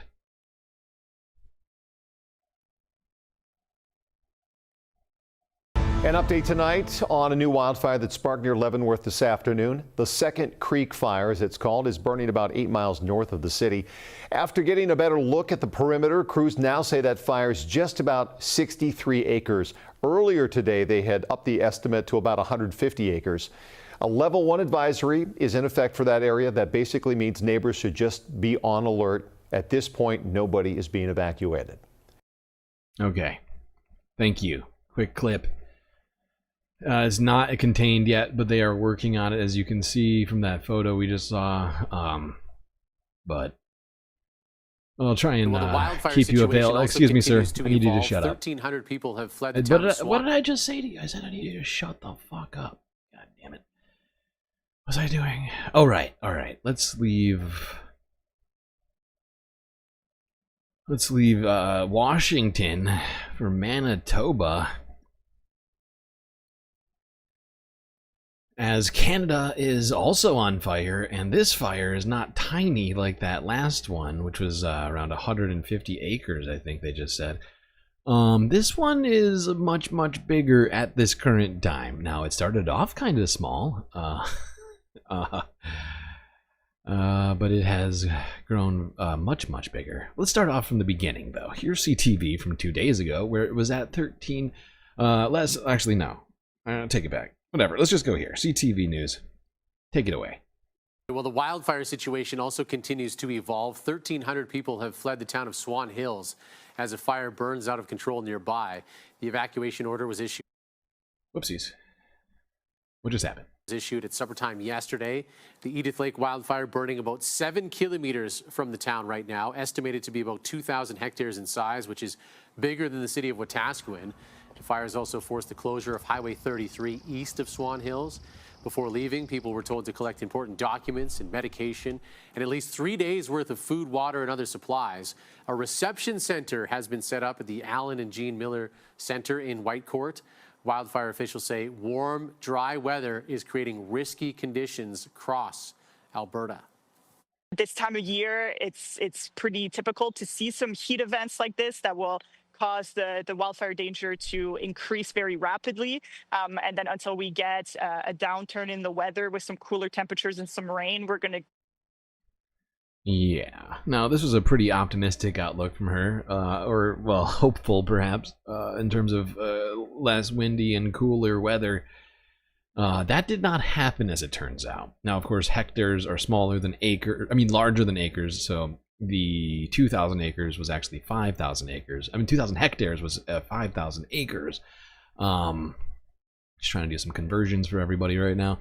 But that was 2 days ago. At this moment, it is much, much bigger, and we will get to the current total on these acres burning soon. But it's honestly terrifying just how big this fire is now. But this is from yesterday. Also CTV. An out-of-control wildfire has forced hundreds of people from their homes in northern Manitoba. This morning, people living in Lynn Lake were told a wildfire was burning dangerously close to the town of about 600 people northwest of Thompson. Residents were told to leave their homes and get out of town as fast as they could. CTV's Daniel Helmerson is standing by in studio with more. Daniel, just how close is this fire to Lynn Lake? About 5 kilometers, merely, and a shift in the wind could push it even closer to the community in the coming hours. Now, I spoke with the Lynn Lake's mayor earlier today as evacuations got underway. He says people are afraid of what happens next. The forecasted winds changing. There's a tremendous amount of prime fuel, they call it, trees that direct line to town that it can, it'll just eat through those trees and come right for the community. Because of that imminent threat, Mayor Brendan Delowich says the evacuation was ordered, or evacuation order was issued for 8 this morning. He says 5 buses left before noon and expected another fleet to take off late this afternoon.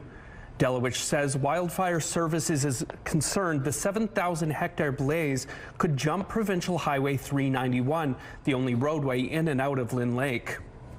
It's extremely scary, and speaking with an incident commander for Wildfire Services, this fire is not acting like a typical one. The conditions are just so dry this early in the year that fire, they burnt out some of their camps that they had guys on the fire line fighting it.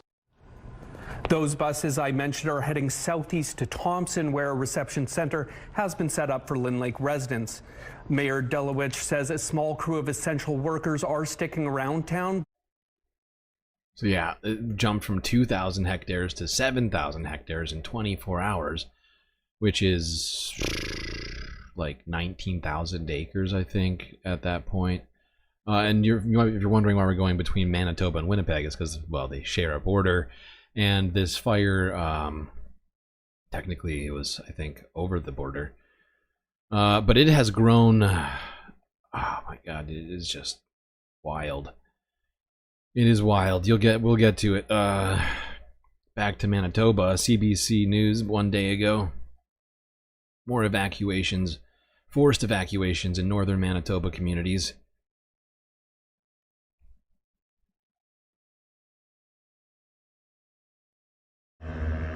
This is what the sky looked like Monday in the northern Manitoba town of Sheridan. People only had an hour and a half notice to leave and go to Dauphin.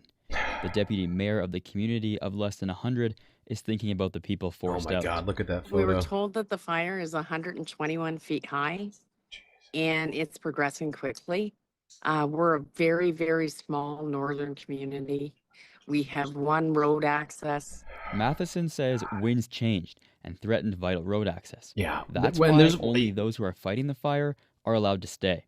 Yeah, and like when these fires happen in these sort of isolated rural communities, one road out of town, it becomes a huge problem, right?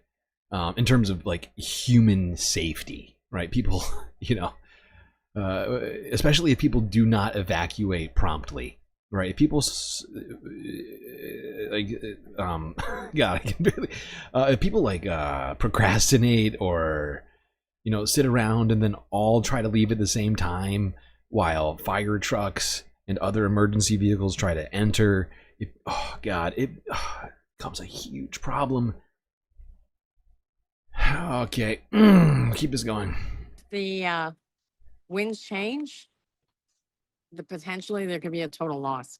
The province said as of Tuesday afternoon, the fire was around 40,000 hectares in size. We're a small community, so, you know, we're all pretty close. 40,000. It's terrible. For any one of us to lose anything, it would be absolutely devastating. Almost 200 kilometers north, there was a mandatory evacuation Tuesday in the town of about 600 in Lynn Lake. There's huge billowing clouds of smoke just outside of town. The winds have been 40,000 acres is 100,000. 40,000 hectares is 100,000 acres.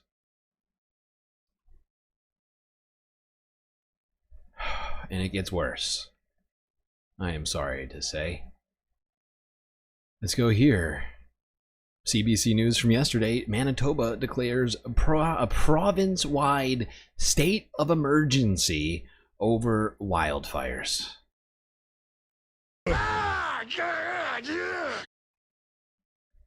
Immediately, if not sooner.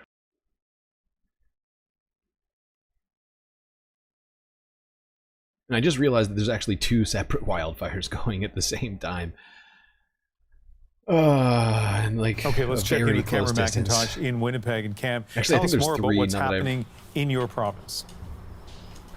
Might be Well, actually Ian, 3. this has really changed very dramatically in the last 90 minutes or so. Earlier today, the Premier came out and basically talked about the need for a state of preparedness in the community of the northern city of Flin Flon and some other neighboring communities, telling people to be ready to go on a day or two's notice.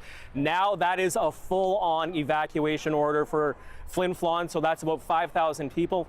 That video you showed at the top of the show, that of those firefighters running away from that fire in northern Saskatchewan. Well, that's right on the border. That's Crichton, Saskatchewan. When the firefighters are running, Flin that's Flon. when you So know that's it's bad. Basically the same fire that we're talking. The firefighters are like, fuck it. We got nothing on this. That's usually a pretty bad sign. Help! I'm being repressed! That's hot. Here, a fire that started off basically in the landfill on the Saskatchewan side that has moved over now, threatening the Manitoba side. The Premier saying earlier today that water bombers tried to knock it out yesterday but couldn't because there was a civilian drone flying in the area. Very upset about that. Basically says that has exasperated this entire situation. So that's one front of it. All those people in the Flin Flon area now being told to make their way to Winnipeg. Then a little further into Manitoba, more central northern Manitoba, there's Cross Lake and Pimicikamak, one of the largest First Nations communities here in Manitoba. Basically, they've told everyone to get out as well. So in total, it's about 17,000 people. The Premier saying that this is going to be one of the largest evacuations in modern Manitoba history. He's contacted the Prime Minister, who has pledged federal resources, including the Royal Canadian Air Force. Now, the 435 Transport and Rescue Wing is based here in Winnipeg. It has a fleet of Hercules aircrafts. We're expecting to see those planes, if they don't start flying tonight, they'll definitely be flying in the morning to do these airlifts. Here now is more from the Premier of Manitoba, Wob Canoe. Local leaders in several northern communities, both in cities like Flin Flon, but also in First Nations, have made the call that their folks need to leave their homes so that we can keep you safe. And as a result, in order to step up and to be that coordinating force so that people can get out safely, we've called on the federal government to send the Canadian Armed Forces. They are doing so. And we as the province are going to set up places for everyone to stay. And that's all being done through a provincial state of emergency. So that state of emergency, Ian, it allows the province to call on the resources of the federal government, like the Canadian Armed Forces, but it also allows the province to go into a community like Winnipeg here and use our convention center or an indoor soccer field or an indoor hockey rink and basically take them over and set up shelters. That's what the Premier says is going to happen over the course of the next few days. The priority, getting those people out of those communities as quickly as possible here into southern Manitoba, predominantly the Winnipeg area. I'm going to come back and ask you about that in just a moment, Cam, but let me first direct you towards the evacuation orders in northern Saskatchewan and Alberta. What can you tell us about those? So, fires breaking out in both those provinces as well. Focus on the main one in Saskatchewan. There's a great big fire north of Prince Albert. It's at 200,000 hectares alone, basically two fires merged. Now, 200,000 hectares is about as much as has burned here in Manitoba. 200,000 hectares burning in Saskatchewan. That is 500,000 acres. 200,000 hectares. That is insane. It is fucking insane. That's like bigger than the state of New Jersey, I think. It's fucking it is wild. Not trying to make a wildfire joke. pun. That no. The Earth is burning down. We're all fucked. Already this year. By Basically, the way, it's caused a lot of damage. It's forced the evacuation of excuse me, sir. thousands of people. All of this smoke, you know what this is? Carbon dioxide going into the atmosphere right now. From several communities and work sites. We do know that there have been buildings lost and that situation is being monitored very closely as other fires also break out and threaten other portions of Saskatchewan. As for Alberta, about 20 wildfires right now. Much of that province is under heat warnings, so conditions that are very amenable to fires breaking out. We know that Swan Hill is about 225 kilometers north of Edmonton. That's about 1,200 people. They've been ordered out of their homes. There are also evacuation notices in the Lake Chippewa area. People basically being told to be ready to go on 1 hour's notice. Oh my God! These all right, and before I let disturbing. you go, Cam, let's just review the evacuation orders for your province, Manitoba. People of Flin Flon, so I understand that's about 5,000 people living in that community. They have been given clear directions on where to go. Tell us about that. Yeah, basically they're being told to be out by midnight tonight. The Premier has said, make your way to Winnipeg. So there are a couple ways to do that. One is to go straight south through Brandon and then cut across down the Trans-Canada Highway. There's also a route that takes Manitoba Highway number 6. It's not as great a highway. It's probably going to have a lot of traffic from other people in other northern communities trying to get down here. So basically, so there's mass evacuations from the north of Manitoba, Alberta and Saskatchewan, I think, everybody just fleeing for their lives from just Canada's beautiful forests, all just burning to the ground simultaneously. Well, not all of them, but sort of the middle portion of the forests, all just sort of going down in flames in epic fashion right now. Immediately, if not sooner. So hot right now. Did I cover the glacier? No, we're going to do the glacier after this. Don't get ahead of me. We will be getting to glaciers any minute now, I'm sure. All right, not any minute now. It's going to be a second. Because we're going west to east, as always. So we'll get to Switzerland once we're done with North America. We got more updates. This video was from over 24 hours ago. Let's go to the state of emergency once again in Manitoba. This is from 18 hours ago, coming out of CTV News.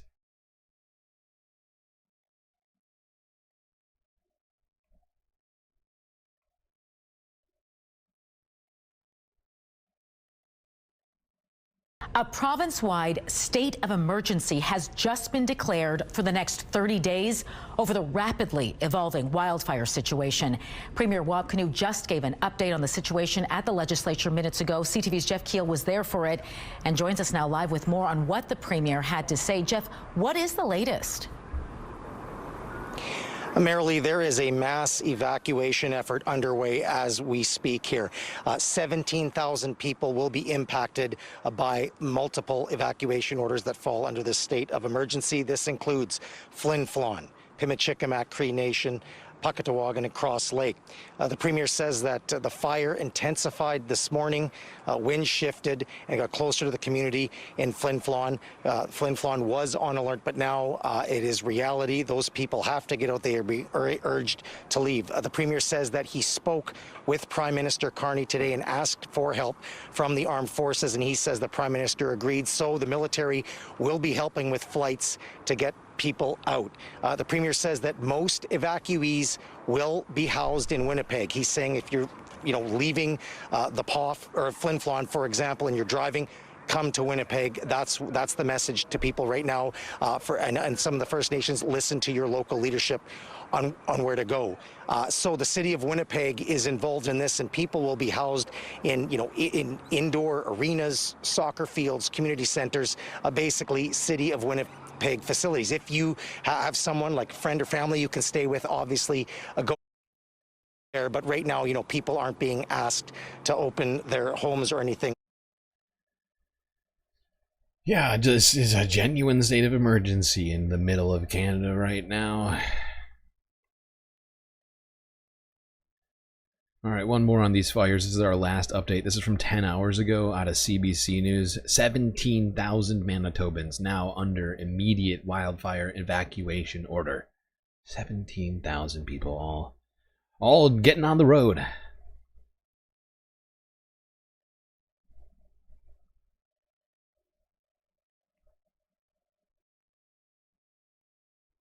Yeah, the winds are not helping, Nadia.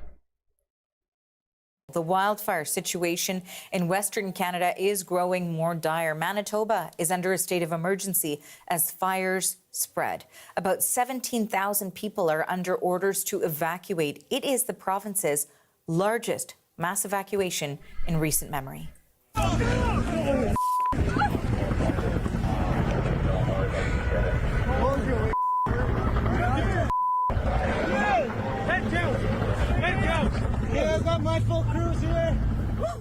This footage is from the wildfire threatening Flin Flon on the border with Saskatchewan. Firefighters made a dramatic escape from the flames. The video was shot just across the border in Saskatchewan, and that's where the fire started. The fire is now endangering communities in both provinces.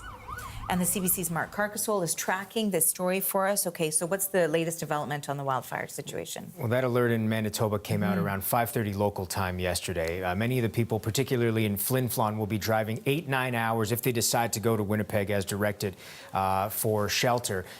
Officials are not quite sure how many will actually do that. Many might pull over some way, part way through, to stay with friends or family, or instead, oh my God, they're look likely how not going to get hotel accommodation, as it sounds as though all the hotels throughout the region in between the two satellite are pretty imagery. much booked out at this point. And this is why this is satellite imagery. I mean, like, think about it. Like, this is from space. This is from fucking space. Oh my God, these are huge fires. And like they said, it's an incredibly dry spring. We are fucked. Has asked anyone who has a large space that can be utilized in and around Winnipeg to house people in the meantime from Flin Flon to please step up, pitch in. You will be called upon to do so. So be ready for that call, and he's hoping that everyone will say yes. He says that this will be the largest evacuation Manitoba will have seen in most people's living memory there. 17,000 people, as you mentioned, Arthi. The majority of evacuees headed to Winnipeg, but not all of them. We'll get to that in a moment. In terms of the Flin Flon evacuation, you're talking about 5,000 residents, and the fire is now about 20,000 hectares in size. So keeping a close eye on it. Manitoba Premier Wob Canoe on the National yesterday says that there are a lot of resources required here because they're dealing with a lot of people, not just in Flin Flon, but across Manitoba. So they're working closely with the federal government on this. Flin Flon is a well-known community to many, so you're talking about 5,000 people in the city proper, maybe 6,000 counting some of the surrounding cottage areas and other homes in the region, who just like that were ordered to leave their homes, to pack what they needed, and to head here to Winnipeg. At the same time, some really large First Nations community within that same window of time also had to make the call to evacuate, and so we ran that up the chain to the Prime Minister and the federal government, and of course coordinating with local municipalities, First Nations, us as a province. That's how we're working together. Those First Nations communities that Premier Canoe spoke of include Pamichkamak Cree Nation, Cross Lake and Puckatawagan Cree Nation. Now, you heard Premier Canoe talk about working with the federal government, the possibility of the armed forces getting involved, because you need air support in a situation like this to get people. Oh shit, Sasha G gifting us 5 sweet, sweet galactic membies to the space fams. Who got them? Let's find out. Germ received a galactic gift membership. Logan Hill too. Pepper. Autumn Leaves and Victor Botino. It's incredibly generous, Sasha. I appreciate you helping us with our membership numbers here. We are still unfortunately a fair amount away from getting back on track to our track to 19 emotes, but that's definitely helping. Really appreciate you. That situation is fucked. I needed to pick me up. I needed to pick me up just now watching all this horrifying footage.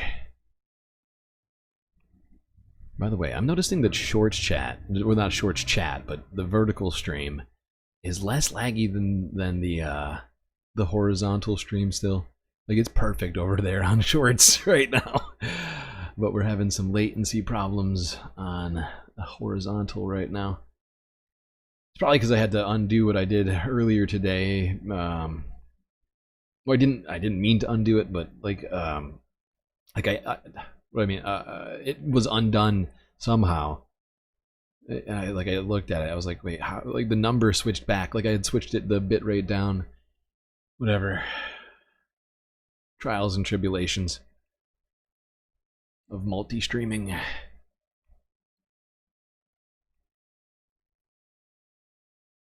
Okay, back to this horrifying situation. Immediately, if not sooner. Moving across the province, there's just too much fire, too much smoke to do this all using vehicular transport. We've just got word that the first CAF plane has now arrived in Pimicikamak Cree Nation. It's expected to fly out of there the first 90 or so primary, the top of scale evacuees that need to get out there. So that work is now underway. The Army is getting involved in all of this, but in amongst all this and all these other areas, including Lynn Lake, which is still the subject of evacuation, 600 residents there, 17,000 people in total, many of them First Nations, many of them from the Métis Nation. And the Manitoba Métis Federation president spoke to News Network earlier today. He worries about many of those evacuees and the long-term effects all of this is going to have, the stress, the smoke, and everything else involved. Some people will come out of this with some serious issues, especially our seniors, that the stress will be driving too hard for them. It happened to my mom years ago when she was forced to leave base of fire. She wasn't the same after that. So it's really difficult and challenging. We will be keeping an eye on this throughout the afternoon, and Premier Wapkanu is expected to give an update later on today. He will be attending a news conference. It's unrelated to the wildfires, but you can expect that he will be asked about it, and we'll speak about it, so we'll get the latest there. Thank you for this, Mark. That is the CBC's Mark Carcassol reporting for us.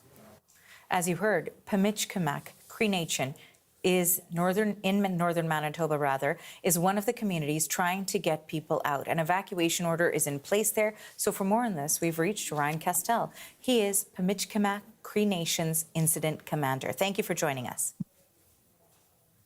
You're welcome. Thank you for calling. First, you're on the ground there. Can you describe for us what it's like? Right now, it's back and forth. It was really smoky this morning. And now it's starting to clear up with a little smoke. And we evacuated about 5,000 people to Norway House yesterday. So we have a dilemma over there. They were prepared for about 1,000. And then we had to quickly and in a rush send all our people out to over there where it's safe, because smoke and wildfire were approaching our community from multiple directions, and we were told to get out while we can. We had an hour and a half window to do that, and then situation developed in Norway House. It's a ferry community, and our people ended up lining up to get across for 6, 7, 8, 9 hours. Some people had to come back, and putting us in a situation because our... Jesus Christ. Okay.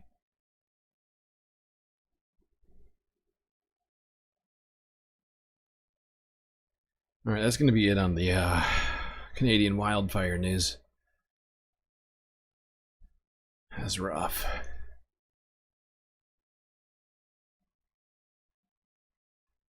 I'm not sure. I honestly wish that YouTube would prioritize the horizontal stream bitrate over the vertical stream bitrate. But whatever.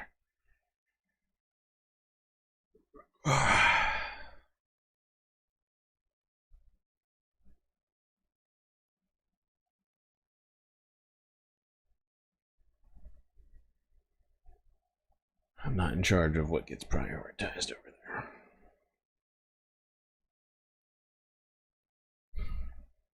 All right.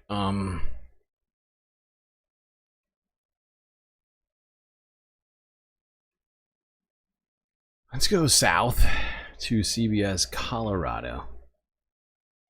Now, in Colorado, they've been getting a very unusual amount of rain. In fact, a record amount of rainfall has fallen in Colorado this spring. But that may be a foreboding sign of things to come. As with rain comes growing vegetation, and as we are in fire season now, when things get hot again and dry again in Colorado, as it almost certainly will do, that could have very nasty implications.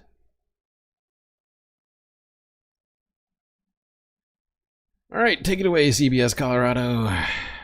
Farmers are certainly benefiting from all of our rain. It's a lot more than we typically see this time of year. Your reporter in Boulder County, Sarah Horbakowitz, talked with farmers today at a farmer's market. And Sarah, they say they're happy to see that moisture, at least for now. Yeah, at least for now. I mean, the customers might want it to hold off as long as it can, but it's been raining here on and off. And in dry Colorado, rain is almost always welcome. But too much of a good thing or too early is something that has firefighters keeping a close watch. They say April showers bring May flowers. But what do May showers bring? Plants. Squash, cucumbers, kale. For Kyle Stewart and his farm, Offbeat, more produce is coming to the table. I don't think we had beets until like maybe 2 or 3 weeks from now, this time last year. So those guys are just really taking off, looking gorgeous. And this isn't just an extra shower or two. On Sunday, DIA saw an all-time rainfall record. For the month of May, we've already seen close to double the average. I'm definitely welcome here in dry Colorado. It just means I have to run the irrigation pump less. But not all plant growth is equal. This much rain this early could bring tall grass in the heat of summer. The more moisture we have, the more fuel height we'll have. And the higher the fuel height, the more the flame length will be. Chief John Wilson at the Louisville Fire Protection District keeps his trucks ready. Hand tools, shovels, Plaskeys, small axe. He also keeps a close eye on the forecast. Right now, it shows a summer that's warmer and drier than average. On one hand, we really like the moisture. And then on the other hand, if it's early in the spring and it makes everything grow a lot and then it dries out, then it makes our jobs a lot harder. Yup. All this spring growth in Colorado, well, might sound good in theory, has potentially detrimental ramifications. Yeesh.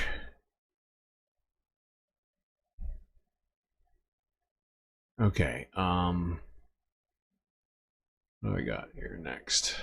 All right, let's go even further south to Peru,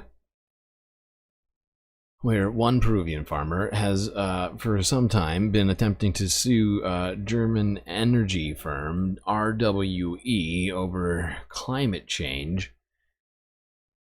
Let's go here to TRT World from yesterday, talk about that.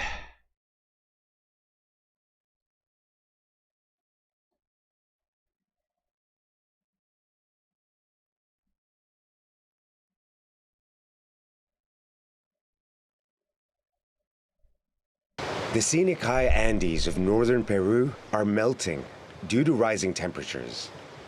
And this Peruvian farmer believes RWE, a German energy giant, is responsible. The glacial melt is really visible. Every year you visit it, the glacier retreats even more, and it worries us, and we are saddened because we're losing our glaciers. This has been the motivation. These are consequences of climate change, the rise of temperatures that affects us in different ways. The risk of overflows is more imminent, and also, in the future, we are going to have water problems. For nearly a decade now, he has legally challenged the company, demanding RWE pay for the protection of his city of Juarez from the imminent risk of flooding and overflow from Lake Palcacocha. I have denounced the German company, the most polluting company in Europe, and we have set a precedent with this lawsuit so subsequent trials can also be carried out following trials. It is evident that the company has polluted and it should take responsibility for its emissions. The higher regional court of Hamm in Germany will issue a verdict in this landmark case brought by Liuya. He argues that the German energy giant's emissions have contributed to the melting of Andean glaciers, increasing the flood risk to his home. Yeah, that's totally fair. Not just RWE, but all of the oil producers have certainly contributed to the risks. Not just for this guy, but for everyone on the planet. Ah, God. I'm afraid we have an update to this story.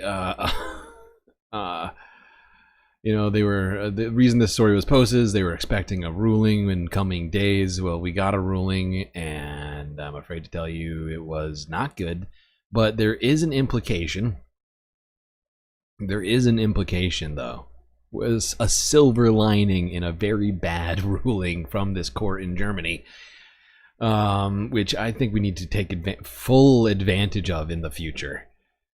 Not just with not just with the RWE, but with all energy, all these freaking oil billionaires. Let's go here.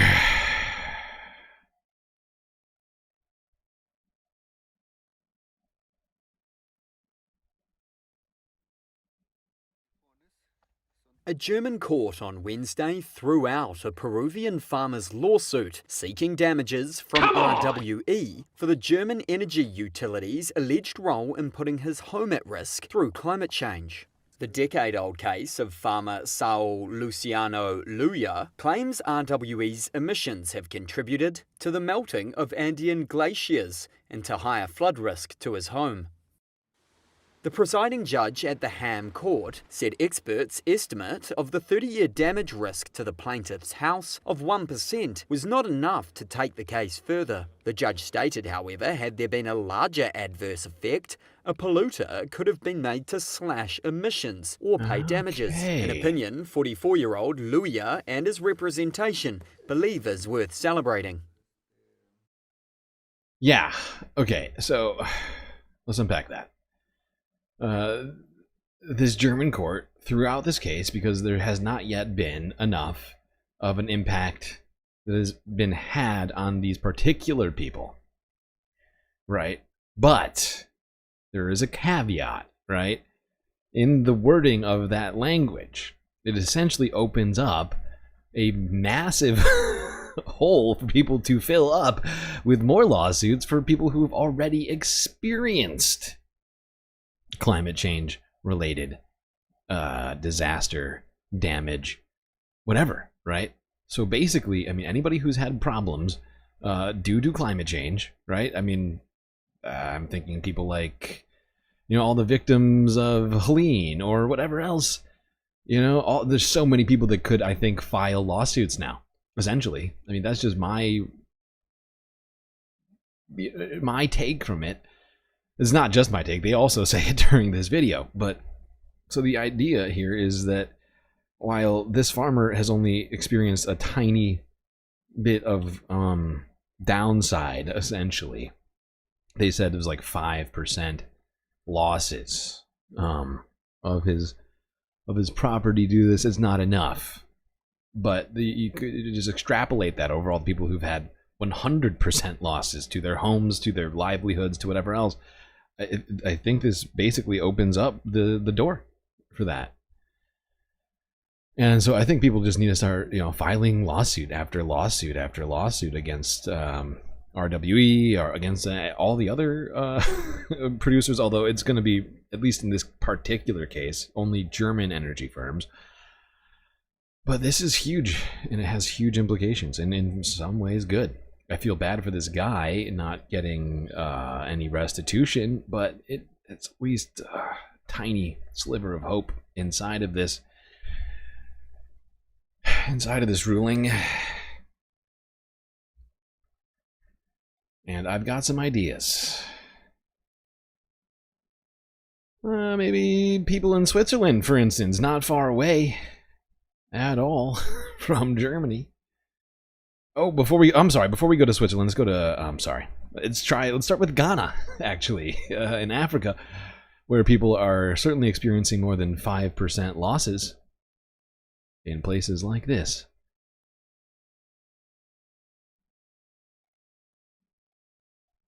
Perched on the Ghanaian coastline, the ruins of Fort Prinsenstein are hanging on by a thread. This former colonial stronghold, where slaves transited before being sent across the Atlantic, used to lie some 6 kilometers away from the coast. But today, waves have begun to eat away at its crumbling walls. Only 10% of the structure remains standing, and its caretaker, James Acorley, warns it could soon be entirely engulfed by the sea. In 20 years to come, if it has not been restored. Don't do that. The whole thing will collapse, and our history will be no more. Built by the Danish in the 18th century, the UNESCO World Heritage Site now attracts thousands of visitors each year, seeking to reconnect with their history. We call them the site and place of memory. For many reasons, it is a touristical site, but it's also sacred, especially for those communities. All along Ghana's coastline, dozens of forts and monuments are being threatened by erosion. 25 years ago, the government launched a vast seawall project meant to halt rising sea levels, but the scheme has severely impacted local communities, which heavily rely on fishing to earn a living. Now, if you put up this structure, defense structure, you are protecting the coast anyway, but then you deprive the people of their livelihoods. Beyond. Now, unfortunately, these seawalls are causing problems for fishermen, but this is a perfect example. You know, buildings having 90% losses, fishermen not being able to fish due to them being forced to put up seawalls and all this other stuff. These are the exact people that I'm talking about. Seems to me that Ghana needs to sue that German energy firm. Immediately, if not sooner. That's just my estimation of things. Now let's go directly to Switzerland, where I'm fairly certain we have another case. Let's talk about that fucking glacier collapse.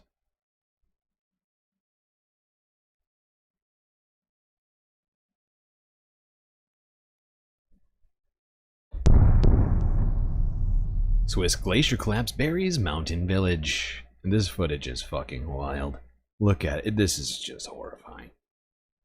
This is like literally like untold tons, like trillions of tons of rock and ice and water all just coming down the side of a massive Alps mountain here. Alpine, I guess you might say.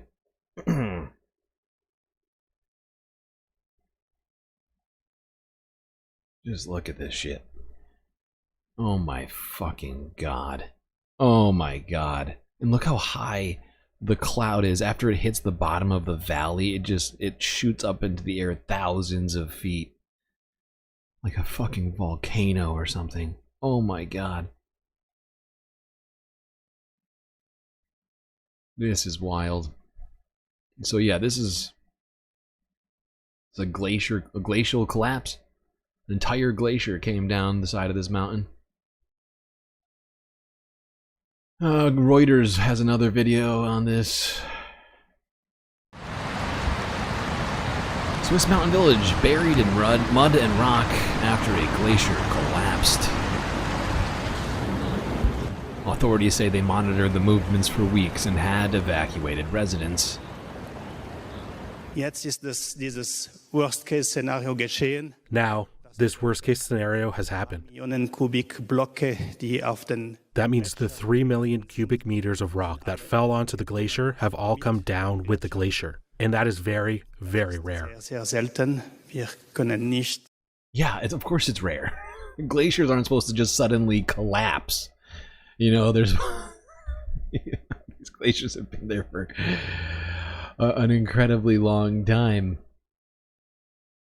Thousands and thousands and thousands and thousands and thousands, in some cases longer. It's just horrifying. What's up with the crowns? Okay, so we talked about this at the beginning of the stream, but I'll tell everybody more because I did a little research into what the crowns are all about.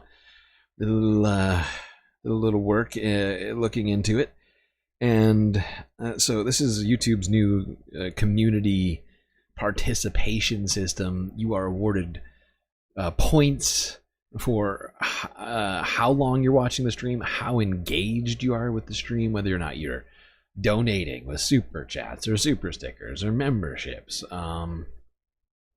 and they then turn that into XP, but it's on a stream by stream basis. Your points do not carry over, and so it's all about whatever stream you're watching now is your time to get engaged, and you can get yourself a sweet chat crown for being the best participant, however YouTube is defining it, although it's not clear if that's exactly. I really don't know for sure how it all works, but yeah, YouTube's decided to try and do things, whatever it means.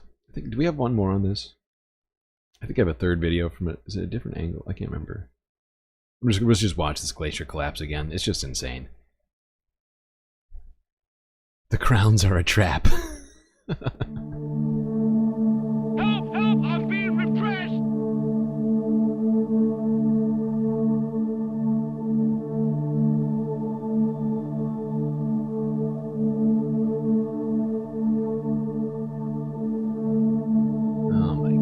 This is such a horrifying image from a guy that covers climate change shit all the time. This is the sort of story that I've been dreading.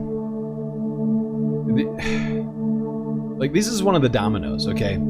We've been talking about the domino effect as we approach and or cross the 1.5 degrees Celsius limit that we have been trying to keep ourselves under. We don't want to cross. It has massive implications across the board. There's all sorts of dominoes set up. Glaciers, forests, corals. I mean, species collapses, and all these sorts of different things. This is one of the dominoes, right? The glaciers are a big and important domino, and when they start literally collapsing like this should be a massive wake-up call for absolutely fucking everyone. Okay, this is not this isn't normal. This is a absolute 5-alarm fire.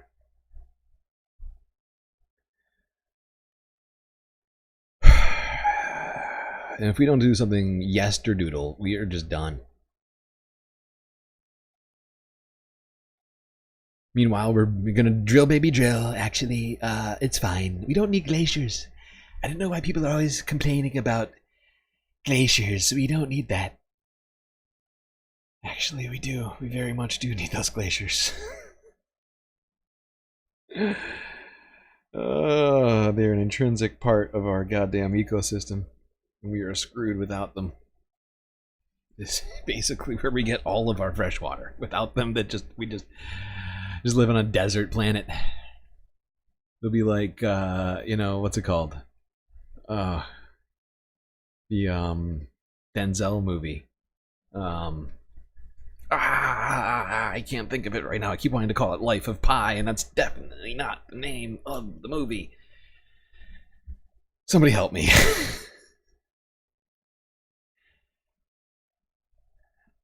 Fuck.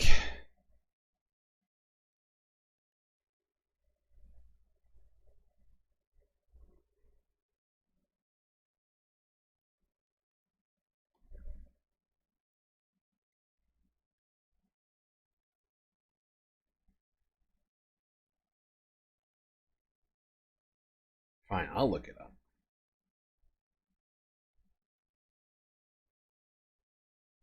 The Book of Eli. The Book of Eli. There we go. I got it. Kind of rhymes with Life of Pi, so I guess I was close.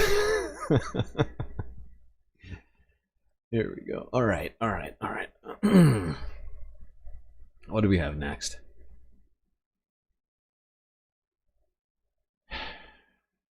Yeah, we're basically, heading towards that if we don't do something immediately. Immediately, if not sooner. Day after tomorrow? I mean, that's another possible thing. But, yeah, I mean...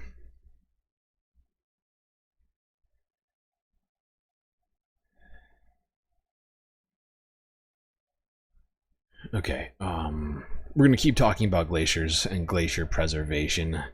United Nations dropped a video yesterday as well, talking about the need to preserve glaciers. While we talk about the collapse of one, we must try and preserve the ones that are left.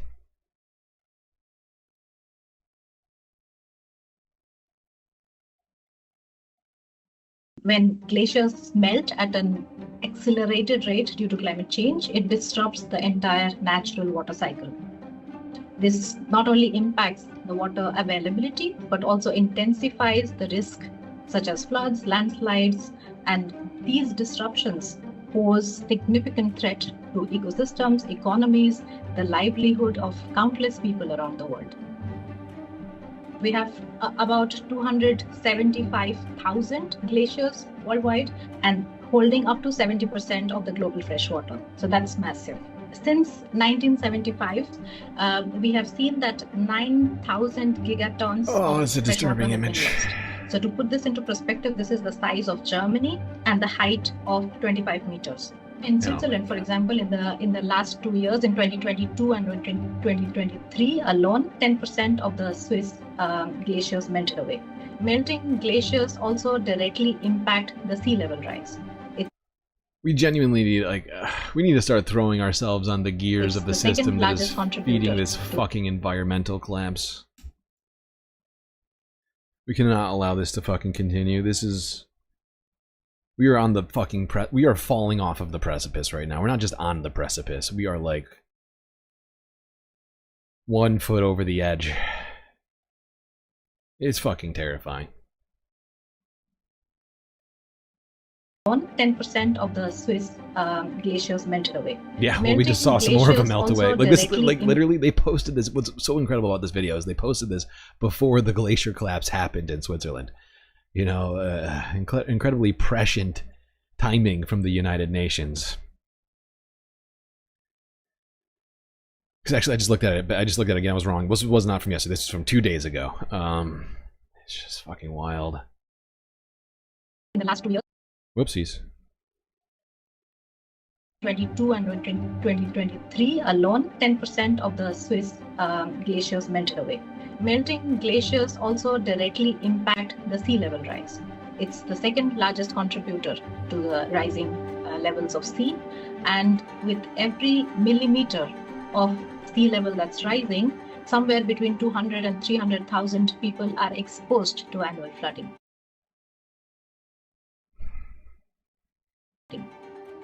It's a global problem and hence need a global solution because these problems are of shared natural resources. This dedicated high-level conference on glaciers that is happening in Dushanbe, it will serve as a platform to create awareness about the alarming consequences of glacier loss that we are seeing at the moment.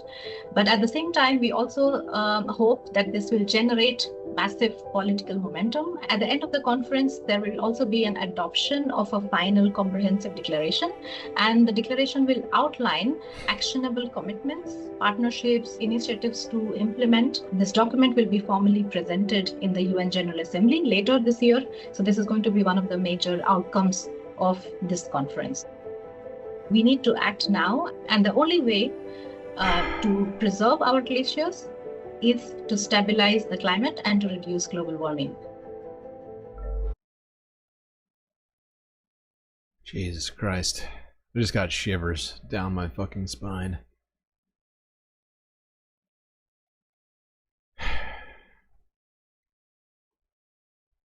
Honestly, I'd prefer a day after tomorrow scenario over a Book of Eli scenario. I'd rather have more water than less water. I'm not gonna lie. If we're talking apocalyptic scenario, I see us talking apocalyptic scenarios in the chat right now. And yeah, I think I would definitely take day after tomorrow over complete collapse of the of the existence of fresh water on the planet. We just can't survive without fresh water. At least we can turn snow and ice into water that's drinkable and survive. Technically, it'll be really, really fucking cold. And it'll be super hard to survive in an ice age. But yeah, it's going to be harder, I think, in many ways to survive in a desert world. I could be wrong.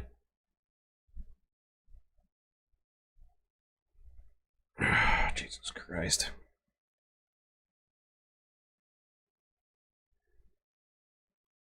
Or water world. We could do the water world scenario. Oh God. Everything's fine. Everything's fine. I don't want reality. It's true. This videos like this make me not want reality. I'm not gonna lie. Fuck reality. Just kidding. Just kidding. Staring into the abyss. It's my job. Alright, let's go all the way over to Australia. Talk about the devastated New Southwest, the New Southwest, god damn it.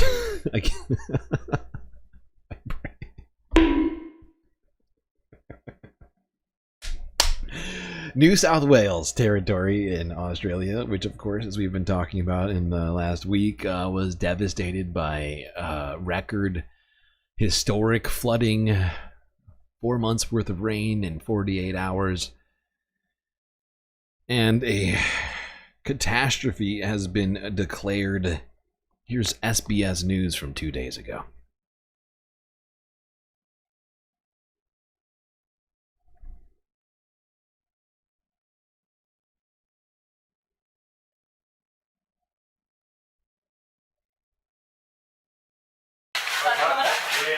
In a community's darkest moments, volunteers provide a beacon of hope, hundreds pouring in from across the country, Nazmul Hassan among them, travelling 600 kilometres from the nation's capital. I could not stay at home, even though it's 7.5 hours drive. Warramai woman Tanika Perry on deck coordinating donations and support for the Mid-North Coast's First Nation communities. There's elders, there's kids, there's people living with disabilities that are stuck in these situations, and they've practically got nothing. Health risks posed by flooding and winter, with thousands now displaced, a major concern. These waterborne viruses, even going out into community now and breathing in the air and the mud and the, asbestos. The local mayor acknowledged the depth of the crisis. It is totally overwhelming. The devastation seen firsthand, the Prime Minister touring dairy farms and a washed-away bridge in Wingham before shining a very public spotlight. Where are you going from? Prime Minister. ACT. Good idea. ACT, Prime Minister. I could have given you a lift. The Prime Minister has today been meeting some of the hundreds of volunteers who have mobilised to help flood-hit residents and businesses in Taree and surrounding areas. Their efforts today to be boosted by the ADF. It is remarkable. People have come, whether it's the Australian Defence Force who've arrived today, the people from DRA, there'll be 100 here by the end of the week, the magnificent people from the SES. The deployment of 70 ADF personnel, some residents say, just isn't enough. 70 people from the ADF is, we've had more volunteers than that just in our street alone in the last week. The PM activating disaster recovery payments of $1,000 for adults and $400 for children across 9 local government areas, while extending the income allowance to all flood-affected LGAs, unlocking 13 weeks of income support for those who've lost work. It's just horrifying. The effects are being seen across the globe right now. And I see people talking about general strike in chat right now. Abso-fucking-lutely. That may be one of the only ways we get through to people. Or, affect any real change here. And even just a general strike across the United States would have humongous implications. Although I'm afraid we have millions of people here too stupid and too ideological to see what's right in front of their eyes. But We really do. I don't know how else to get through to people. How else we can do this. And of course, a general strike would also greatly reduce carbon emissions on top of it. But we need like a general climate change strike across the planet. Force change immediately. We have the fucking technology. The only reason we're not implementing it at scale right now is because of capitalists and insane ideologues like Donald Trump and his ilk. And we can't let them determine the future of the Earth, because if they do, we will all be screwed.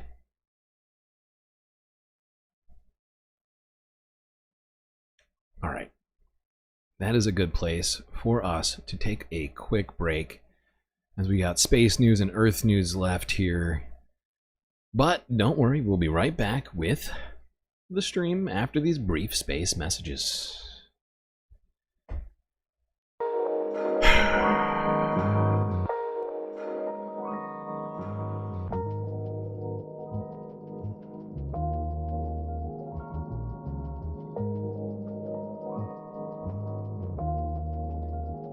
Alright, I hope everybody's been enjoying the stream so far. If you haven't already, hit the like button and don't forget to subscribe.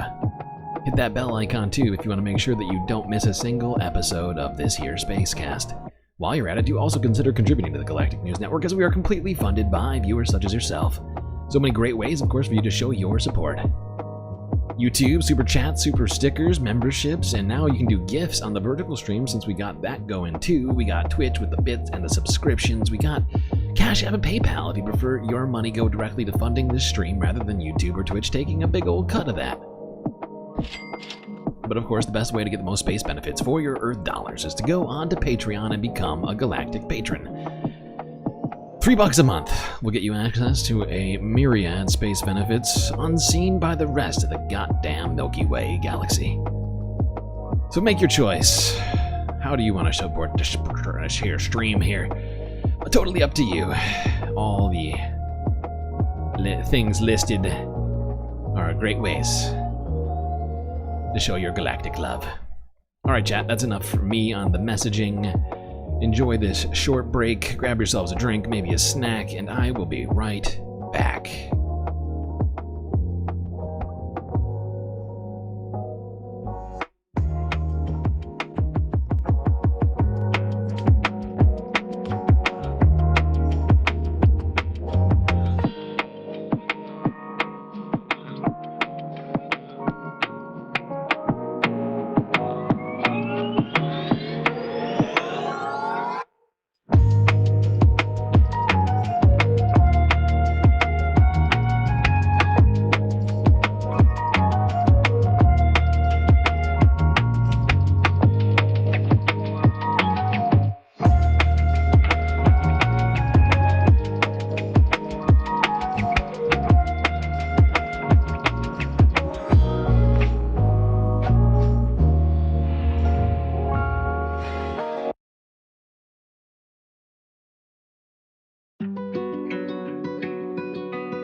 Alright, everybody. I think you know what that sound means. It means, of course, that it's time for us to get back to the stream.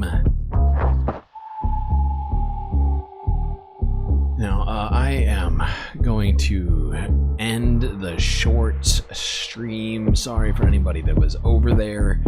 But it seems like the viewership has dropped off over there a bit, and it feels like a good time for us to stop. I feel like I've achieved what I wanted to some degree. We picked up some sweet subscribers on YouTube from it. One of the things I was hoping it would do. Got a ton of views, so I feel good about it. Of course, we're going to continue doing short streams from now into the future, so long as we can manage it. But it is splitting up the bit rate, causing things to lag right now on YouTube, from what I can tell, on the horizontal. So I'm sorry, but it's happening.